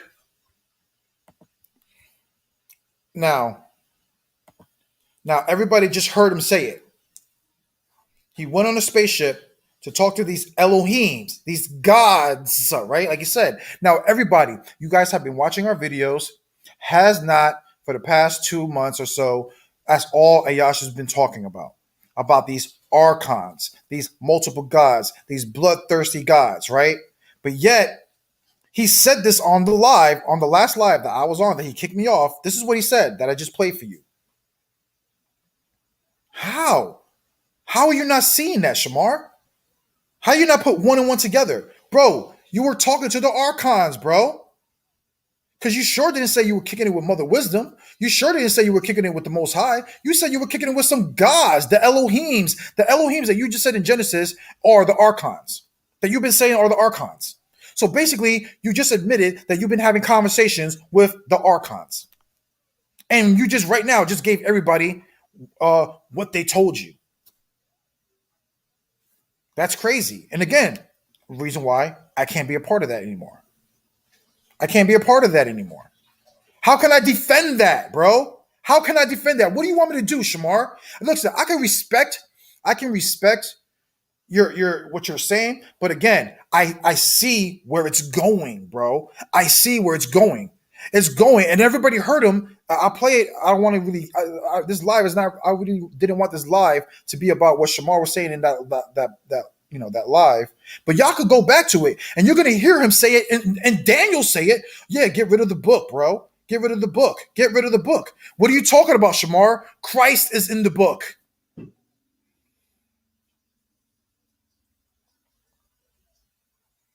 And you're reading from the Nag Hammadi scriptures. What is it? So you're using the Nag Hammadi scripture. You're using Christ to go against Christ, to drop the Bible, to drop everything. I see where it's going, bro. And we all heard it multiple times in that last live. Just leave the Bible alone. Leave the Bible alone. Go back to your Mother Nature. Why didn't you say go to the spaceship with the archons like you did? I can't defend stuff like that anymore, bro. I can't. Listen, we can be cool. We can have conversations. You can tell me your belief systems. I can respect your belief systems, but I can no longer tie myself to that, bro, because we're on different journeys, bro. We're on different journeys at this point, bro. Because like I said, I already see it a mile away. You're trying to use the Nag Hammadi scriptures to teach our followers to get to basically drop Christ and to drop the Bible and stuff like that. Because that's what it's leading to, bro. No, you're not going to see my face being a part of that, bro. Sorry, that's not happening, bro. So if you want to be, because what it seems like is like you want to go back to your native history too, Shamar, because that's what it seems like. That's what you were talking about, going back to Mother Nature and all this stuff. And go back to that. You want to go to that? Go to it. I respect you. Go ahead, speak that stuff. But don't tell me about the Christ and the God that's in the scriptures, whatever, right? The Most High. So, like I said, I can't even deal with that stuff anymore.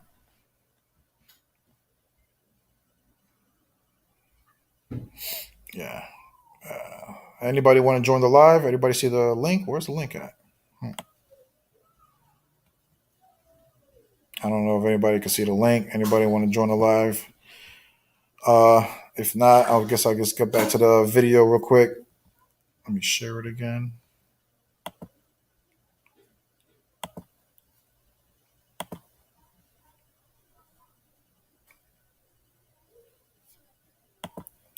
Mama, get down.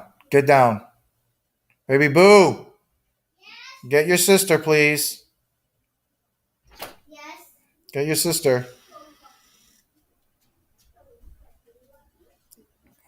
Where is it? Chief Joseph. And reconciliation of these past wounds. Mm-hmm. There's in many Native American tribes throughout the United States, they talk about the Star People. Tell us what the Star People were or are, in your opinion. Well, I can speak from our stories and also some of the stories that I've heard from elders from other nations. Mm-hmm. In many of the accounts, there's one account that comes from the Mohawk people that talks about there was a great battle in the spirit realm, in the heavenlies. And after this battle took place, that there were those who fell here to the earth. There's other stories that talk about how the Star People would come down, and we're talking many, many centuries ago. This is like what, 2000, 3000? 3000 and okay, back. just a long time ago. Okay. And these Star People fell from the heavens, and they made themselves out to be gods. And they also took our women. And when I say take our women, I mean in a relations type of non-consensual way. Okay. Oftentimes the women would die giving birth to these giants. Now, I've heard this before. People have asked me questions about this, the idea of Nephilim and how, if they were women of Earth, how would they birth, let's say, a 20-pound baby? I mean, is that what we're talking about? Are we talking about giant babies being born through the women? Right. That's what the oral tradition talks about? The oral tradition talks about that these Star People would take our women. The result of that intermixing, that interbreeding, were these race of giants that then covered the land.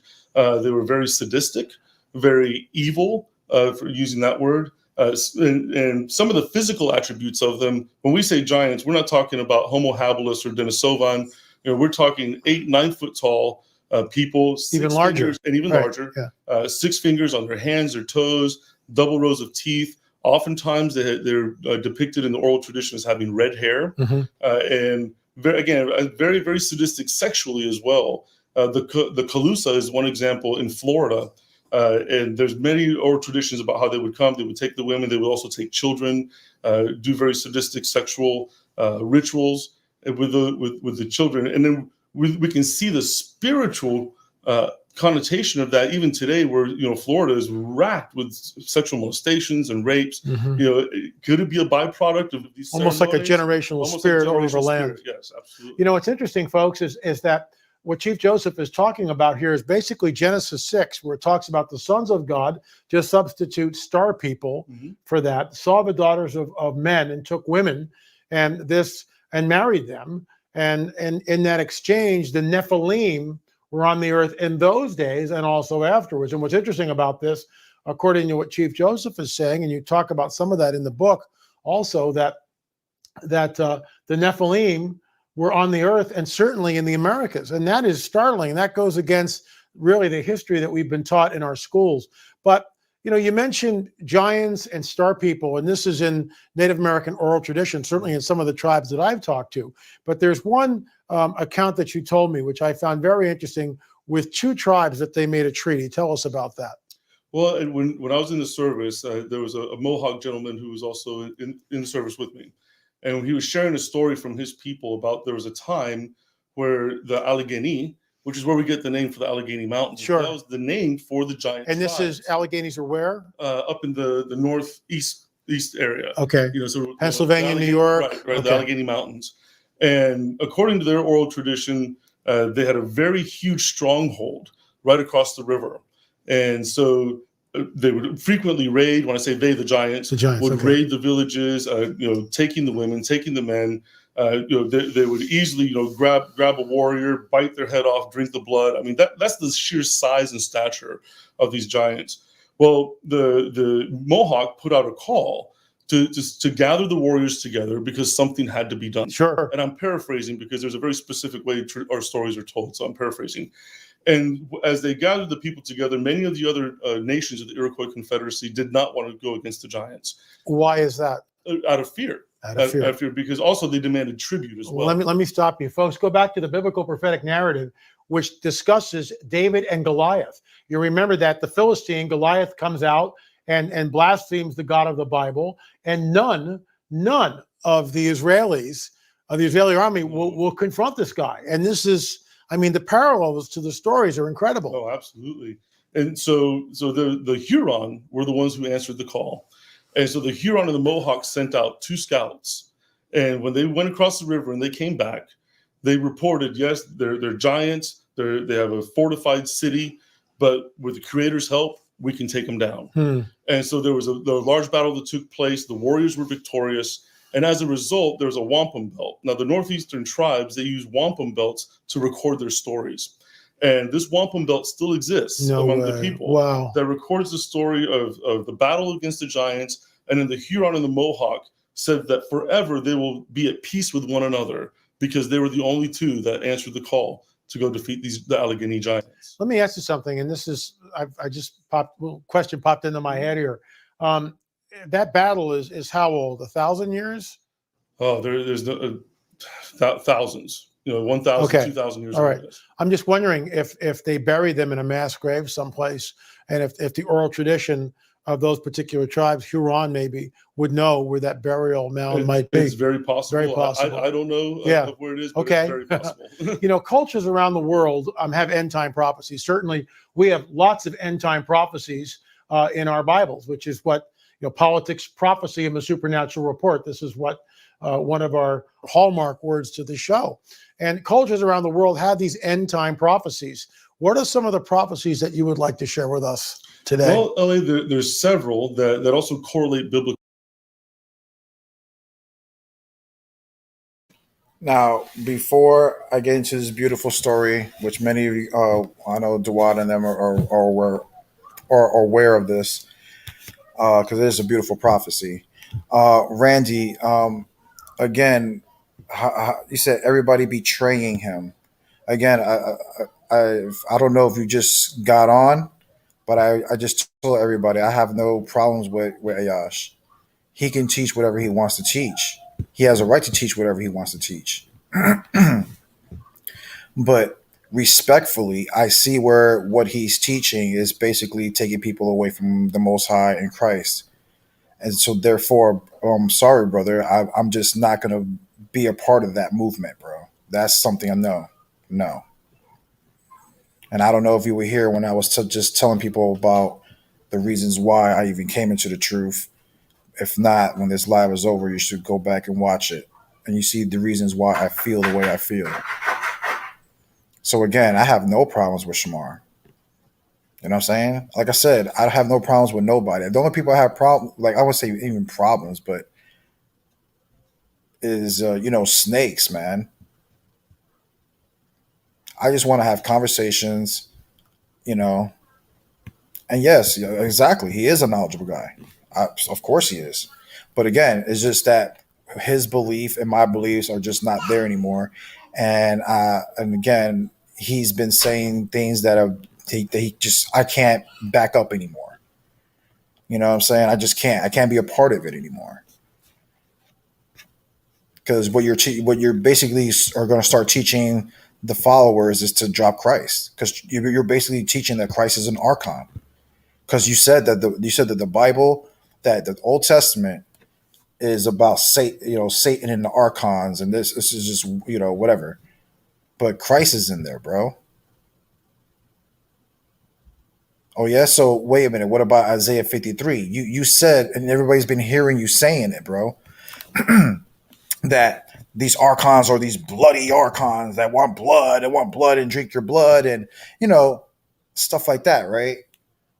But then you're saying that you're using the non-Hammadi scriptures to expose all that.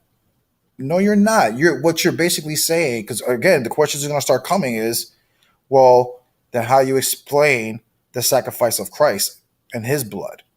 What bloody archon did that? Ask that. And Christ did it. So, and again, you're teaching that Christ followed a bloody archon.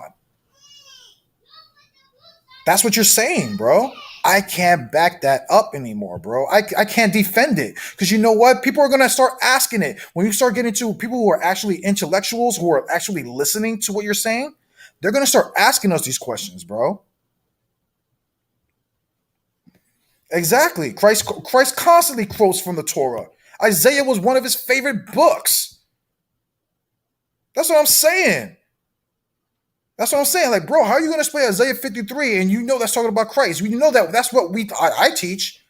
I don't know if you no longer teach that, but if you do, how can you explain that? How can you rectify that, bro? Because you're saying that all they want is blood, right? But Christ was exposing it, bro. Christ was exposing these archons that wanted blood, right?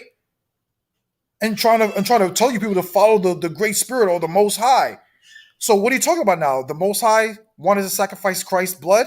So wouldn't that make the Most High, not the archons, but now the Most High, a bloody archon, basically, asking for Christ's blood to be spilt? I can't, bro. I can't, bro. I can't. You know what? And the sad thing is that people look at us as a team, and they'll think that I would believe that. So I can easily go into another platform, and somebody could probably use that and try to use that against me or something, and be like, "Oh, you're from Ancient Watchmen. Oh, I saw you guys said this and this and that. Well, how do you explain that? What I just said, Isaiah 53, blah blah blah blah blah. You guys are saying that bloody archons and stuff."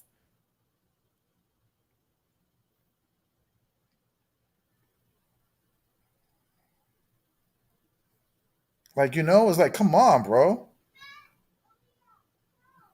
Alejandro. Who's phony? I don't get it.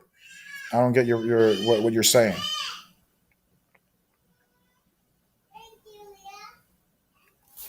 Or is he talking to the comment board? Hold on, let me scroll up. Oh. So again, I have no problems with Shamar.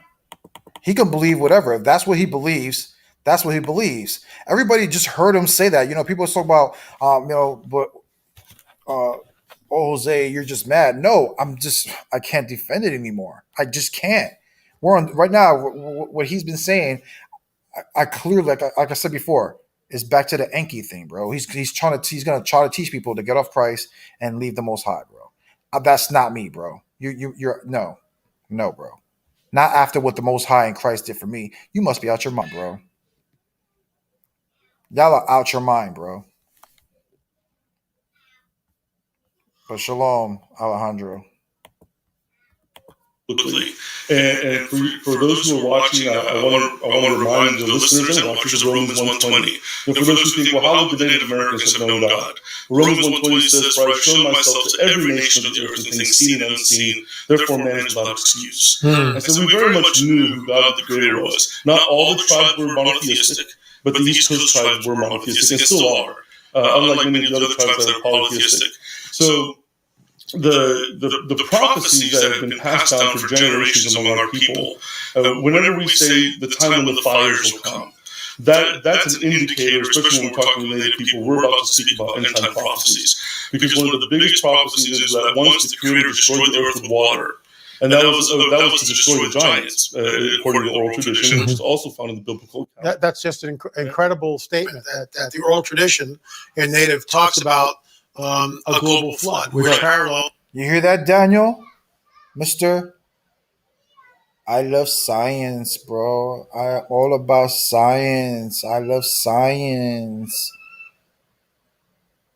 I told you when we were on our last live that the flood happened, right? And that our ancestors predicted the flood, bro. Like I said, bro. This is that, bro. Our ancestors didn't learn from the flood, right? From, according to you, the scriptures, right? Then why do we have the chief here talking about other chiefs and other tribes talking about the flood account, bro? You see, but this is what happens. This is what happens when you're prideful.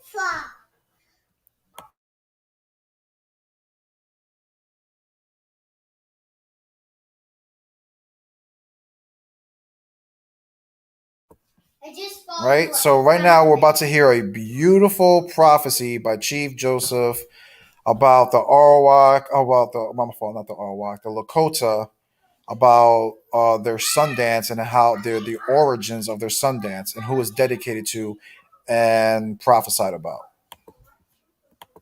It's the biblical narrative. And these are pre-missionary contact stories. Right. Pre-Columbian. Pre-Columbian. Okay. And so when we say that the fires come, we know that there was a destruction of the earth by water and there's going to be a destruction of the earth by fire before Creator comes to restore the world, because fire purifies.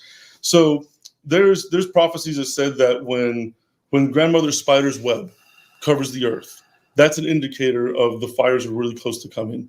What is that to us now? The World Wide Web. We see the internet, also power lines that are going across everywhere. That looks like a web completely covering the land. Another prophecy, and this was one that I really didn't understand until Creator gave me revelation on it, and it was that the buffalo would cover the land again. And in the natural mind, I'm thinking, how is that possible? With all the cities and towns and everything that's been settled over 500 years, it is impossible for the buffalo to cover the land again. But then a few years ago, the U.S. Mint put out the buffalo nickel coin again. Wow. So here we have the buffalo covering the land again. The Hopi prophecies of the gourds of fire that are going to fall from the sky, and then the lakes will burn and boil. What does that sound like to you? Sounds like to me like an ICBM, an intercontinental ballistic missile, a nuclear missile. Seeing something 1,000, 2,000, 3,000 years ago of technology that's up today. That's how very difficult to, yeah. Right. Okay. So they describe them as gourds. So we see a lot of this taking place. We see the World Wide Web. We see the iron snake, or the snake of metal, that would also cover the land of the Americas, of Turtle Island, and that was the railroad. So many and many of these prophecies have come to pass already, and there's still more that we're waiting to happen. But we know that we're at a time where time is short, which is one of the reasons why I wrote this book.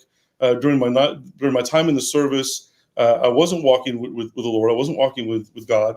My father was a pastor for 30 years. Wow. And I decided in my own wisdom, because of my own hatred and bitterness towards the Spanish and the Europeans for what they did to my people, I said, you know what, forget all this, forget Christianity, forget the Bible. I'm going to go back to the traditional ways of my people. And in doing so, I was able to participate in ceremonies from tribes across the land. And I kept hearing these same stories that were right out of the Bible. For example, the Choctaw. The Choctaw have a story about when Creator came to a man named Nuah and told him to build a large canoe and put 2 of every animal in that canoe because the earth would be covered with water. Amazing. And again, this is pre-missionary. These stories go way back. But how we... And to the brother Northern Kingdom Prophets, bro. You should check out his book, What the Old Ones Say. If you're interested, you should buy that book. He has another book. Forget the name of it off the top of my head. But like I said, bro, we can start, bringing our chiefs, into these conversations with the native brothers and sisters, because they don't want to listen to us because we're basically to them nobodies. Well, what are you going to start doing when you start talking to the chiefs of these people and the big powerful movement of the people of Peru? Like, what are you gonna start telling your native brothers and sisters? Like, really? Like, you really gonna disrespect our chiefs and stuff like that, bro? Like, that's just crazy. That's disrespectful. Can't be surprised, really. We talk about the oral tradition, and what's amazing to me is that many anthropologists and archaeologists sort of dismiss the oral tradition, not only of Native Americans but of indigenous people all over the world. And tell us about why the oral tradition of many of the tribes should be looked at in a very important way. What gives it validity, in your opinion? I think a great example would be the Quinault tribes. The Quinault have a story about when the Thunderbird fought with the great whale. And as a result of this fighting, there was a great earthquake that shook the coast. And shortly after that, there was a tsunami that hit the coast and wiped away thousands of people and villages. So this oral tradition has been passed on for generations. And it hasn't been until recently that anthropologists, scientists, and even geologists, seismologists, now we know of the Cascadia subtonic plates that are subduction plates, where these plate tectonics are hitting, creating tsunamis, and they went to the oral tradition of the native people and were able to say, look, here's this oral tradition of the Thunderbird fighting the whale, an earthquake that took place, a tsunami that took. Also, like I said, stay tuned, bros, because like I said, Northern Kingdom Prophets, you're gonna learn a lot today, bro. Like I said, bro, we're gonna bring out some of these chiefs, bro, and like I said, I'm gonna show you hidden people that you probably are not aware of and stuff like that. After this one, I'm gonna show you another video of the Hopi tribe, bro, of the Hopi tribe, giving our people the account of Christ, or the Savior, and all that, bro. Like I'm saying, bro, I'm gonna bring it out today, bro. Stay tuned, bro. I'm gonna bring out some videos for y'all, man. Like I said, this video is like multi, but I got one more video after this.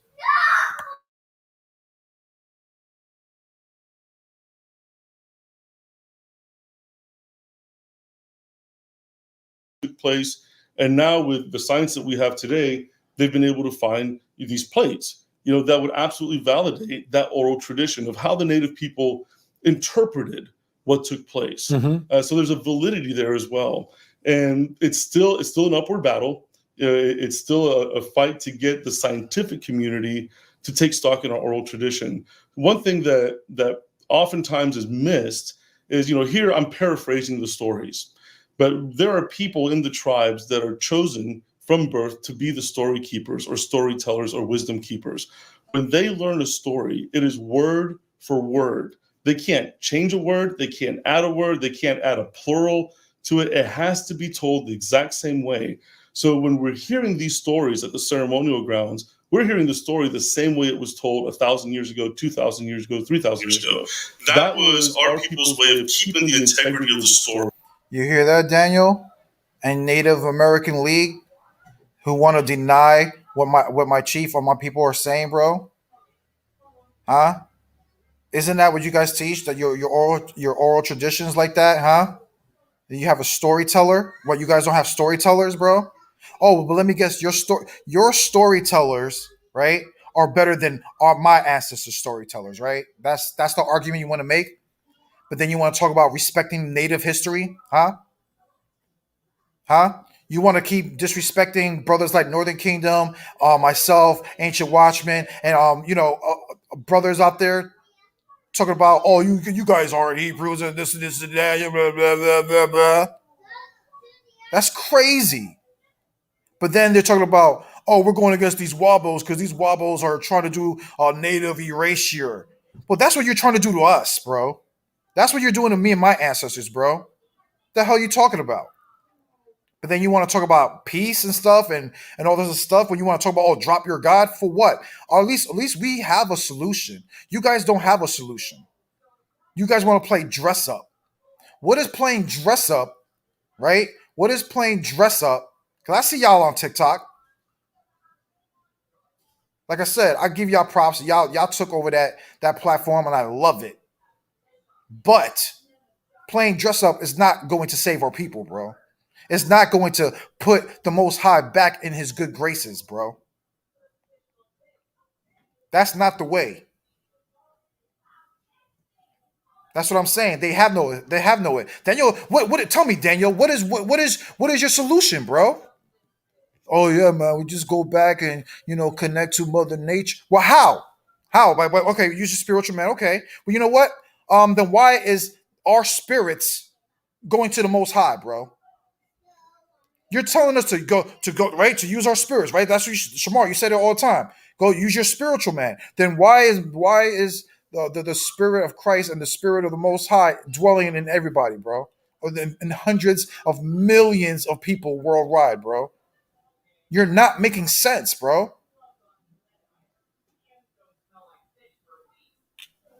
Exactly. They're trash. They sure are. All right, we go back to the video, like I said, because he's about to get into the story, like I told y'all. And that person is just tell us how a child is then sort of handpicked and then groomed to do this. Tell us about that. Well, once the children are picked, and it's a selection process, and those who have that aptitude for really remembering the stories and have the mental capacity to retain these stories, that child is chosen and raised, and they're continuously learning the stories by repetition. Are there people today in the tribes that you know of that still a story keeper, for lack of a better word? Are there story keepers alive today? Absolutely. Wow. Absolutely, there are. Most people on the outside of the reservations or the people, you're not going to find them. But it's just like with the medicine men and the holy men of the tribes. Our people know who they are. And I mean, you can imagine, these people that are found and they get inundated, but their whole sole purpose is to keep these stories alive for their tribes. So yes, there are many who. That's incredible. Let's get into the book a little bit. What is one of them? We're already. Hey, Northern Kingdom, your comment is good. Yo, it's gonna be something very powerful though about that Sundance though, bro. Do you know that in a few minutes, Chief Joseph is gonna tell you a story about the Sundance and the origin of the Sundance. The Sundance, bro, is dedicated to Christ, bro, the morning star. And you're gonna hear it out of my chief's mouth right now. Watch.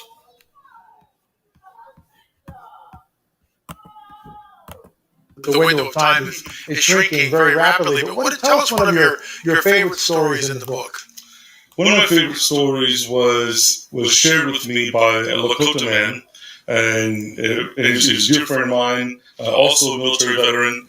And we were sitting around the fire one time, and we were talking about things. And he wasn't a believer at the time. He was raised very traditional in the traditional ways of the Lakota people. And his grandfather was a very well-known Lakota medicine man. And as I was sharing things. Also, I want you to notice. Remember who he say he's talking to. He's talking to a medicine man, right, from the Lakota tribe. Hey, everybody, right now, who is the host of the that Native American debate league, whatever thing? What tribe does he claim to be from? The Lakota. But right now, see, this is what I'm talking about, Northern Kingdom. This is why they ain't gonna bring that shit over here, because right now you're gonna hear Chief Joseph tell you how a medicine man from the Lakota tribe told him a story about Christ. But yet he's a Lakota and he don't know this. You know why he don't know this? Because he's not a medicine man. He's not a chief. He's not high ranking. He's not one of the storytellers. He's just a regular Joe. So he don't know his own what other Lakotas teach. And we can use all this stuff against them. That's what's so beautiful about what I'm bringing out. Hold on.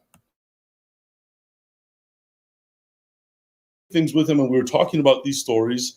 And he says, well, I want to share a story with you. And this story was passed down to him by his grandfather, who was passed down to him by his grandfather. And again, I'm paraphrasing the story. So in the story, in the long ago time, there was a plague and a famine that hit the Lakota people.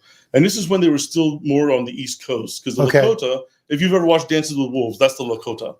And he gave me the permission to tell the story. They used to be East Coast people before they became buffalo hunters and pushed out west. And there was a time where there was a great sickness that came upon the people. So as is custom of a chief, you would go and you would fast and pray for an answer. So this chief would go up to a sacred mountain and fasting and praying would cry out to Creator, Tankashila, maker of all things, creator of the heavens and earth, my people are dying. Is there a song that you can give me? real quick, this Lakota man is telling the story, right? Everybody's hearing it. Did he say that the Lakota were worshiping multiple gods, or did he just say they were worshiping the Great Spirit or the one true God? But he's over there talking about how they're polytheistic, believing in multiple gods and all this other stuff and blah blah blah blah blah. But not you Lakotas. You Lakota were worshiping one God, bro. According to your medicine man story that he told Chief Joseph. Find that to be a little interesting. That I can sing over my people so that they'll be healed. And he received no answer. So the next day, the chief is praying and singing. And again, Tunkashla, you who made all things, you created us from the dust of the earth. My people are dying. Is there a plant that you've created that I can make into a medicine for my people? And he received no answer. The third day, again, he's praying and he's crying out, Tunkashla, you are the maker of all things, the creator of the universe. You who set the stars in place and the moon and the sun. My people are dying. Is there a dance that you can give me a vision of that I can dance in warfare for my people so that they'll be healed? And there was no answer. So that fourth day, the chief is praying and he's empowered as he's been fasting and he's crying out one more time, please, Creator, is there something? My people are dying. And as he's crying out, the Creator sent a spirit messenger to this chief. And the spirit messenger opened a window in the sky. And he told the chief, look through this window for your answer. And so the chief looked through the window in the sky and he saw a man that was pierced and hanging on a tree. And the spirit being said, he is dying, so your people will live. And as the window began to close, the chief said, wait, what is his name? So that we can honor him with a dance and remember that he has given his life so we can live. Because amongst our people, there's no greater honor than to give your life for another. And the spirit being said, his name is Bright Morning Star. Remember his name. Wow. And that's what the old ones say. That's how it was passed down. And tell me that didn't blow your mind, right? Tell me that didn't blow your mind. Now, hold on. I want to rewind it just a little bit because he said something very powerful that I want to address. Just a little bit.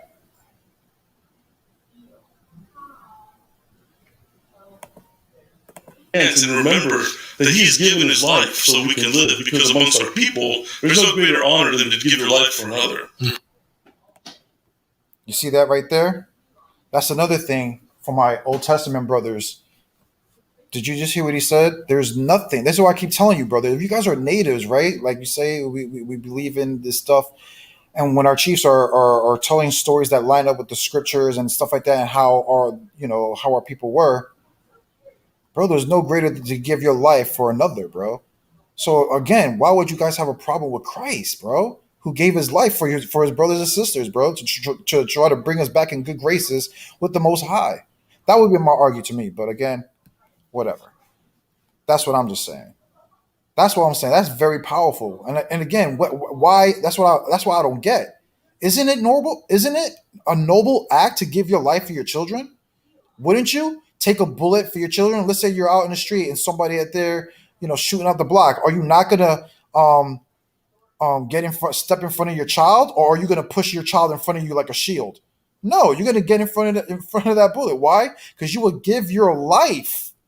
You would give your life for your child, bro, for your wife, for your mother, or whatever the case may be, your loved ones, right? Isn't that a noble thing? When has that turned to be wicked? Oh, Christ dying for our sins. That's wicked. That's pagan shit. That's wicked. What? That's not native way, bro. That's not our people's way. I hope that's not how we feel. I would do that. I would give my life for my kids. I would give my life for my people. Why not? Have you heard the saying, if you don't die for something, if you don't fall for something, you'll die, whatever, fall for anything. All that stuff, bro. You die for nothing, die for something. You know where I'm getting at. That's an honorable act. And that's something very powerful that Chief Joseph just said right there. Mm-hmm. And the spirit being said, his name is Bright Morning Star. Remember his name. Wow. And that's what the old ones say. That's how it was passed down. And that is the origin of the Sundance. And I sit there and I was listening to this story just stunned. Absolutely. You know, as a traditional medicine man is sharing this with me, a story about Jesus, about Yeshua. You know, that very clearly, and of course, Bright Morning Star, that sounds like an Indian name. You know, God shows himself to you in a way that you'll understand. Mm-hmm. You know, and some people may take issue with the spirit being. But It's an angel. What does Hebrew 13 say? Yeah. Angels are ministering spirits. That's right. Sent to the Sure. heirs of salvation. Fascinating, absolutely fascinating story. And folks, I just want to, you know, Joseph, you are a born-again, spirit-filled Christian, a pastor, and I just want to make that really clear that what we're doing here is we're kind of bridging back. Again, beautiful point, Dawad. Beautiful point. Edward, and this is what I'm talking about. You see, this is what I'm talking about. So now you want to call our chief, you want to call my chief a liar and put what? Just because, who are you, Edward? This is what I'm talking about. And this is the problem we have with those clowns, those Native American clowns over there, bro. You're disrespecting our chiefs, disrespecting our people. Why? Please tell me.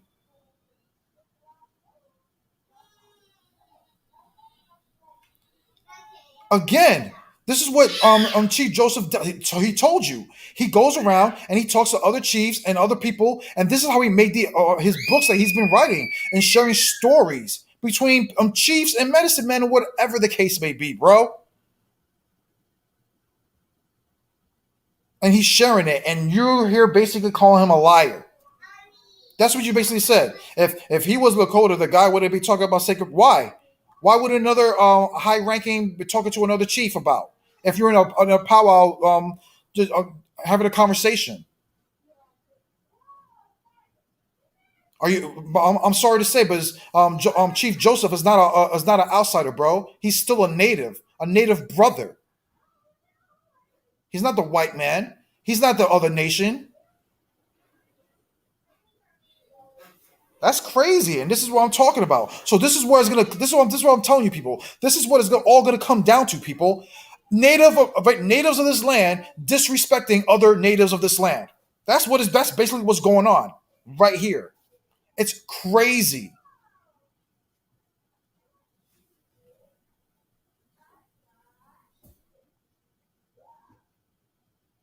You know what I'm saying? And after this, like I said, I got another video. And then after that, I'm going to bring a beautiful article that was written by Chief Joseph that you see here, right? About the Hebrew stones that were found in Puerto Rico, what you would call Puerto Rico. And how he backs it up with archaeology, all that, linguistics and all that. What, he's lying, huh? Yeah? I would understand if a white man was saying it or something like that, you want to call the white man a liar because, you know, many natives hate the white man or whatever the case may be or have problems with them believing their words. But now you're saying you can't even believe your own people? This is the hatred we're talking about, bro. That's crazy.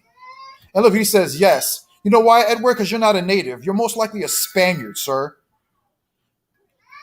That's why. And we don't like Spaniards trying to cause division between natives.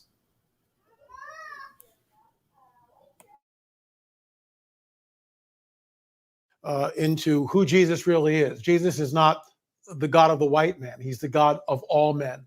And it's important that we realize that. We're getting, you know, close to the end, so I want to get into this. We didn't cover this. You didn't cover this in the book, but this is an artifact, and we have come to call this the Nephilim lance. The Nephilim lance. Now, we're not saying that this is a replica of it, by the way, but this is exactly what it looked like. And when we were first presented to it, the owner of the artifact laid it on a table, and Chief Joseph and I were there looking at it, and I immediately picked it up and thought it was a sword. And I'm going, well, this is really heavy, very difficult to wield as a sword. It weighs about 8.5 pounds. And you looked at us and you said, guys, no, you're looking at it through your cultural lens. Tell us what happened next. Well, immediately when I saw this, I thought of the oral tradition of the giants. And in the stories of the giants, they would have these war lances. And the old ones say that these war lances, you know, this would have sat on an 8, maybe even a 10-foot wooden shaft. Okay. That this was attached to. Wow. And they would easily, these giants in battle would skewer 2 to 3 warriors at one time. And I mean, you can see just the sheer size of this, that would take place. Also, as everybody was thinking, oh, this is a sword, this is a sword. First Nations people, very few worked metal. And when the metal was worked, it was, copper, and it was used for ornaments, earrings, Okay. And this is a bronze artifact. This is a bronze artifact. To my knowledge, I don't know of any First Nations tribes that worked bronze, especially to this shape or manner. And what's interesting here, folks, is that this artifact was found at an abandoned campsite in the wilds of Michigan. And the owner of it saw it laying on the ground, and he picked it up and basically backpacked it out of here. We have had that tested, and it's very inconclusive of testing. I've written about it. But what's amazing, when you saw it, immediately it goes back and gives validation to the Native American oral tradition. You see, bros. You see Edward and Daniel, bro. You love science, bro. You love science, bro. You're all about the science, bro. Well, you heard them. They already had that artifact tested, bro, and that shit came out beautiful. Oh, where did they get that from? Oh, you guys don't like archaeology anymore. Huh? You don't like when science gets used against you. Oh, but now you don't believe in science now, huh, bro? You don't believe in science anymore, huh? Bro, don't try me, bro. I'll bring scientific evidence all day long on y'all clowns, and I will run laps on y'all. You got the wrong one. So you guys I'm very sure Edward is probably one of the Daniel's friend from TikTok, because I'm very sure the sister probably went over there on Daniel's post talking about, oh, Jose Vega's live right now on YouTube. So why don't you natives go on his channel, right? I'm very sure that's what I don't know who this Edward guy is. And the other guy, Alejandro, that came on here before. I don't know them. Who are those people? Yeah, you guys are from there, right?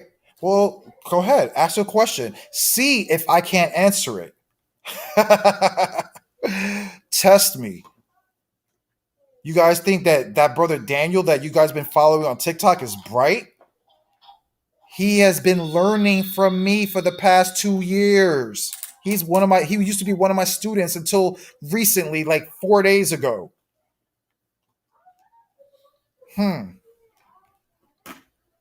We could talk artifacts. Exactly. They'll come, but the whole day they're gonna sit here and learn. Exactly, Northern Kingdom.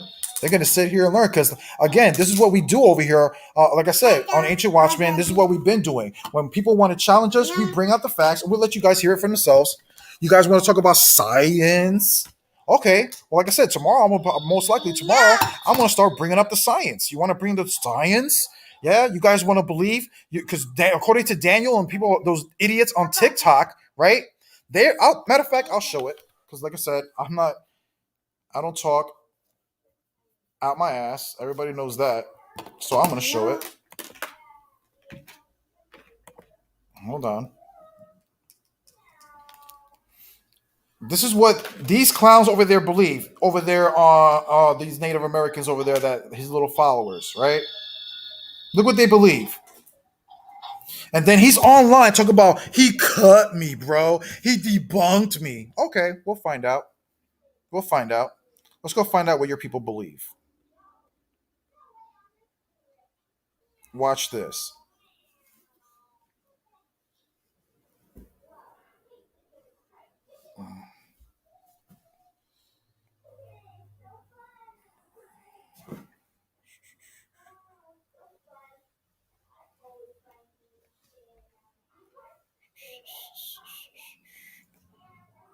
Where is it?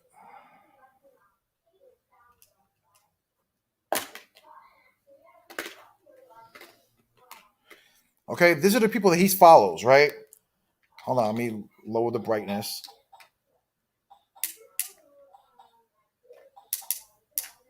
So I can see it. Right?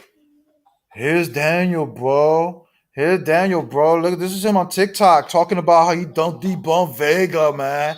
I debunked my teacher, bro. I debunked my teacher. That's what I did, bro. Right? Look, I respect you, bro. Right? Look at this guy says right here, right? One of his native brothers, right? I'm from San Diego, right? Where they found the mammoth bones that shows that Native American people were here.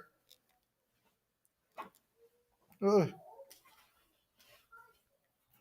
That Native American people were here 100,000 years before archaeology dated, bro. Okay, look at that. 9 likes, nine hearts. They're over there loving this guy, right? They're loving it. This is the stupidity, right? But we all heard. So hold on. There's another one. Let me see another one. Right? They're Daniel, bro. Humans have been on this planet for millions of years. Okay? Millions of years. These are the people that he's listening to, that he's agreeing with. But he's talking about everybody saw it. But that whole post was about him debunking me. Saying, but Jose, the Panut, the oldest tree in the world, you were wrong, bro. It's not the Methuselah that goes back 5,000 years, right? It's the Panu tree, bro. And that shit goes back to like 80,000 years, bro. 80,000 years, bro. That's the oldest tree. But does that still make sense according to what your people believe? Your person just said you guys were here over 100,000 of years ago. You're still off, Daniel, according to your science. Science, right? You wanted to talk science with me, right? You wanted to play the science game. Well, even according to your own argument now, it says, the other friend says, oh, we've been here for hundreds of millions of years. Yeah, so if the oldest tree only goes back 80,000 years, again, back to my argument, Daniel, how is that possible? Where were they getting all that oxygen? Are you telling me they were missing 30% of the world's oxygen and they were just breathing, just walking around all nilly-willy? Really? This is the intelligence you guys are using? And this is why I told you it's funny that I showed everybody the article on Facebook. Northern Kingdom, y'all don't have you in front of Facebook, so you missed that class. I brung it out how I debunked it easily. But I show everybody the articles about for when I did the research. Because like I said, I did this research because like I said, I'm a teacher. I've been doing this for years, back in 2016.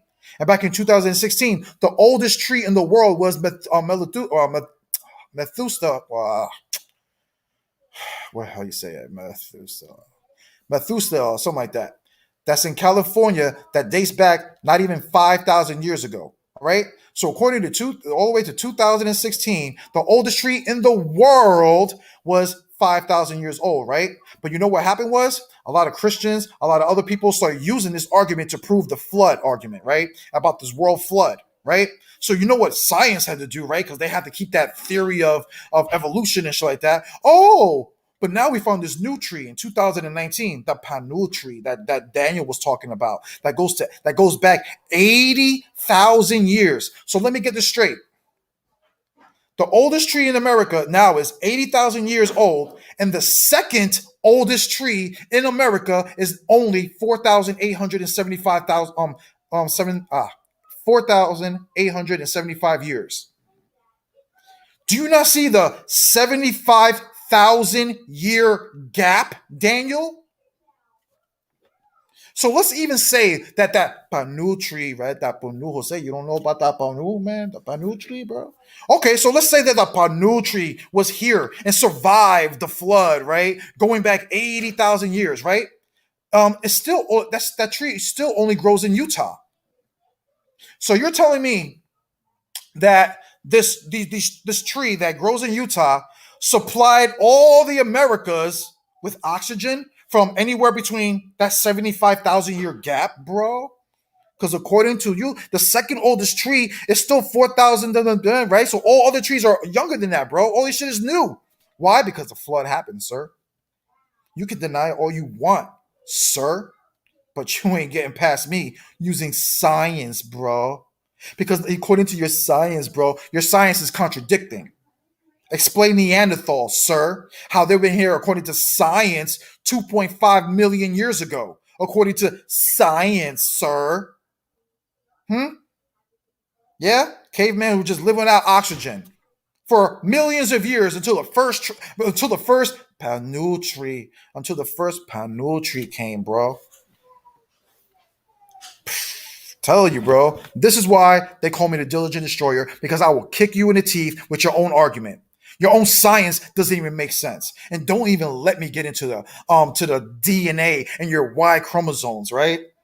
Woo! Like I said, tomorrow tune in because I'm gonna get into real details about that. That's what tomorrow's class is about. About all that using science stuff. I want to use science. You want to talk about science? We'll talk about science, bro.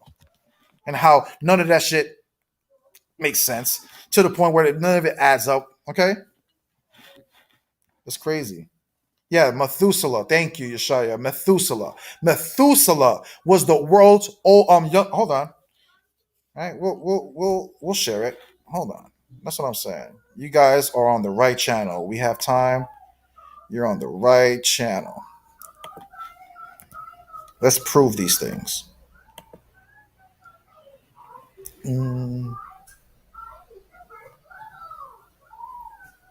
Matter of fact, was it in my history?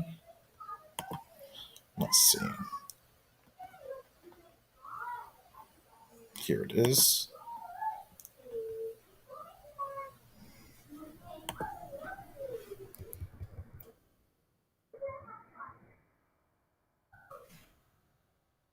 Hold on.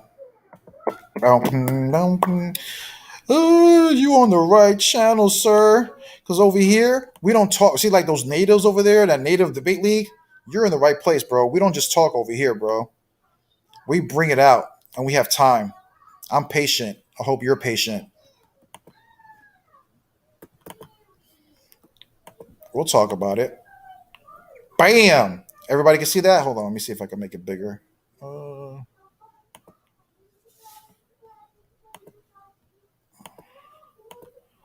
Yeah, one more. One more. There you go. Can you brothers and sisters read that?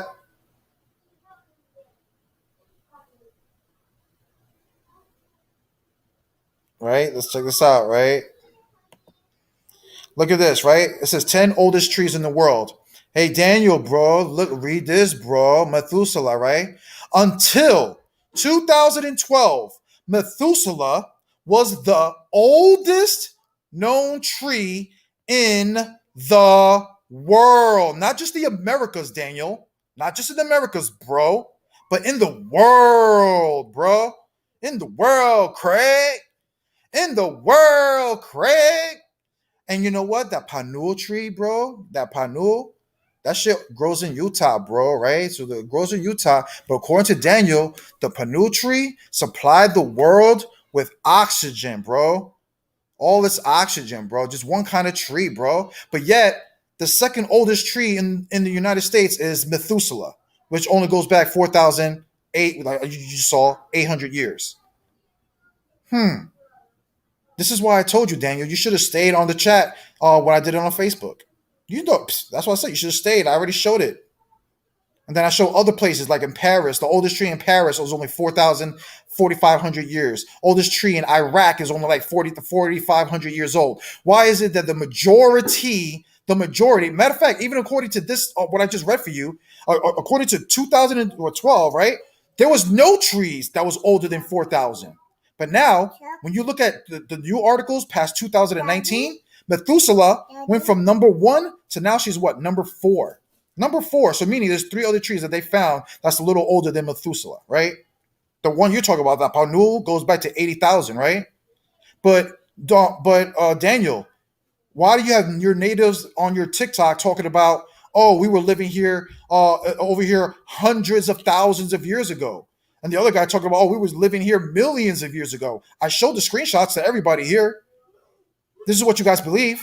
So, even, like I said, back to my argument now, Daniel. Is that true according to science? This is what I'm telling you, bro. You love science, bro? You love science? Huh? Hold on. I got something for you, bro. Since you're here.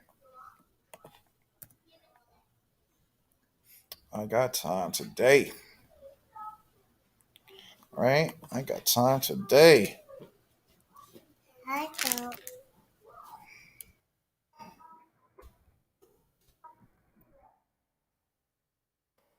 I got something for you today.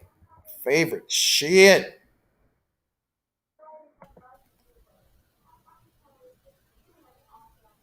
Since Daniel's here, since he loves science, bro. He loves science. He loves science. Okay. Let's go see if his science makes sense.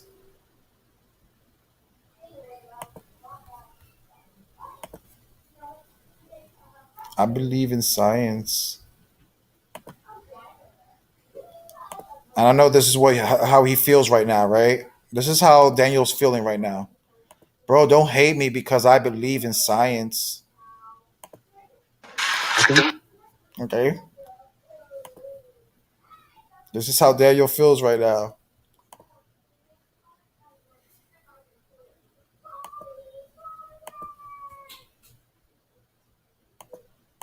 I don't believe in God.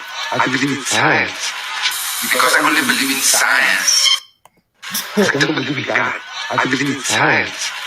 Because I only believe in science. I don't believe in God. I believe in science. Oh, you don't believe in God. You believe in science, Daniel. Why? Because why, Daniel? Insurance in 10 minutes or less with Next. Why you guys are going to keep taking these L's and these losses? Let's go find out why you're going to keep taking these L's and losses.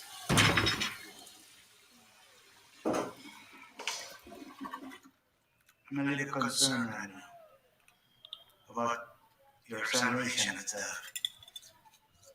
How come you have not been baptized? You hear that, Daniel? I'm concerned for your salvation, bro. Why haven't you been baptized, bro? You were baptized, but then you fell out of it, huh? You washed it off, huh? Why haven't you been baptized, bro? Because I never got around to it, okay?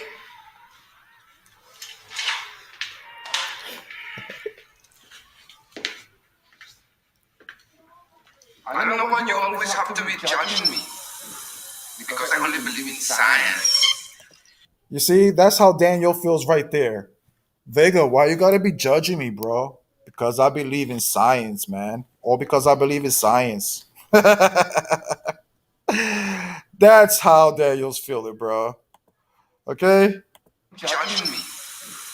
No one you always have to be judging me. No one you always have to be judging. I don't know why you always have to be judging. I don't know why you always have to be judging me. Because I only believe in science. I don't know why you always have to be judging me. Because I only believe in science. I don't know why you always have to be judging me. Because I only believe in science. That's why. Okay? Because you believe in science. Sorry, bro. Science ain't gonna save you, bro. Ain't gonna save our people, bro. You don't have a solution. That's what I'm talking about. None of you guys have a solution over there. All you brothers in TikTok and all that other stuff.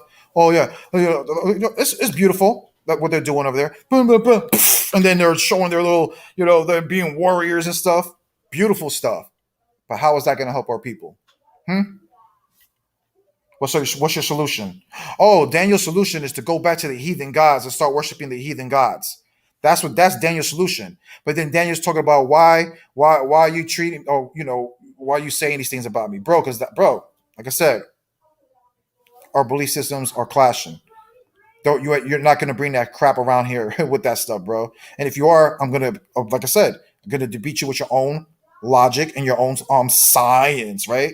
Because you love science, like we just played. That was you, bro. That's why he feels. That's how he's feeling right now. Why you judge me, man? Because I believe in science, man. Oh, because I believe in science. Well, your science is trash, and I'm gonna prove it tomorrow night on the live. I'm gonna go in on y'all. But let's go back to the video. Like I said, we still got another video to watch, which is a little shorter than this one. It's like I think it's like 12 minutes.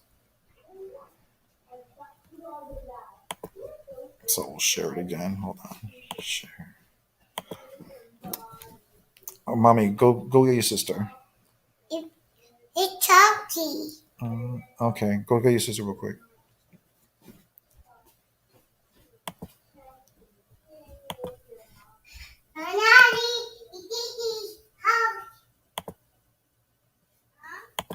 tradition. And of course, we find that fascinating. There's another interesting idea with this particular artifact, and it's as a weight of 8.5 pounds.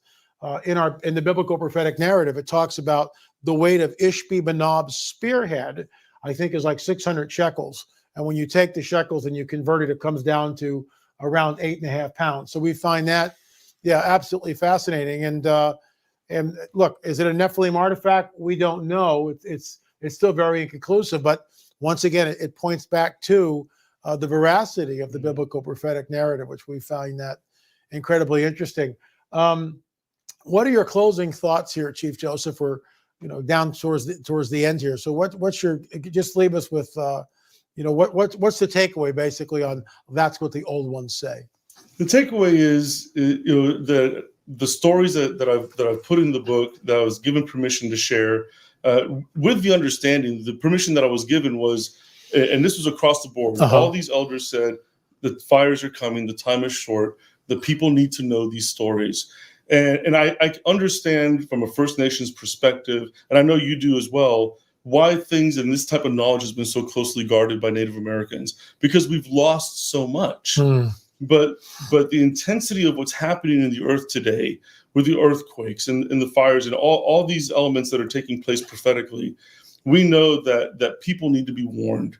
And even the traditionalists, and I have found many of these traditional medicine people are believers. But they would be ostracized by their people, sure, if they said that. But in order to really be traditional, they have to believe the old stories that were passed down from their tribes. But I believe that as First Nations, we have a mandate, and I'm not just talking about Billy Graham's prophecy, but we have a mandate to be the ones that call for forgiveness and reconciliation, because time is short and our Messiah is coming through soon. The chief cornerstone, Yeshua, is coming, and we need to get past all these divisions. All this junk that's getting in the way of us really being a unified body. Jesus, Yeshua, is not going to come back for a dismembered bride. And I believe as First Nations people, as a healed people, through forgiveness, through reconciliation of what's taken place, that we truly can bring the sacred fire, is what we call it. We're one small voice in the wilderness, but we're also the last people to be evangelized, the indigenous people of the Americas. And so we have that mandate to take the gospel back to the people that brought the gospel to us and say, look, we're a healed people and we're a reconciled people, we're a redeemed people. We must do this. And we're seeing that happen. We're seeing this revival that took place, which is why we were here on April 9th. 120 Native people with drums and with shofars came together at the Coliseum, and we released that sound and primed for revival in America.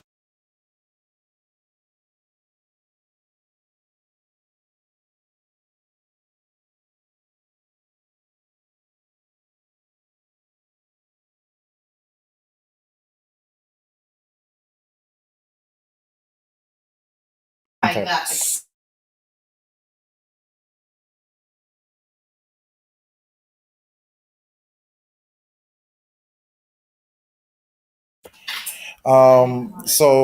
So that video is done. So you guys heard the beautiful story from Chief Joseph about the morning star. We all know is Christ and how the Lakota prophesied it.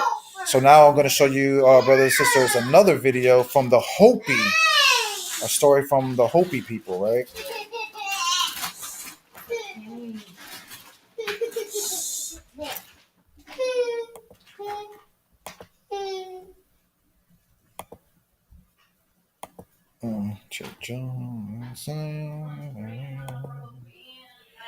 Bam. There we go.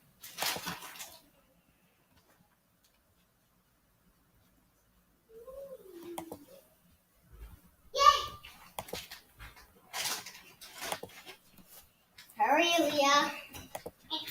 Original Medicare alone covers all of your doctor and hospital visits, but you still pay deductibles and copays.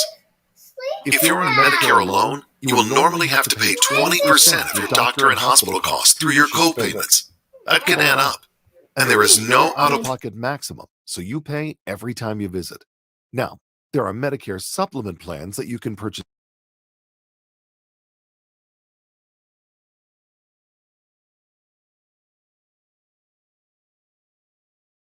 Okay, the understandings of this prophecy rock actually is known as life plan or path, Katinobuti, that it does lay out of two paths that actually humanity has a choice on, either a description given for the top path referred to as the materialistic path, or the bottom one, which is the right path to follow, with certain predictions and previsions tied into it. But top path of materialism shows the people all unified. But if we continue of our ways of destruction, taking from the earth, or even the world leaders press the buttons for all the nuclear atomic missile hits, or the Ma South's description given as the gourd full of ash, destruction, doing away with humanity and the earth, and will be bits of particle dust in the endless space. But if we follow the right path and continue in the right manner of our life path that has been laid out, and if we do continue to the extent of the end days or judgment days, the leader or savior that is to come will be leading the exodus of people into the next level or next world. So it just all depends on how humanity helps to control of understandings with our humanity spirit and the people of this whole world. There'll be that continuance. What do you think is the one factor that can get us living in balance with the earth again? It's really not going to be one. It's going to be multiple understandings, and teachings are already out there and laid out. It's just that we need to understand or accept and pick up these teachings to have a little more thorough understanding, which we did veer off of the wrong path, so we can come back to those teachings. So there is a symbolical line connecting from the top materialistic path to the bottom to represent of convergence, that people can change their ways, and maybe for the betterment and the good of all humanity. So it's a collective of so many factors, but we have to, I guess, individually we are to be that change first, to maybe show up change within around the world, or give that influence of change to all mankind. Specifically, like the symbology of, say, like that star symbol above the circle, that would be part of the subject matter we are talking about earlier, about originally it was to represent of a star. Actually, I'm kind of jumping into different spots of it, but traditionally, third world description, all the people were good-hearted, a one-heart people, pure heart, wanted to leave the third world because everybody was all in that chaos, corruptive state, evil negativity, witches and sorcerers. And so Maasau is the earth guardian or caretaker, which is the keeper of the element of fire, holding a torch. He is actually holding the reed plant that was successful to grow from the third world into the opening in the sky, where the ancestors mentioned they heard foot stomping, and it was made by Maasau, the earth guardian or caretaker that was already placed on the fourth realm of the world to live his life out of loneliness. So eventually, the star symbol that did guide the ancestors to our Hopi ancestors of Isetsinum to this area that we take in as our center of the universe was an understanding. It was a two-star combination that gave a vibrance and brilliance of starlight on that night. But ironically, it is also a confirmation on the other side of the world that Masao gave the description to Mahana that emerged on the fourth world, which is a description of white brother, a white person, instructed Mahana to go as far east until the forehead touched the rising of the sun.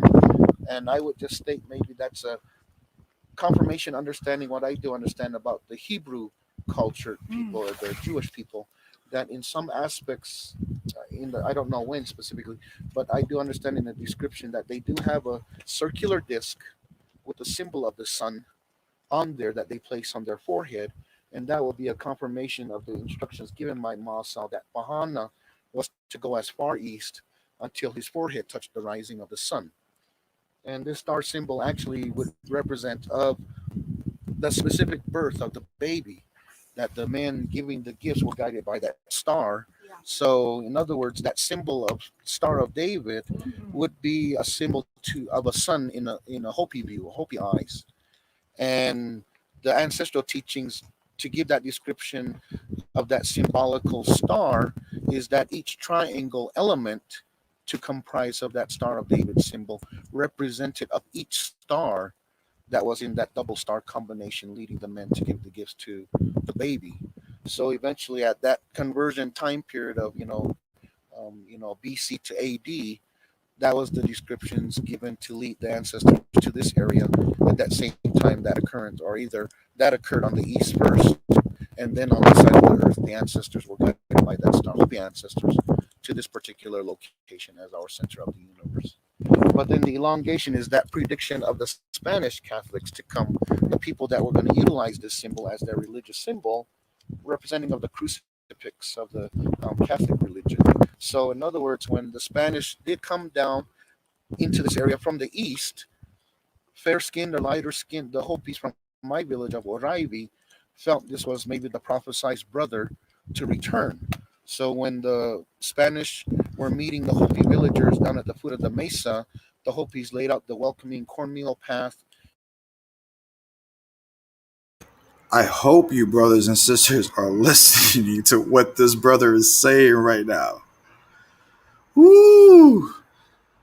Watch this, brother. He's gonna start showing you the prophecy about the Savior and who they believe is Christ. Watch.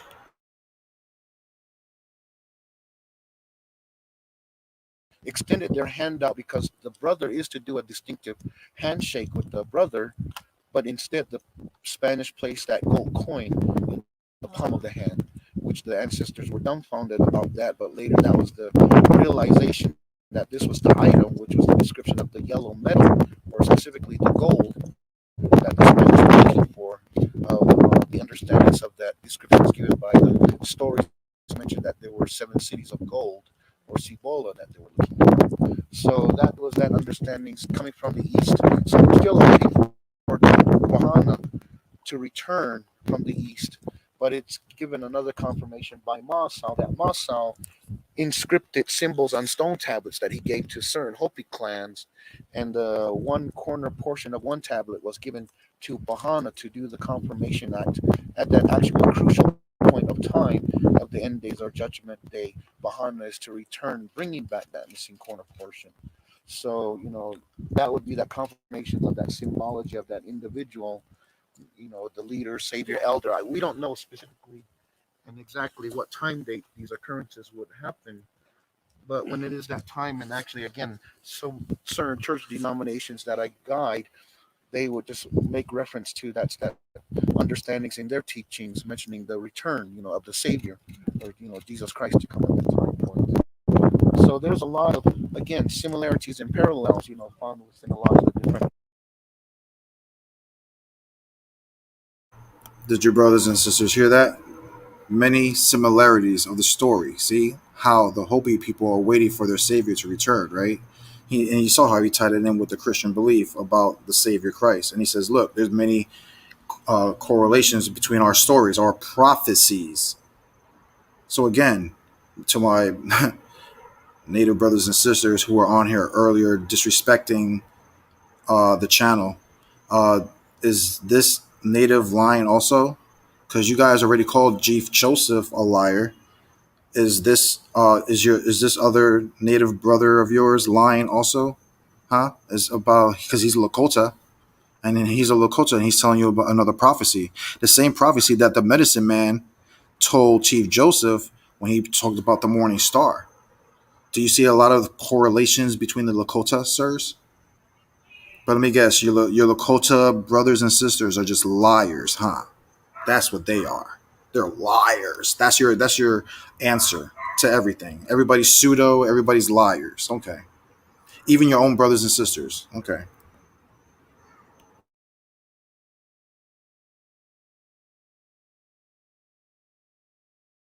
Okay, that's enough of that video. Because like I said, I just wanted to bring that part out. Like I said, anybody could watch that video. Yes, Hopi. Let me see if I can make it smaller so y'all can watch it if you guys want. Smaller. Okay, that's the title of the video.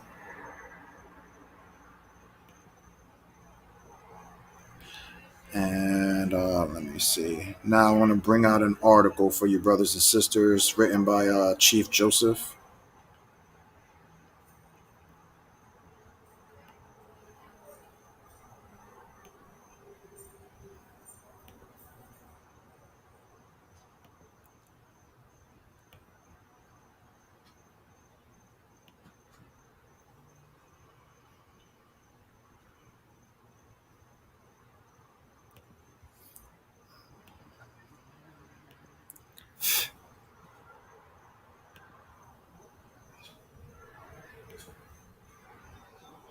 Okay, here we are.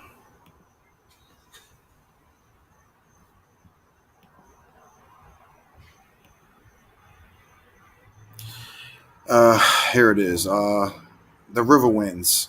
This is August 16, 2019. About a 6-minute read, right? It says 800 ancient stones with Hebrew writings in Puerto Rico authenticated. Back in August 18th, 2019, right? The person holding the stone is Professor Raymond. Okay, holding the stone, one of the stones. And let's start some reading. It says, a remnant of ancient stones, 20 of 800, made its way halfway across the world, solving a 3,500-year-old mystery. When did these stones whisper about the pre-Columbian indigenous people of the island of Puerto Rico? After rigorous academic testing, anthropologists, historians, academics, and millions of Puerto Ricans finally have scientific evidence that reveals the language of the stones. Do you see this, people? Hey, Daniel, you love science. Daniel, come back, bro. You love science, bro. Well, you know what I'm saying? Look. This is, look, the academics, bro, the anthropologists, historians, academics, right, have scientific evidence that reveals the language on the stones. Growing up in the mountains of Borican, Puerto Rico, my grandfather told me about some very unique stones, which were part of our ancient Taino Indian history. These rare stones were in care of one of the greatest principal chiefs, Kinquique Agobana, who, when Columbus stumbled across our Taino people in 1492, was the principal chief of my home island of Borican, Puerto Rico. Knowledge of these stones Knowledge of these stones first came to light when a very sick Taino woman who had tried everything from indigenous herbal remedies to ceremonies laid on her deathbed.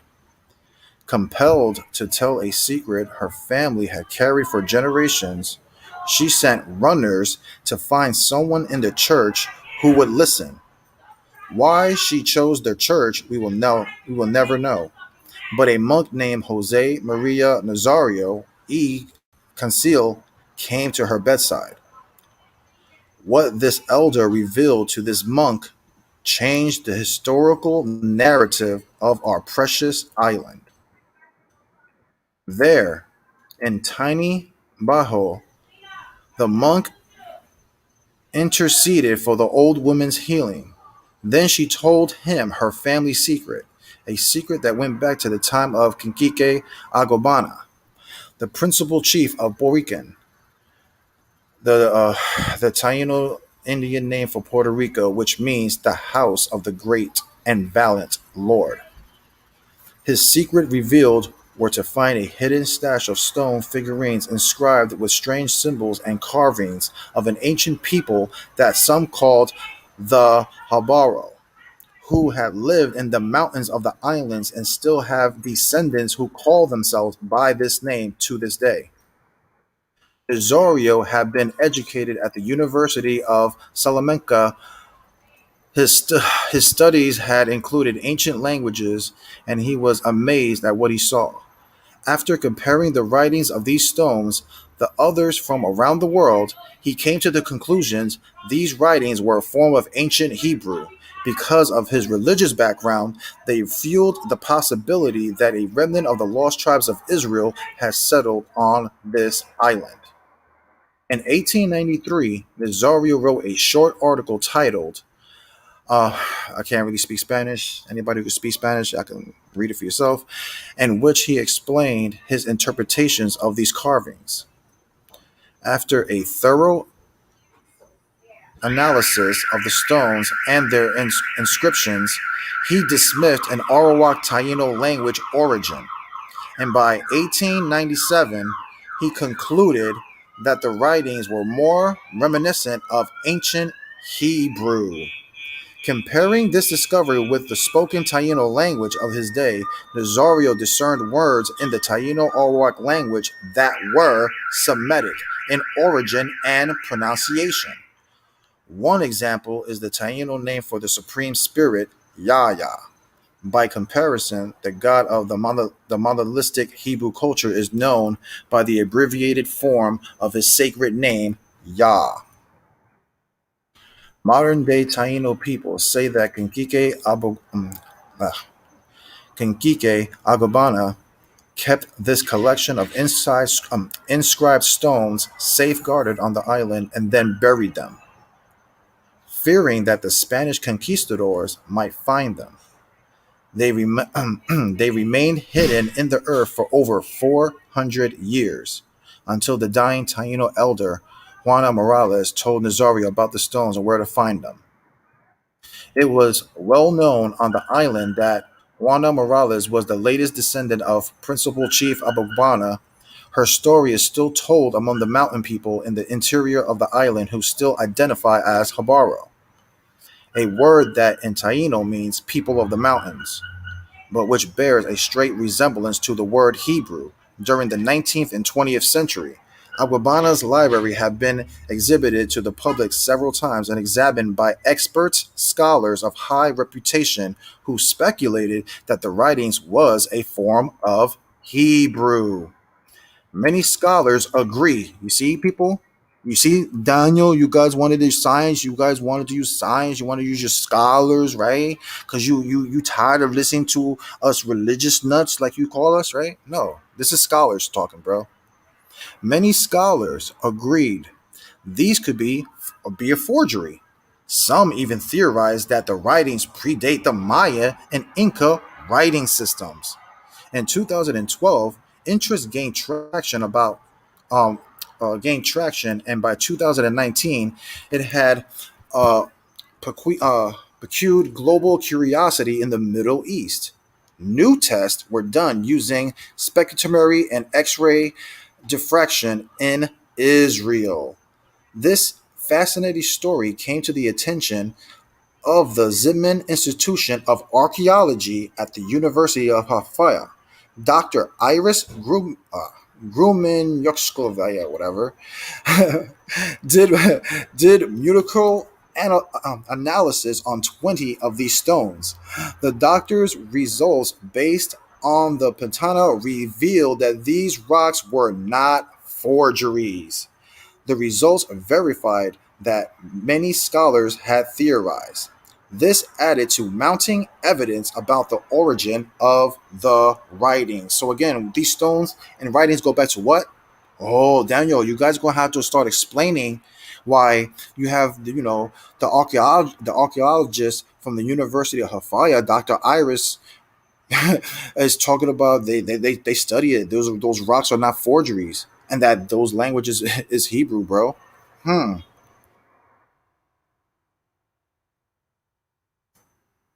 I know these daggers hurt, bro. I know, bro. I know. But you wanted some of the diligent destroyer, right? Okay. I'm just giving you a little sample. Tomorrow, like I said, wait till tomorrow. Uh, Back to the article. It says the stones are inscribed in a language script previously unknown to linguistics with expertise in Phoenician and Proto-Hebrew. Expert linguistics. See, this is where the science is gonna start keep hurting you, bro. Expert linguistics deciphered the writings to be a mixture of Hebrew with a little bit of Phoenician. Ooh, that hurts, bro. The linguistics are saying the people who study linguistics. Hey, Daniel, can you show me your PhD, bro, in the linguistics, bro? Can any of your clowns in the native debate league? Do you guys have a degree in linguistics, bro? Because according to the people who have degrees, bro, they're saying that this is Paleo Hebrew with a mixture of a little bit of Phoenician, bro. Can you explain why there's over 800 stones of Hebrew and Phoenician stones found on my island, sir? That Arkangeike was hid under the dirt for 400 years. Can you explain that? Why the Taino people hid stones, from the Spaniards, bro, and dug them under the ground, bro? Can you explain that to me, bro, about my history, bro? Because you're trying to tell me I'm not. Hmm. I find that to be interesting. It says the stones are inscribed in a language script previously unknown to linguistics with experts in Phoenician and Proto-Hebrew. Expert linguistics deciphered the writings to be a mixture of Hebrew and a little bit of Phoenicia and an unknown script. Using carbon 14 test. You guys like that carbon test, huh? You guys love science. I love science. I love science. Using carbon 14 tests on the red paint found on the stones that have been dated to approximately 900 BC. This is the time when King David Solomon sent out ships from Tartarus throughout the world to collect resources like bronze and gold. Did some of these Hebrew sailors discover the islands during their travels? Well, history be rewritten to include this fascinating new evidence where the people who was described these ancient stones part of the scattered tribes of Israel as recorded in the Bible? Did Hebrews share their language, tradition, customs with the native island people? Is that why several Native American tribes from the Southeast and Caribbean islands share much of Israel's spiritualities found in the Torah? Only time and more testing will tell as this enigmatic, hidden history of Borekan unfolds. The state of Israel has acknowledged a Hebrew presence. You see these people? The state of Israel, the Israelis, has acknowledged a Hebrew presence in our ancient mountains in times long past, and we, the good and noble people, the Taino, send our warmest regards and blessings to our lost cousins. Ooh,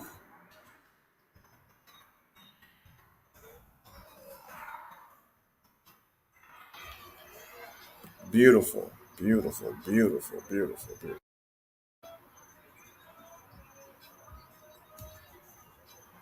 All right.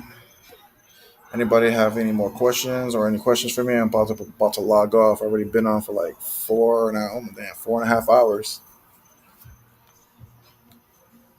I guess Shamar was right. I do talk too much. Let me stop. Okay, and with that, I want to say shalom. I hope every guys were edified. Uh, and again, we'll bring out more daggers, native history and stuff like that, like we always do. And with that, I'm gonna say shalom.